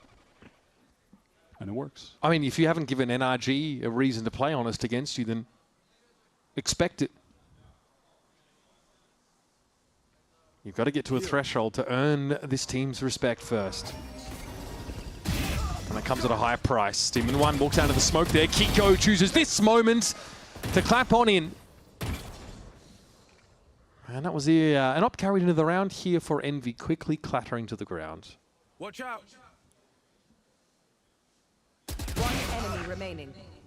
And you're looking at NRG here, just thinking about like how many different options, how many variations they actually could with where they put the personnel on this team in terms of trying to run this comp. Like you could have Kiko playing the Phoenix, try to get someone else on the Chamber, like Scuba on the Chamber. It's not an agent he hasn't played in the past. He's actually done it quite a bit, right? So that's an option. You could have Scuba on the Sentinel and then get Ethan back on the Omen. You could have Kiko play controller, which he was doing at the beginning of it. Like, there are ways that they could try to swap this around, but it feels like they have maybe landed on the right solution. And despite Ethan not having a great Phoenix game against Lev, it didn't matter. He only put up 11 kills, but the rest of the team were just so effective that they got it over the finish line. So it feels like if he continues to grow in this role, that NRG should just be getting better and better on this map if they're going to just commit to Ethan playing Phoenix. I think a round 6 without a timeout is really interesting. God. Stunner must feel like the answer here is pretty elementary. Sort of not calling a timeout for this gun round, right? It's a pretty big investment. Knights are going to fight his way into the side. It's a good start, but eventually he's going to be knocked out of ult. Scuba tucked in the corner. Paranoia, nobody hit, but he's going to quickly TP across the side. Cliff just can't quite get out, and that is the spike left in his wake. It's on the better side of the blaze wall, but that position there for Ethan to dive on in just to check it is going to make it impossible to recover this spike without more bloodshed. Which is kind of what the game's about, so that's fine, but it's in the open. Knights has got one flash. Does connect onto Kiko. He's committed to this, though. Oh, back away behind the blaze wall. Okay, that is actually NRG's. Yeah, that's pretty useful for Envy. They're trying to get the hell out of there. Ethan spots on the cross, no damage.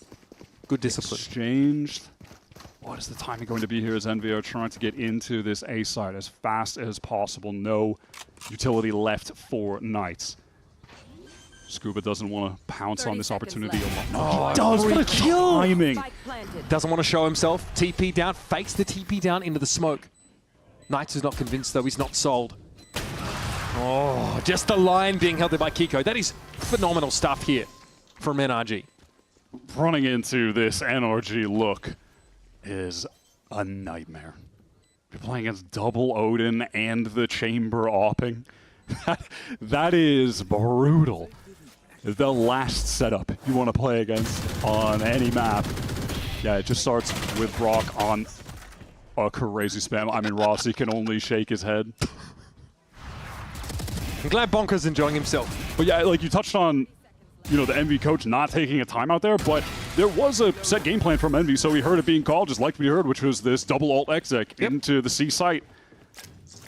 And again, like around like this, okay, you just still going to force up into it, right? You're going to play around the overdrive for Kedsnick, get rifles in the hands of everyone else. You've got a Hunter's Fury as well to try and pave the way in. So A-Site has both Odins. This could be so sad for the Envy duelist. It's good. It's all good.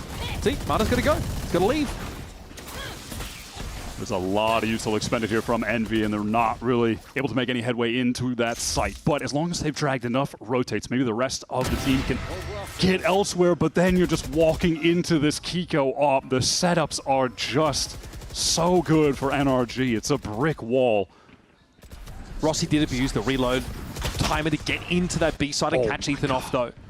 That needed to be a kill for Knights. Oh, he shows himself. Kiko knows that Rossi was in the side, of course, from earlier. And he's waiting for him. Nice from Knights, though. Gets inserted up here in the window. And now it's all on Marta. Great pivot. Envy here over towards this C side of the map. It was more lightly held, but it was Knights getting in the garage. They're really turning this around. There we go. We were seeing a lot of moments like that from Knights against Furia. The important multi-kills in the moments in the round that could just turn them on their head. That is one of them. Perfect flash timing out of garage. As Rossi is just isolated in that site, they need someone to step up. And it is Knights who has just found so much confidence on stage. Just none of that shakiness we saw in his debut at all. Envy might just have enough time to get him properly integrated before play-ins. neutral to as long as fast for Envy. Would love to get the orb in the hands of Knights, but anytime you tap an orb against this comp, you are potentially just getting lasered by the Odin spam. It is super dangerous. That mid walk up we saw from Ethan, though, could be massive, Wyatt. If there's a cancel called here by Envy, they're running straight back into him. Envy will be happy to have gotten that relay bolt out, though. Marta can really punish this corner off Scuba's contact. Slide out with the... Oh my goodness! Yep, Knights is down. That'll happen in the blink of an eye. And there's no way you're going back. You are fully committed. Look at Envy. Yes, there's time in the round, but look at where NRG is set up. It's just too easy. And now Envy have realized that they are stuck. It is only the W key for them as they head on towards this A side of the map. They're on a clock as well. There could be encroachment from that flank angle, so they got to go and they run straight into the meat grinder. Rossi being reeled with bullets from within that smoke. And that is a really brutal round to watch. Mata is just the difference maker right now. No, I got to see that early kill. That was... Sorry. It's just ridiculous. Kiko has had so many nice kind of mid-round picks with this op as well, just controlling crucial parts of the map, gets all that space behind them. Yeah, this is going to force the Envy timeout to come through. Sunner has seen enough, needs to be involved.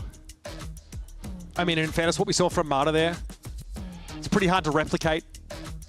You're not guaranteed to see that round after round, but here's, of course, Knights. In that Furia game, looked phenomenal. His first kill, first death rating, also very, very high. Just in general, Envy are across the stage from a team that also understood how important it is to invest in that new and up-and-coming talent. Knights is actually playing against a former teammate in Scuba. He was plucked off of Qubit Academy while Knights was on that team. In so many ways, Envy are looking at the team they'd love to become, love to grow into. We head out of this timeout. We're looking at an Envy that has 4 ultimates on the board. And when you think back to Breeze, it was rounds like this where they had big layered execs cooked up that they just had ready to go from the server time before the games. And those were the rounds that were working on their Breeze attack. So maybe that can be the case here against an NRG who are just abusing the Odin to the maximum and finding so much value with it. Their Seaside protocols are really good, but that's the only site we've seen them find any success so far. Flash out from Knights in case the operator was there. Want to get that off the line straight away and post up Demon 1 on it. Ethan's threatening the mid-lurk. Wyatt, it's in progress. And he's found a window to get right on up here by window. Knights, though, is kind of wise to it, and this Owl drone is likely going to check. Not for Ethan's spot, though. It's a free kill. Yeah, Kesnet was dead before he even hit the ground. Blazewall's going to let Ethan correct his position now. Took a bit of damage, but nothing to write home about us. He gets that residual healing from his own wall. Now Envy are lacking that critical piece of the puzzle, which is someone to get deep into the site on this execute if it's being hard held by NRG. But perhaps that won't be the case. You have Demon 1 getting into the site. That trip is broken. It's going to come down to a full retake. But Envy have so many ults to work with. They could make this happen. Knights early on wants to find a pick, but is denied straight away. Ethan is just sharp on the angle. But look at the positioning here for Glyph. He's moved back down into sewer, so the Hunter's Fury is going to be online from a safe position. This is a tough site to retake into, but this is NRG we're talking about. If anyone can figure this out, it's them, but that's a nice open here from Demon 1. Kiko Fulham on the wayside, but Marta and Brook are sliding on in. Threatening here to upend the round for Envy. And Brock's already dropped down. Timer was not on their side. The double face, though, works out for them, and Glyph has to play off this somehow, but Hunter's Fury has already been used. He's got the shock darts, but his body's all over the place. But no body block. That's Brock down, and Scuba doesn't have any time. Envy had to spend everything on that round, but they notch another one up. And that was always going to be their intention, use every tool that they've got. to be able to get that 4th round on the board. Despite being that man down, they get access to the free site. Some important kills come in from Knights and Demon 1. I mean, man, if Demon 1 got that kill a little bit closer up and gets the slow on the ground and the choke, that would have been brutal. But I want to point out that that was a very, very down-to-the-wire round in which NRG are playing from one of the most difficult positions in the entire game, which is that retake onto A. This whole time, the money has been out of control for NRG. They've always got the AWP. They always got the Odin. And on this round, they want to mix it up with this early ultimate from Ethan. That is not going to get any value, though. But at least, you know, a bit off that aggression, off that distraction. Mata has worked his way up A long. You have Kiko posted up with the AWP very deep on C. Can control that line and just teleport away to safety if he needs to. Ethan's certainly going to be revealed here. Blazewell, though, might get him out to safety, or it might allow him to continue to fight for this space. This C extremely hold for Kiko. He can fall back off this, of course, with a rendezvous. Right here. But that's not the plan for Envy. 2 ults from NRG already used in this round before an exec has even been attempted by Envy. I mean, even an attempt to get out of their spawn. They're just still stuck all the way back. That's fine, as long as the acceleration is there and the execution makes sense. Kiko didn't even see Demon 1 there, but he is waiting for him on the line. This doesn't change their plan. They're still committed to this B hit. Wow, that wall through Garage sold some good presence towards C. You saw the rotation come in from Brock. Isn't there to try to get a spam kill on B, nothing like that. NRG are in awful positions right now. The shock. Didn't stop the plant, though. Ethan showing a bit of barrel. Spots Demon 1 now. Tough fight to take, as Demon 1 is scarred up slightly and misses an important shot. Ethan's able to slip away and bring that Phoenix into fight for this B space. It's going to be a question of time, though. Already a bit of noise being made, and Knights and Kesnet lock it down. The duelist duo for Envy looks sublime, and even the Odin can't bail NRG out. And that's what I'd love to see from Envy once they've gotten Knights onto this second duelist role. The moments where Kesnet is getting some of that help. I feel like in the first few weeks, there were so many moments where we were seeing Kesnet far forward ahead of the pack. No one was there to give him that assistance. But in a moment like this, you have both of them fighting together. Knights is ready to swing off Kesnet. Even if he loses that second duel, Knights will get that kill, and they'll be able to close things out anyway. They are on the same page, and that is what Envy have desperately needed. We're seeing it for the first time, it feels. The guys synced up, the fundamentals looking better.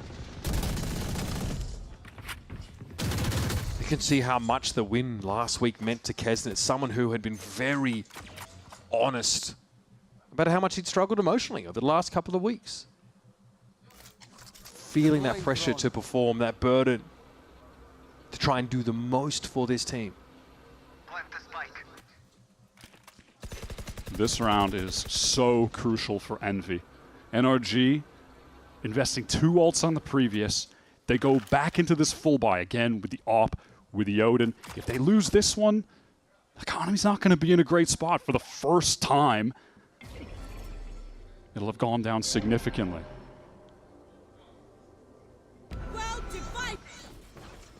Back at the A site, Envy trying to force a full retake, but NRG have left Kiko in the site. They're trying to sell some presence towards A, maybe hoping someone would push out a B, push out towards Garage, and they could find a pick. They just want to get into this B side again, but they are being stalled out. What is the end game? Is it to get back to A? Kiko is here. Oh, that would have been another big one for Demon 1 to have won, but Kiko has to give up that space he had in A. NRG, they're ready to fight for this instantly. Kesnet, though, it's more than just a sell. Now Envy are fully committed to this side. Knights on the fallback here, gets Marta, and he'll get out with the spike with time. It's going to be tough. Rossi trying to contain him in his side. That's massive. 2 big kills here for Rossi, and he can hold NRG at bay. Meanwhile, though, where's the spike supposed to be going? Last player standing. I don't know what the plan was supposed to be here for Knights, but he doesn't have time to plant it.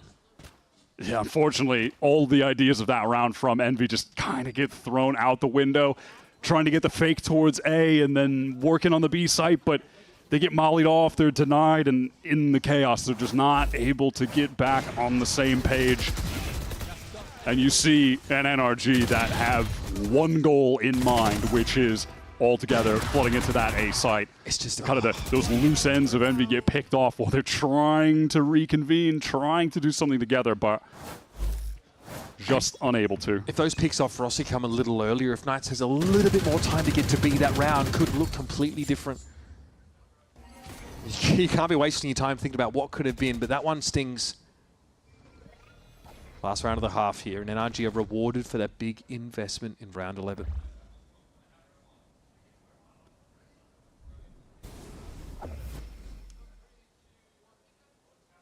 Three, two, one swing being called here, but Kiko's going to get his pick off the rip and still have Heaven presence. It's a pretty audacious re-swing. Into the site, we have the Phoenix. So Ethan's happy to fight for this space. And he got rid of Knights there inside that ultimate, knocked him straight back to the site where he is easily dispatched. And it's a deflated Envy walking out of the half after showing us some real quality, some genuinely good rounds. That's a 2-round game after 12. Yeah, they began to turn it around, bringing it to 5-all, but unfortunately, the round after that, round 11, where they really just fall into a chaotic situation. They can't get on the same page. They lose that brutal one. That could have been the round that got them 2-7-5. Realistically, could have been in the lead if they were able to close that one out and display a little bit of better team play. You know what they say, Wyatt? It's the hope that kills you. Let's see if Envy have some headspace enough to regain parity and perhaps even a lead on our second half of Haven after this.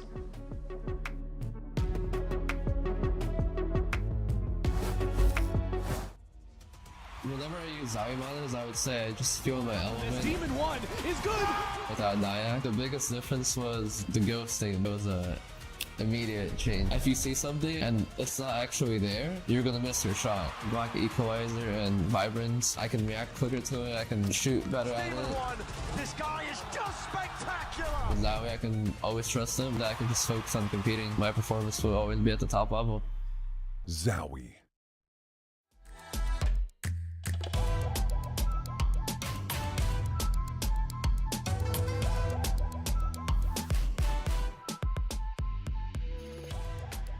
For a while there, you were like a super sub for a few teams, kind of just jumping around. But what is it about Envy that made you really want to call it home? I just wanted to compete competitively, and obviously Envy was my first offer, so I went with Envy. Yeah, I mean, I love it. What's your favorite thing about Envy? I'd say we're all really good friends here, so I'd say our friendship here. I love it. The friendship, the bond of friendship will get you through it. Thank you so much.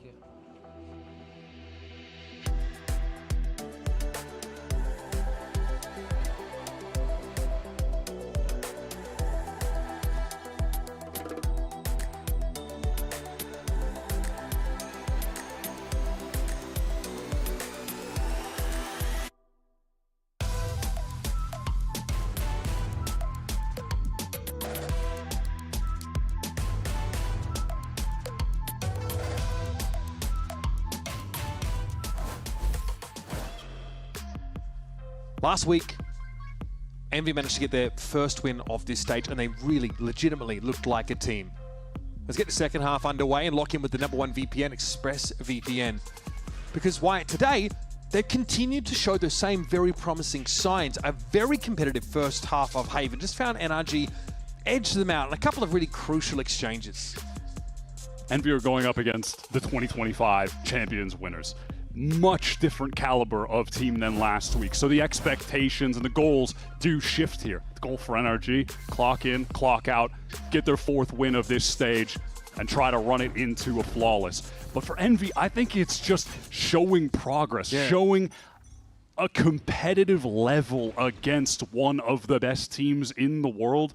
That means something in of itself. This game is less about standings and more about trajectory. And hey, Envy and these pistols have been pretty bloody good.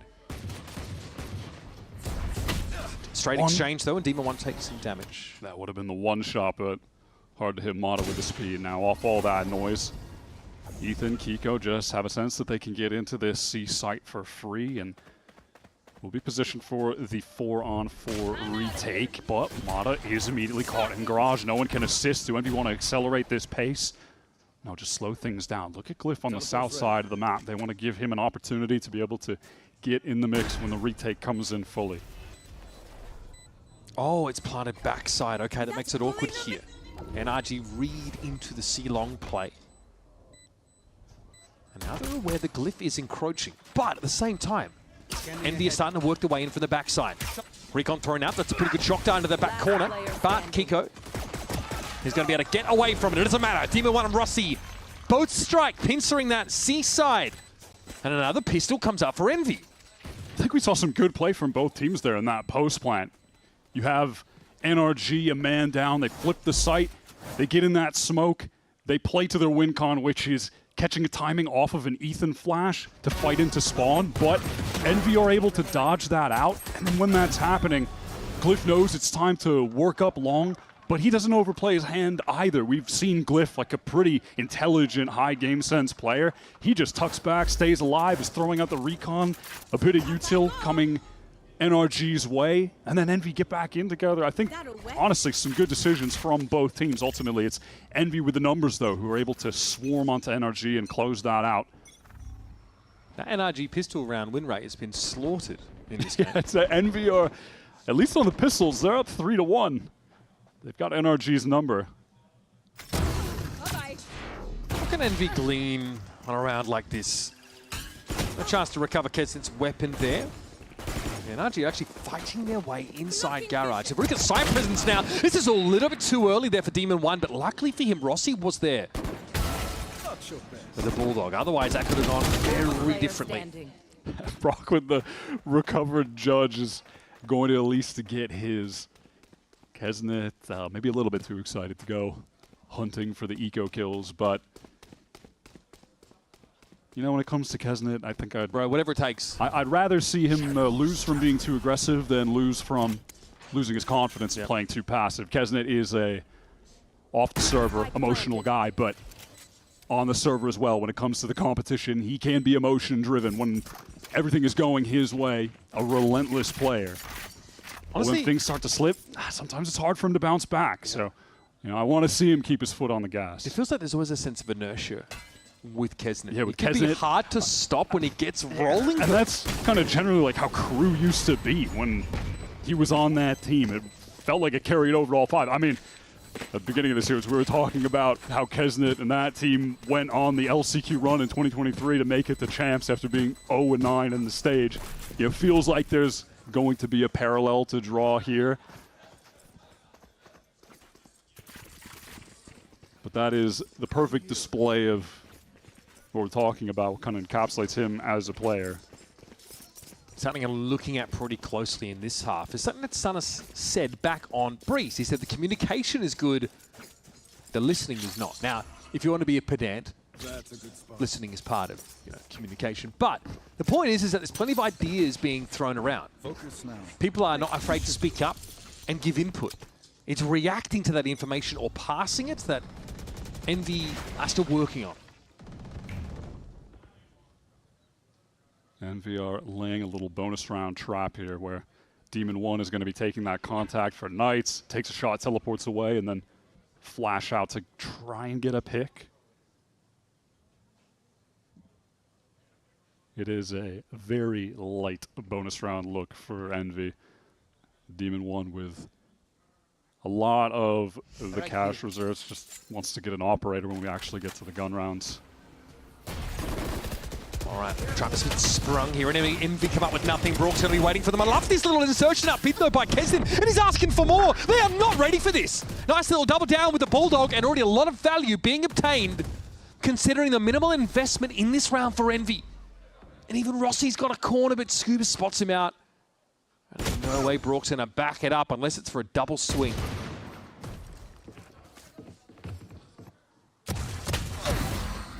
This is a nice push-off for Glyph. Yeah, what a catch. Just with the Sheriff. Doesn't even connect the headshot, but he's able to find that kill. And they're able to negate Kiko's attempt at a wraparound here by linking up and working their way back to C now. Because of those kills that Kesnet found, there's guns on the ground to be recovered. Dangerous. Very dangerous, Kiko! Brock is healthy enough for this, though. Whereas Envy are looking haggard. Push ahead of this. Drone! It's through the masonry. Some free damage. Glyph and Rossi both low. Brock, though, mindful he's playing into a 1v2. He's heard the footsteps, and it's an easy splay transfer to deal with Glyph.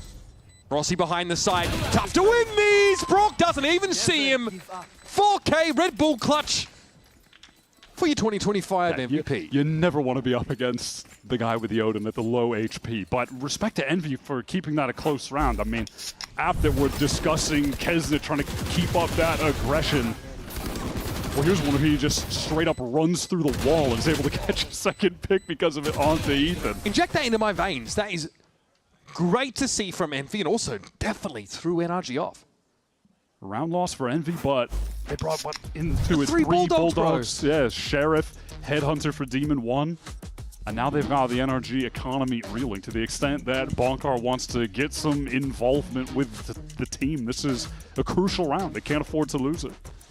It's a dangerous game here for NRG. Bonkar saying as well, Envy are not playing the way that they were when we VOD reviewed them. They're being really unpredictable right now, or at least as far as they're concerned. But that's also the hallmark of a team that is still trying to not even reinvent themselves, just invent themselves in the first place. Week to week, they're going to look pretty drastically different. They could be hard to keep tabs on, and eventually someone's going to fall victim to that. It was Furia last week. So it's no surprise to me that NRG are constantly having to take these opportunities to take stock of things and react to what they're seeing from Envy, who are going to be a volatile team on any day of the week. So Envy team, though, hey, maybe when we look back on it, first 3 games of this stage, we saw them at their floor. It's only going to be up since then. And maybe they are able to hit the ground running and get into the form that they want to be in to actually do some damage in the play-ins. The fact of the matter is they are going to be tested, likely, against some of our up-and-coming Challengers prospects. And there are a couple of players from America's Challengers that have a score to settle. All right. Let's listen in now to NRG as they hit the seaside. I'm always spawned when they retake. I'm getting spawned. I'm gonna play close. I'll play close. Fake. They're waving. Carry garage block. They have dark. Someone feather, okay?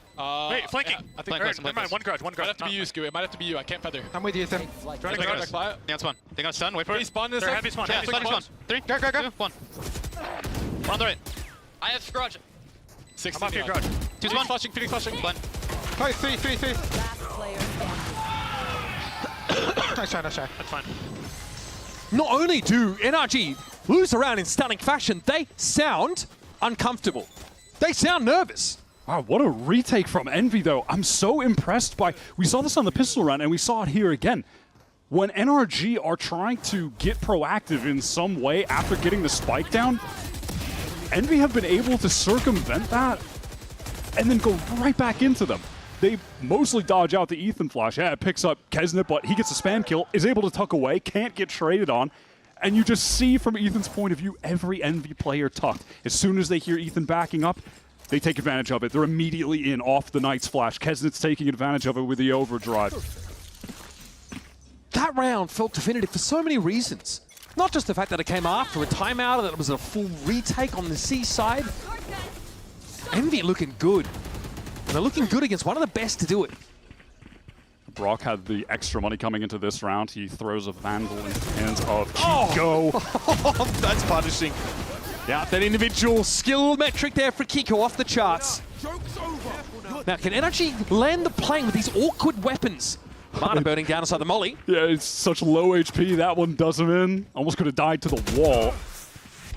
Ethan can't get anything done with the run it back. Envy are playing safe, wanting to deny that as cleanly as they can. Knight's getting back into this site. This blaze wall separating Ethan and Knights. Knights with a better reaction now. Flash always looking to refight into that space. What a retake! Cool, calm, and collected. Envy will batter NRG back off that side. I feel like even in that early round play, this is just a different Envy that we're seeing, that they've got some layers into this round, that they are willing to try to go for this trap play fight out of long. The hero rifle of Kiko gets NRG in an advantageous situation, but they're still able to wrangle it back. You've got Knights versus Ethan in Hell, the most experienced player in this server versus the least, but Knights has got the aim, he's got the mechanics to deal with him in the 1v1, and then Envy, they're just flooding back in. Playing so much more together than we've ever seen. NRG are back to this fast C well. They get the site again. Rossi is out of there. Envy's retakes here have been stunning. We think of that last gun round, doing it on the pistol round as well. They were about to see the best part of Envy's game on this defense side be tested again.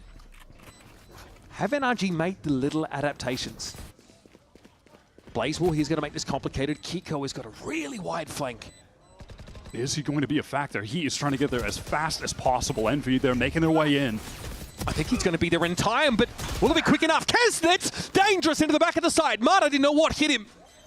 Brook playing off this, trying to buy some time, but Kiko's going to have his hands a little too full, I wager. Brook and Scuba also, the chime on in. That was the fuser taken down. Demon One has to drop onto the side itself with nothing but an op to defend himself. This time, NRG fall off the seaside. And Kiko has a timely reflank. That is the kind of adjustment from NRG that lets you know they're in that world class. I feel like we see this from them a lot. They'll run and execute, and they'll immediately understand without a timeout why it went wrong, and then they'll make that adjustment. This time, planting where Kiko can get the spam. He's there on that super long flank. All right, let's add a different layer, and it works out for them. Does that work without the Kiko late flank, though? No, I mean, that's the difference. That's what they insert to completely change the situation. It's what they were lacking before. It's just what makes NRG a top-tier team in the world, one of the most consistent teams in the world. Not everyone has the wherewithal to be able to fix things in the moment like that. Oh, this is the trap set for Demon One. There's no way he's getting away. And that was, of course, with Rendezvous active and usable.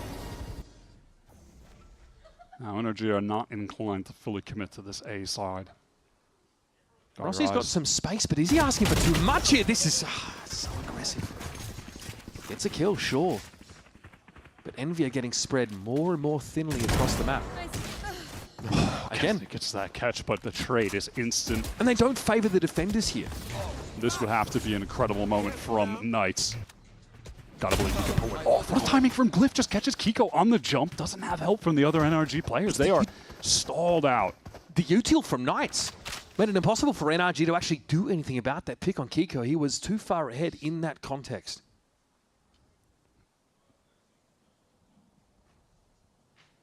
We are even on players now. 33 seconds, ample time for a spike plant. And Envy simply don't have the information. Glyph has a Hunter's Fury. And of course that recon has come back online. So getting an early read on this situation is going to be crucial for Knights to dig NRG out. Oh, that's a good opener. Gets the dink on the Knights, but he'll be able to heal off of that wall. Can Brock clutch with that? No. We've seen it before. He's going to hear this as well. Oh, he splits up the 2v1. Now waiting for Nice to come his way. That one, folks, could have gone either way, but yet another clutch moment powered by Red Bull for your boy Brook. Just one of the best in those situations. Somehow in those always has the shock darts ready too. So he's won out so many of those, just throwing out the util. Envy try to, again, vary the aggression that they're going for on defense. That time pushing Demon One through the smoke, but you just knew he was cooked when we're on his point of view. There are too many players from NRG on that side of the map. This damn team does not make the same mistake twice, do they? You want to play? Let's play. Okay, Knights. Points for the idea. Despite economy being a little bit low, geez, 3 people getting affected by that. This is a really nice Hunter's Fury from Glyph. Yeah, I love that response. Just maybe Knights even calling for it after seeing so many players, or just Glyph spotting it on the minimap. Regardless, that is the perfect response. And they got the Sova player, importantly. This would be even better if Envy had an op player up on an extremity, but still good. Envy are stacking up the right side here as Demon One is pushed out on the opposite side of the map. I think Scuba got a glimpse of Glyph in this corner. They're going to try and clear this now. Molly doesn't quite catch on to Glyph. Paranoia maybe try to bail him out. No, it was in order to find that elimination. Marta onto the side. This is getting a little bit messy though, but NRG have that extra player to work with. Rossi in the corner. It's a decent spot, but he couldn't put the crossfire together with Kesnet, who only now emerges out to the open. He's got no one to play off of, no one to work with. Alone in every sense. Not bad from Demon One. It's going to take a lot more than that to salvage this, and Kesnet knows he needs to find a quick double. Envy have to fight for this round. They invested into it. They cannot afford to let this fall by the wayside. But this is a situation we've seen Demon 1 in all too often this stage. Retaking across the map on a sentinel roll when the round is already lost. Pivotal one goes the way of NRG. The Envy economy is in a tragic spot moving forward. They had the players on the site, but the execute from NRG just a little bit too good. This is an aspect of the game where maybe Envy still need a little bit of improvement. We've seen the retakes just be excellent, but a lot of times when they're anchoring these sites, I think we've seen this on their Haven previously as well, especially towards A. The players kind of struggle when they're getting divided by the walls that are coming through. They're not able to support each other as well as they maybe could have. And NRG just pick them apart piece by piece. Yeah, I mean, the greatest example of that for me was Rossi. We were on his POV in that round, and the controller util breaks up any hope of him having a crossfire. Felt like Envy weren't able to really respond to that and reposition in a pinch to fix that issue. This is going to be Stunner's last opportunity to check in with his team. One more adaptation for one more crack at the map to make this game so much more than we dared think it could be. It's going to have to happen now. Question is, what level of risk are they going to take? Will they allow NRG to theoretically get to 12? Or will they fully invest into this with the ultimates that they have? It's going to be a hero rifle for Knights. That's the one that Demon 1 saved. Throws it over to his duelist with an ult. Makes sense. You have Kesnet with the overdrive. The Demon 1 can play with that Headhunter. This is the round I think you invest with those. So they've got some tools. They're not fully investing into this and going on the bad vibe, but they've got enough that they realistically could win this if their game plan works. I think Kesnet needs to be pitched against Kiko this round. He's the only one with full armor. We saw what Kiko did on Breeze with that 4K that completely unraveled them. God. On his own, Demon 1 is controlling the C side of the map entirely. This has freed up Envy to stack the B side. Wow, Envy, they want to fight out on B. Demon 1 spots one running away, and that's going to call Envy to get over towards this A site. Look at the space that Demon 1 has gotten. And the rest of Envy are on A. They're going to double back, though. Demon 1, you think about it here. This coming, but there's the Headhunter. Kiko is such low HP, it's just a body shot. It's the worst person you want to be taking contact in that situation, but NRG are far from committed. They could be anywhere. They're bouncing across the map, and they've inserted Brook. Look how deep in A this guy is. How can he turn this into a useful spot? They're going to call back to him. Scuba is going to play on his lonesome towards B. Can NRG still put the pieces together, divided across the map? Scuba can catch the cross of the Phoenix here. Knights is going to be revealed. Is he ready for this? Oh, he thinks about it. The game sense was there, but he just didn't back himself. It's going to be all on the shoulders of Kesnet here. This Cosmic Divide doesn't do much. Hey, Ethan actually falls back to the safe side of it. Very quickly, Envy going to get into the side. Big damage on Ethan. Glyph, nicely done. The right clicks pay off, but Brook might be here yet again to bring the House of Cards down. It's always this guy. The one who snuffs out the last light of hope in the round for Envy. Even when Envy do so much right, the individual skill is on full display from Demon 1. He gets them the 2. NRG are just able to climb out of these holes. They are always able to get themselves back into a winning position. This is crazy. What 17 average maps on a team versus what, 63 looks like. Series, rather. That's that difference in full display. You know, I'm going to be stunned up in that corner. Marta won't be checking it. Rossi there. Marta slides straight up into it. Dodges out on the Hunter's Fury. Knights wants to respond with an ult of his own, running up towards mid. Nothing Shouldn't be able to catch anyone. Yeah, no. But he doesn't expect that Ethan could be in the side. Takes a lot of damage from the molly, but doesn't get gunned down by Demon 1, it's devolved into chaos, but NRG have worked the majority of their team into this A site. Spike down, no ults for Envy or NRG.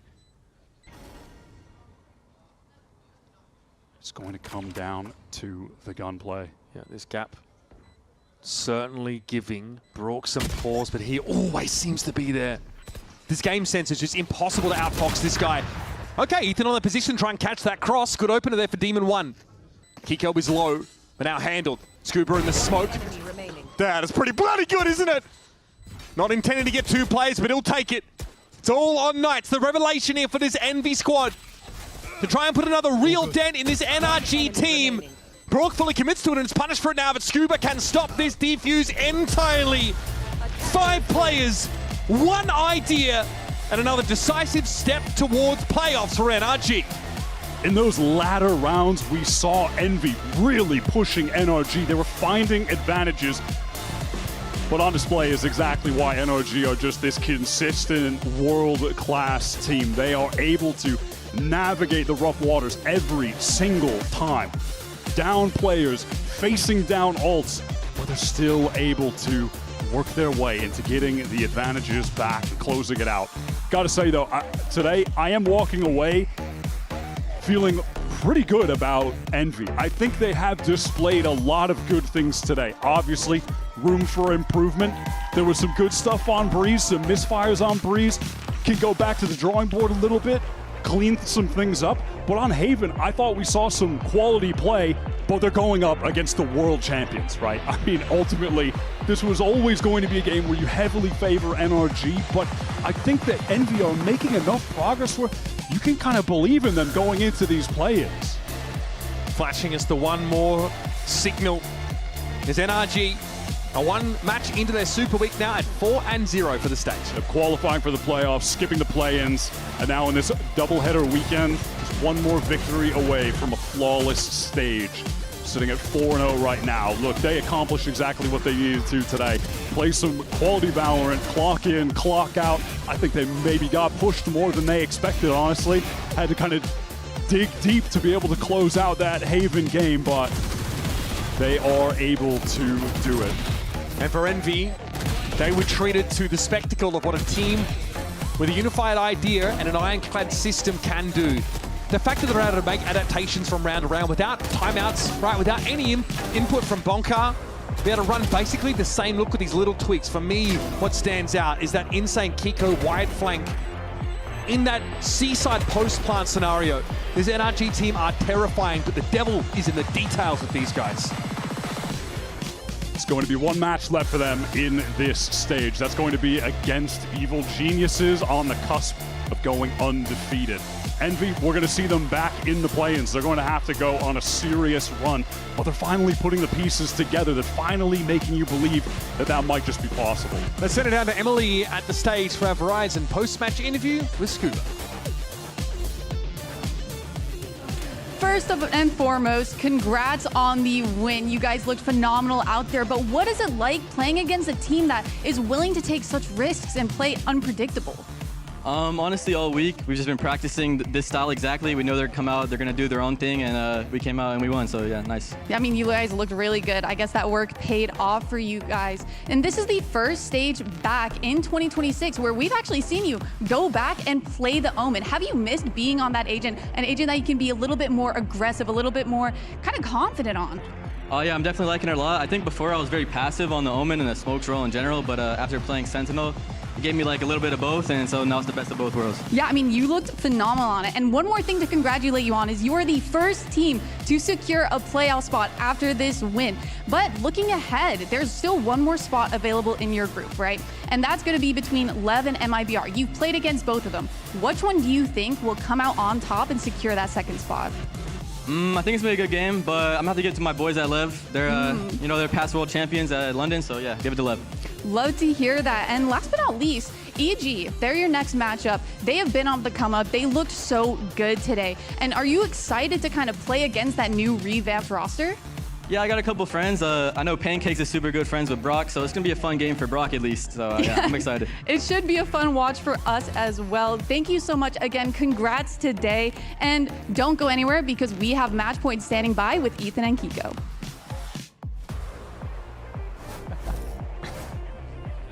Hello and welcome to Match Point. My name is Zowie and I'm joined by Ethan and Kiko. Congratulations on not just the victory, but also on that first place in Group Alpha and the confirmed lock-in for the playoffs.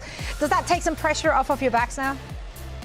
Yeah, a little bit. I guess so. Qualifying. Sounds like there was no pressure whatsoever based on that reaction. It's all good. Yeah, it was a fun game. So it was a fun game. It was a close game too. Did you expect such a close game? Because obviously most people would have ranked you a lot higher, saw Envy as a clear underdog, but they came to play today and they made especially their map pick extremely close. What made it so close? Yeah, we knew Haven was going to be kind of close. We were confident on Breeze though, that we could close it out pretty quickly. And new comp for us on Haven. I'll make that excuse. That's a good excuse. It's valid enough. Credit where credit is due, though. Looking at the opposition, what did you see from Envy that impressed? What do you think allowed them to claw their way back into both of these maps? I mean, to be honest, I think they're playing good like individually. I mean, it's just like what you expect from them. So they're just shooters, and they can just like one person can just win around for them. So yeah. Right on. And now looking ahead, again, you guys are locked for playoffs. Second seed, the second spot, still up for grabs. Most likely going to look here for Leviatán and MIBR. Who do you think is more likely to make it through? I think Lev. Yeah. I'm going to be honest. They won London, so you know. I'd say Lev. They're the best team we've played so far.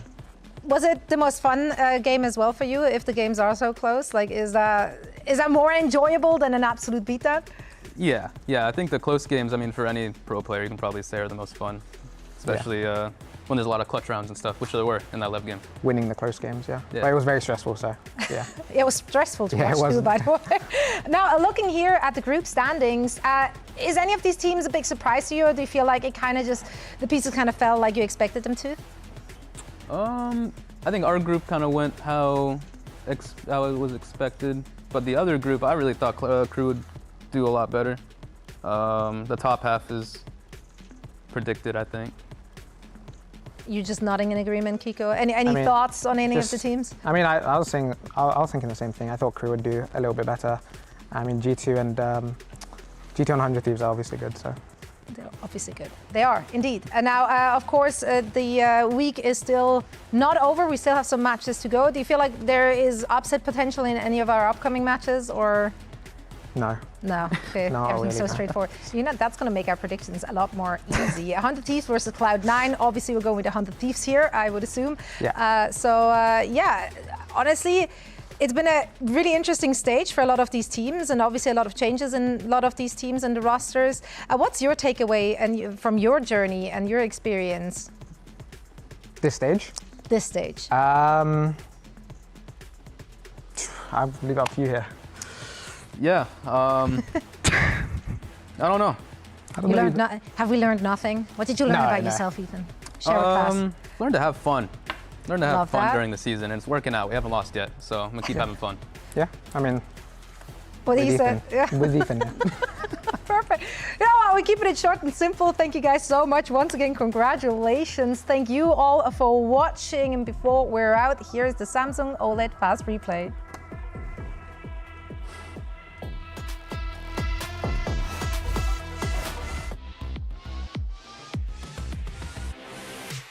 Oh my god, Pancakes gets one here. They're scrambling for the last few kills. Bombs on the fast beep. They can't even get their hands on it. That was Pancakes. Cleans up the Red Bull clutch. Zerona now is going to be pinned down by 3 and takes 2 of them out alone. Set up the crossfire. Instead, he runs in for another pick. Zerona! The 4K! Oh, he's still pushing. Still pushing. Oh, what is this? Look at where Digizine's at. He's pushing down and picking everybody. Oh my god, this guy is on fire. And Evil Geniuses take down Furia. Matter on the defuse now. Can you stop this guy? Please tell me you can! Ethan's able to find 4. Oh my god, that is nasty. Cliff has to do something absolutely filthy. That is dirty. That's exactly what we're looking for! Because they're just going to stick it. You cannot be serious! What am I watching? A crossover on. Oh my god! Okay, all right. Gio, please, please.